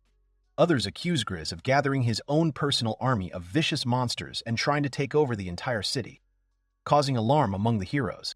Locke realizes that he will have to face not only Chad, but also Grizz if the rumors are true, and decides to take action. Lucky expresses hunger, emphasizing the need for a quick solution to the current situation. Shannon laughs, saying she's not hungry, even though that would be an excuse for her behavior. Locke apologizes for not having eaten yet and expresses his willingness to help. The hero notices that a rare gray wolf is standing in front of him, causing surprise among the other characters. A group of people discuss the possibility of selling a wolf, pointing out that it looks interesting and could be valuable. Locke firmly states that he will never sell Lucky, emphasizing his affection for the animal. A man offers money, offering it as a means to solve a problem or make a purchase. He happily announces that he is buying the gray wolf for 30 times the market value, causing surprise in the hero. The young man resolutely refuses to sell Lucky, emphasizing that he will not do this for any amount of money. The man introduces himself as Grizz, the only son of a wealthy merchant from the town of Fandel, demonstrating his high status and confidence. Locke is adamant that he will never put Lucky up for sale, emphasizing its special significance. Grizz assures the hero that there is nothing in the city that he cannot buy, demonstrating his wealth and influence. The older man proudly claims that everything in the city belongs to Mr. Grizz, causing admiration from those around him. The butler is happy to point out his popularity and authority. People around continue to joyfully shout the name Grizz, expressing support and recognition of his power. The hero resolutely refuses to sell Lucky, despite persuasion and pressure from Grizz. Lucky angrily asks Grizz to shut up, indicating his lack of understanding of the situation or his stubbornness. Lucky speaks sternly to the man, emphasizing the importance of what he is saying and declaring that he will not repeat his words again. The wolf categorically declares that even after 1,000 years, no one, be it an insect or anyone else, has the right to command him, emphasizing his loyalty to only one master, Locke. Grizz's men lost heart and were powerless because of Lucky's strength of spirit. Locke notices that Grizz's men are under great pressure and overhears Lucky talking about how the weak have fallen. Grizz admires Lucky, stating that his loyalty is worthy of respect. The merchant offers to feed Lucky whatever he wants and invites the hero to join him. The hero is surprised to learn that the merchant managed to withstand Lucky's pressure, and Grizz suggests that the common man calculate the amount by multiplying the number by 100. Locke agrees to the offer, although he expresses dissatisfaction or doubt when looking at the merchant. The hero offers to share information about where he found Lucky and asks how he feels about this offer, and he demands the Mermaid Queen in exchange for money. Grizzly categorically refuses to give up the queen, stating that the mermaids are much more valuable and he cannot do this. In addition, the queen figures into Grizz's plan. The merchant ridicules the hero, calling him poor, and points out that the discussion is inappropriate for his level. Grizzly notes that Locke is interesting and praises him for his courage, pointing out that not many can stand up to him. The merchant invites the group to join him. The group of heroes passes through a magnificent interior where statues and decorations create an impressive atmosphere. The heroes continue to move along the corridor, surrounded by the luxury and grandeur of the surrounding space. The hero notes that even such a huge mansion cannot accommodate everyone, emphasizing the scale of the place. Locke says that the mansion is very huge, to which Grizz points out that he cannot earn enough money for such a mansion. Grizz shows rare figurines, and the heroes notice white wolves. Locke thinks that Grizzly is collecting wolves for their fur and notes that they look like mini Luckies and are considered rare monsters. The hero expresses disbelief, but the older man assures that everything is ready to continue the conversation. The boy cautiously agrees, pointing out the possibility of a trap, and Grizz assures him that it is lunchtime. Locke cautiously agrees, but continues to insist on the danger. And the merchant smiles, saying that food is the best, thanks. The hero watches the animal eat with appetite and admires this sight. The animal happily devours the food. Lucky notices that there is no smell of poison or anything like that in the room, and reassures Locke, telling him not to worry. Grizz claims that he never stoops to base methods. The merchant claims that he can achieve everything without using unworthy methods. The older man suggests moving on to the main topic of conversation, pointing out that their wishes have already been fulfilled. After dinner, Lucky heads out into the garden, full, and the hero expresses his willingness to start the conversation first, hinting at a plan to help the mermaids. Locke reveals that he doesn't know if a boss of Lucky's level exists outside the royal capital, as the wolf was one of the bosses on the 10th floor. The older man notes that the hero is well informed, and adds that such a boss is recommended for the 5th grade. Grizz clarifies that he constantly receives different information, saying that he is, after all, the son of a merchant. Gritch suggests using mermaids for training. The heroes learn that the fishmen will soon attack the city, causing surprise and alarm. The merchant says that in the past, the merchant Chad predicted attacks by white wolves in other cities using a disaster prediction device. He expresses a desire to prepare his army for underwater combat, especially if the enemy has a queen leader. Grizz thinks about how to minimize damage to the city with the help of mermaids, who are excellent at underwater combat. The man notes that buying a fortune-telling device for a lot of money seems suspicious. The hero wonders about the hidden agenda behind the situation, hinting that something is wrong with Chad's predictions. Locke questions, suspecting that Chad is secretly involved in illegal trade in illegal creatures and experiments with chimeras. Grizz explains how Chad quickly gained the trust of the town's residents by setting up free food and medical distribution points to operate discreetly. He points out that many of the guards are bribed, making the situation even more difficult for the heroes. The older man expresses anger, stating that the traveling vendors are behaving unceremoniously in his town. Locke notices that Grizz is not what the servants say he is. Locke notes that Grizz is very smart, but adds that he has heard of him as just a stupid rich man's son. The man agrees with this opinion, stating that in fact he is really considered that way. Grizz notes that such conversations are easier to have when there is a shared understanding of the situation. The hero expresses serious intention. He asks if he can count on the older man's help in obtaining evidence against Chad. Locke makes another request, hinting that it would be nice if it were fulfilled. The hero asks Grizz to give him the Mermaid Queen if he wins her at auction. Locke offers the merchant several underwater training trainers, surprising him with the offer. The hero states that he can help right now, attracting the attention of those around him. The older man expresses surprise. Grizzly approaches the hero, asking his name and confirming that it is indeed Locke. The merchant states that the hero has earned his attention and offers cooperation, expressing impatience to work together. Locke agrees to the offer, and his partnership with Grizz begins with a handshake. The heroine explains that the sphere not only manipulates people, but also works as a device for collecting mana. She speculates that the purpose of collecting mana in the sphere is to resurrect a demon that was once a threat to the world. The girl adds that, based on old documents, it can be concluded that magical power of such magnitude is not within the power of a human being. Locke asks for details in surprise and notes that this could be the same demon they talked about earlier. The heroine points out that, based on the available information, there is a high probability that the sphere is connected to this demon. Dilmorte expresses doubt, saying that her words are just speculation. She wonders who could come up with such a plan, and mentions the resurrection of a demon, which could lead to huge troubles for the world. The hero resolutely declares that it is necessary to urgently find the creator of the sphere in order to stop the demon's resurrection. Locke points to Ryza, a magical tool dealer at Chad's shop, as the prime suspect. The young man understands the importance of the situation and asks Demort to continue studying the demon in order to better prepare for the upcoming events. Locke reveals that he has been carefully gathering information about Chad and his connection to the demon, indicating the importance of the upcoming auction. The characters are in line outside Mr. Nada's soup kitchen, where people get food the day before the auction. People actively line up to get their share of food, creating a noisy and lively atmosphere. Residents express their gratitude to Mr. Chad for the free meals, emphasizing his kindness and care. The hero notices a free healing point where people are waiting in line, amazed at the scale of Chad's activities. Nayuta consoles another character by saying that it will be their turn soon and everything will be fine. But the other character remains doubtful. Lucky notices that Chad really did trick everyone. Locke expresses regret that Chad was involved in questionable activities, even though his activities seem noble. The characters notice the guild's announcement of an impending attack by fishmen, causing alarm among the town's inhabitants. A notice from Chad has been posted on the bulletin board, warning adventurers of a possible fishman attack in the coming days. The commoner expresses doubt, asking if the fishmen will really come as Gris predicted.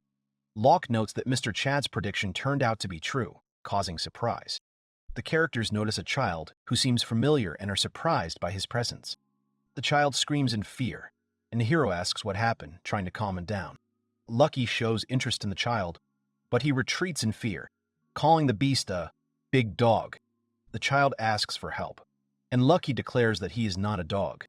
The hero notices that the situation is only worsened when the child continues to scream in fear. The other characters try to calm the child down, but to no avail. The baby finally stops crying, surprising the heroes. They notice that the baby has become braver and ask what happened.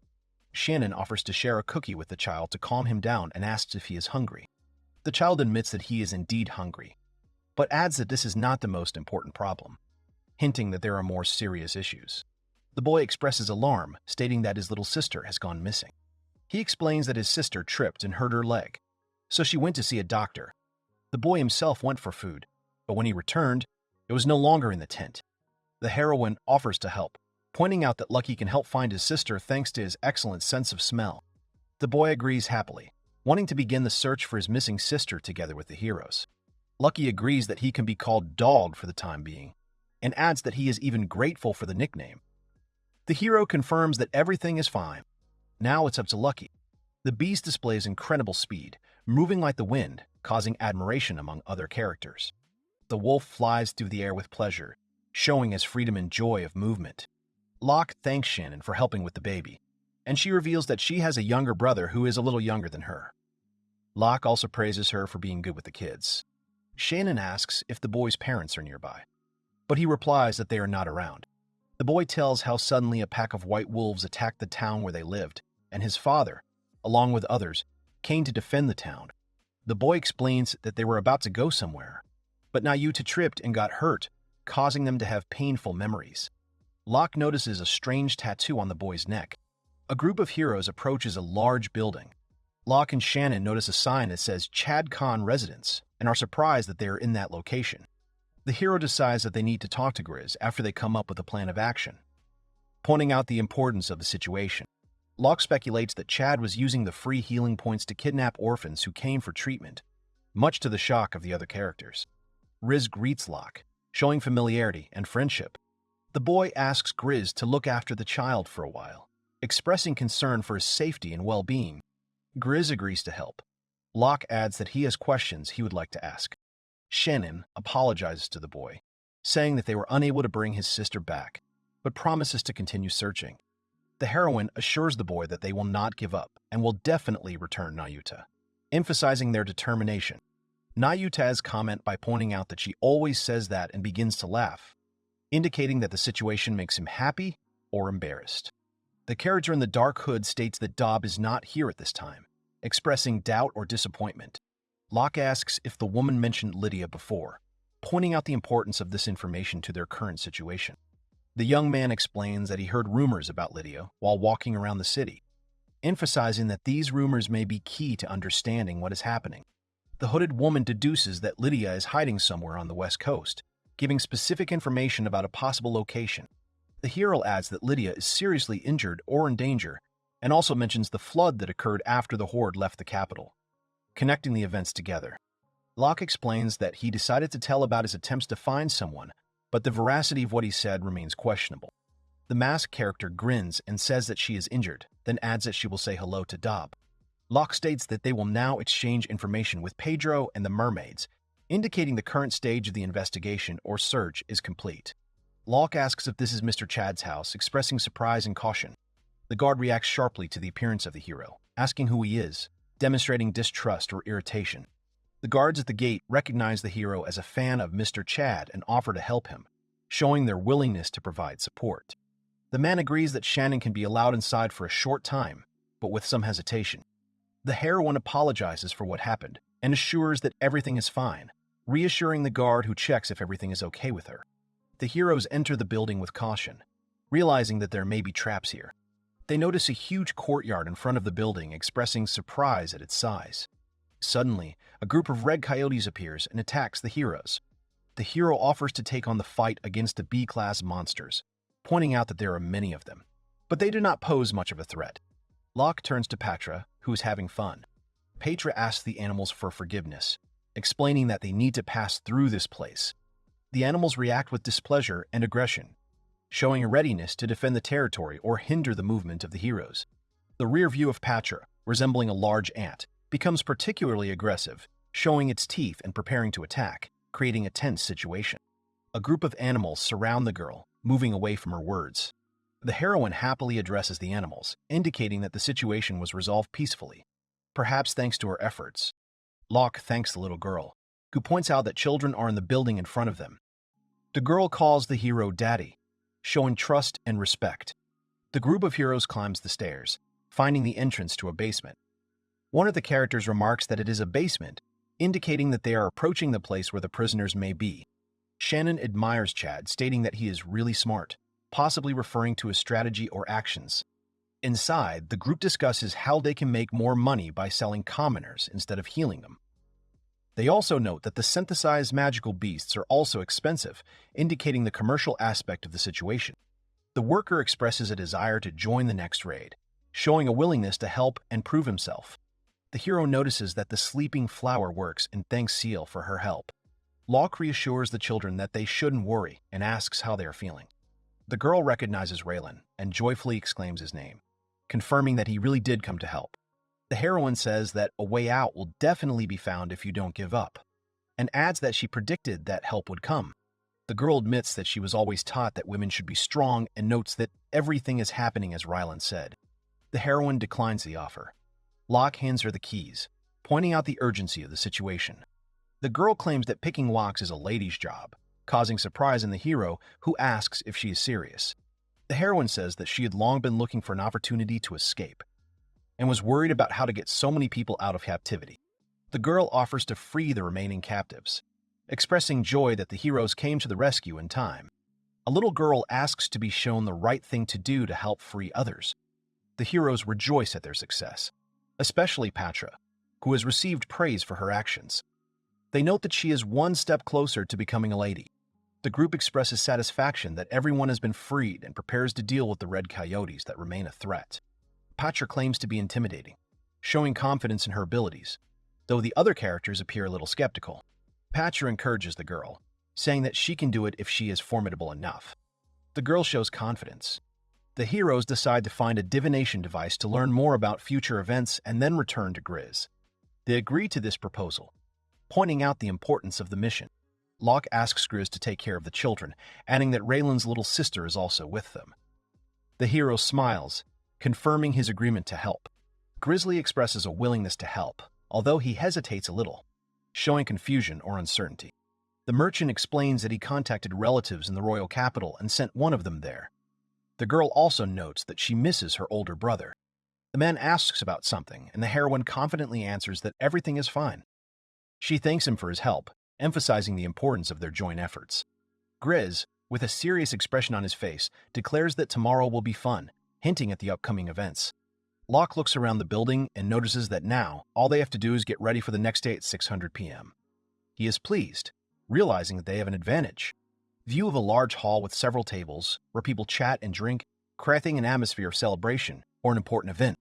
Two characters are talking, one of them makes a toast and the other listens attentively, indicating a formal or ceremonial setting. The heroes discuss the location of the creature auction, noting that there will be many participants, which emphasizes the significance of the event. Grizz reassures the hero that he always shows up for deals worth over 100 million, and adds that there is no need to worry. The auctioneer announces the start of the sale of creatures, greeting everyone present. The first lot is a male member of the Dragon God race, with a starting bid of 100 units. Auction participants are actively raising prices. Grizz agrees to help Locke win the auction. The hero notices that Grizz has placed a bid of 500 units, causing surprise among the other auction participants. The auctioneer announces the winner with the highest bid of 500 units and asks if there are any other bidders. Locke agrees that the price of 500 units is reasonable compared to the market value of the creatures. Grizz confirms that 500 units is a good price, especially for the dragon god race, which is not very popular due to its difficulty in controlling them. The man jokes that everyone expects his behavior because he is known as a rich and spoiled kid. The auctioneer announces that the next lot is one of the brightest sea pearls, which is difficult to catch as it is of a fighting type. The queen of the mermaids appears on stage, causing surprise and admiration among those present. Grizz places a bet of 100 million, indicating seriousness of intentions and a willingness to spend significant funds. The other auction participants notice the presence of Grizz, one of the influential players, causing surprise and tension among the others. The bids continue to rise, with one bidding 130 million and another bidding 120 million, demonstrating intense competition for the lot. Grizz suddenly raises her bid to 300 million, shocking the other bidders and highlighting her determination to win the auction. The auctioneer asks if there are any more bidders willing to raise their bid, but everyone remains silent, indicating that the man has won with the last bid. The trader announces the winning bid of 300 million, signaling the end of the auction and the close of trading. Grizz claims to be a rich son, emphasizing his superiority over the other auction participants, and Locke thanks him for his help. Other participants agree that it is time to settle the score, demonstrating their readiness for the next step. Chad refers to Mr. Grizzly, indicating his important role or involvement in current events. Chad would like to thank you for making the auction a success. Grizz is busy writing something, possibly a document or contract, while Chad asks for the contract. The man in the long coat agrees to Grizz's question if he can find out anything more, indicating a desire for more information. Grizz asks about the fishmen attacking the city, hinting at recent events or rumors that may be important to the current situation. Grizz expresses surprise to learn that most of the creatures for sale are illegal, highlighting the seriousness of the problem. The merchant shares rumors that Chad supposedly kidnaps orphans wherever he goes and has them become his slaves, pointing to his reputation and methods of operation. Grizz states that he has also studied the magical divination device, demonstrating knowledge of the subject matter. The character, with a serious expression, asks why everyone present is trying to look innocent, pointing out the group's suspicious behavior. Chad chides Mr. Grizz for being rude and notes that testing the magical device does not inspire confidence, emphasizing his distrust of his actions. The girl appears worried or angry, perhaps thinking about the situation or preparing for the next step. Grizz says that after the kidnapping, the girl was kept in a basement with other orphans, indicating serious abuse by Chad. Chad expresses satisfaction that Grizz confirmed his words, although he expected him to say something similar. He says that only the townspeople trust him, emphasizing his local popularity and authority. Grizz says there's something that escaped Chad's attention. Chad learns the girl's name is Nayuta Louise, the daughter of a ducal family, which surprises the other characters. The girl claims she was kidnapped and held in a basement, pointing to serious charges against Chad. Nayuta also reveals that Chada instigated the White Wolves' attack on the city, adding serious accusations to the previous ones.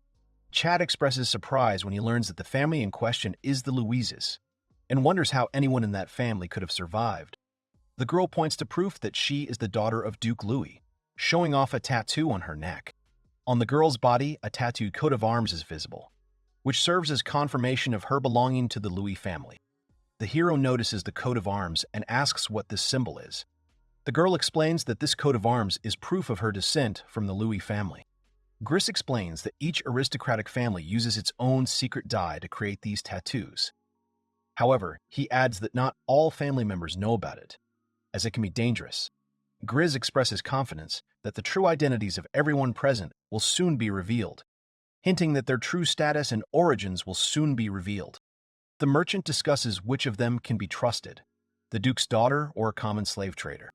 A group of people are in a tense situation where Grizz orders Chad to surrender, emphasizing the seriousness of what is happening. Chad shows confusion about recent events or the actions of other characters, with a surprised expression on his face. A group of armed men surround the main characters, creating an atmosphere of danger and pressure, indicating a possible confrontation or conflict. Chad expresses surprise and displeasure, commenting that every guard in this city serves him. He smirks, claiming that Grizz is a stupid rich man, showing contempt and self-righteousness. Chad urges the others to be careful, warning of the possible consequences if they fail to successfully complete the negotiations. Locke suggests that Shannon stay put to monitor the situation, indicating that he knows where Chad is headed, likely for further action. Grizz is against leaving Shannon alone, believing it to be the wrong decision, emphasizing the need for teamwork and the safety of everyone involved.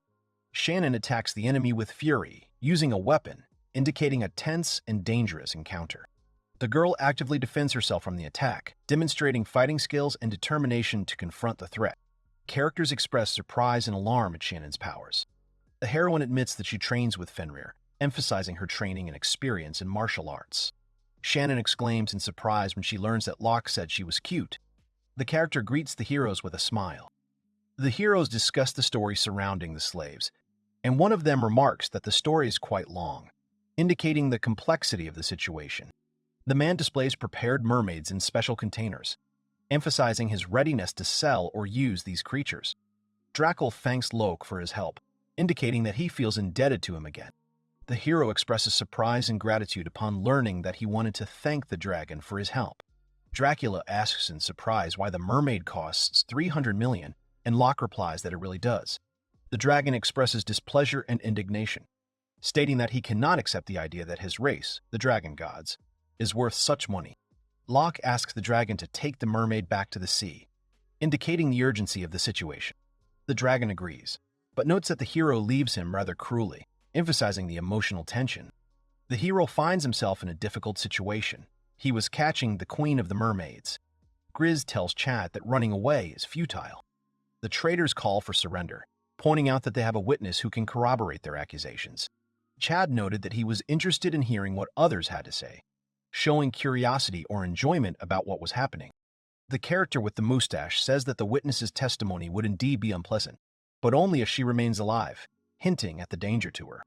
Fishmen swimming in the water, creating a chaotic, intense atmosphere. Chad and Locke look at each other, one of them smiling and the other looking serious or worried. A character in a hat and a long coat loudly declares that it is time to take revenge for all the humiliations, indicating a conflict situation. A group of fishmen surround Chad, creating a tense atmosphere, possibly preparing for an attack, which the man himself did not expect, since he sent the fishmen into battle against the main characters. Chad points at Pedro, calling him the enemy, and doesn't understand what's going on. The heroine explains that if he were watching Pedro, he would be sent to prison, pointing out the serious consequences of his actions. Chad expresses surprise, asking why the mermaids are cooperating with the fishermen. The girl shows confidence, stating that everything is fine and they know what the enemy is planning. She emphasizes her group's awareness of what is happening, which may be key to their strategy. Shannon angrily states that Chad used the fishmen against the mermaids, implying betrayal or treason, and that he will pay for it. Chad is adamant that he will not allow things to go as planned. He is willing to step in and change the course of events. The man looks frightened, perhaps due to the sudden intervention of the snake. The heroes are on a ship where a tense situation is occurring. Chad asks for help, expressing fear and anxiety. Locke reassures the mermaid queen that she should go to her people quickly. He shows confidence and determination despite what is happening around him. The queen declares that she will follow Locke, showing loyalty and willingness to help. The mermaid wants to give her throne to her daughter so that she can follow the main character on his journey. The queen of the sea creatures asks the hero if he will be the girl's friend. She smiles, offering her friendship and emphasizing her desire for cooperation. Locke agrees that the slave contract is no longer valid. He offers to discuss the situation with the other members of the group, demonstrating his concern for a collective solution. The girl next to him looks surprised but trusting. The queen suddenly proposes marriage to the hero, causing him surprise and confusion. Locke declines the marriage proposal but agrees to let the girl join their team. The queen happily declares that she is looking forward to working together. At the same time, she says that she is now simply Marrow. Meanwhile, a mysterious hooded figure appears, completely hiding his face. The girl says the name Lydia with a serious expression, indicating an important memory or connection with that name. Two characters are on the seashore under the moon. One of them, dressed in dark clothes, explains to Lydia, saying that the scientific works were stolen and there is nothing to it. The hooded woman tells of Lydia becoming mute during their separation. She adds that it was even more convenient for her, causing surprise in her interlocutor, who looks at her with bewilderment.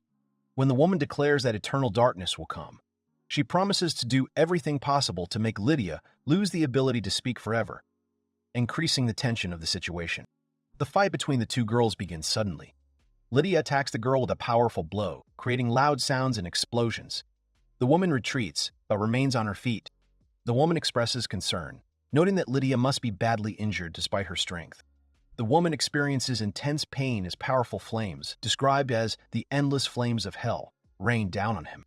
Suddenly, a strange figure appears in the form of a skull, surrounded by magical symbols. Skull introduces himself as Domort. She is Lydia's master. The situation remains tense, but Domorte seems calm and confident, which worries the woman. The woman shows amazement when she learns the name Domorte. She cannot believe that such a powerful being is in front of her. Domorte explains that the scientific papers were deliberately stolen to force the heroes to return them. She offers another fight if they do not comply with her demands. The woman expresses surprise at seeing a mysterious skull-shaped figure whom she calls the Great Sage. She asks why he is there and appears concerned by his appearance.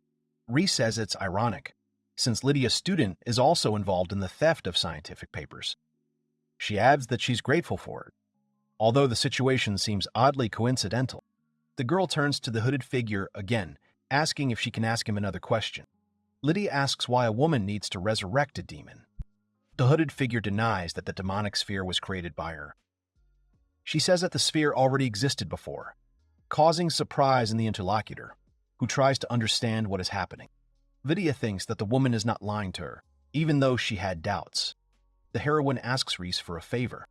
Lydia draws attention to the heroine's magical abilities, noting that she has potential.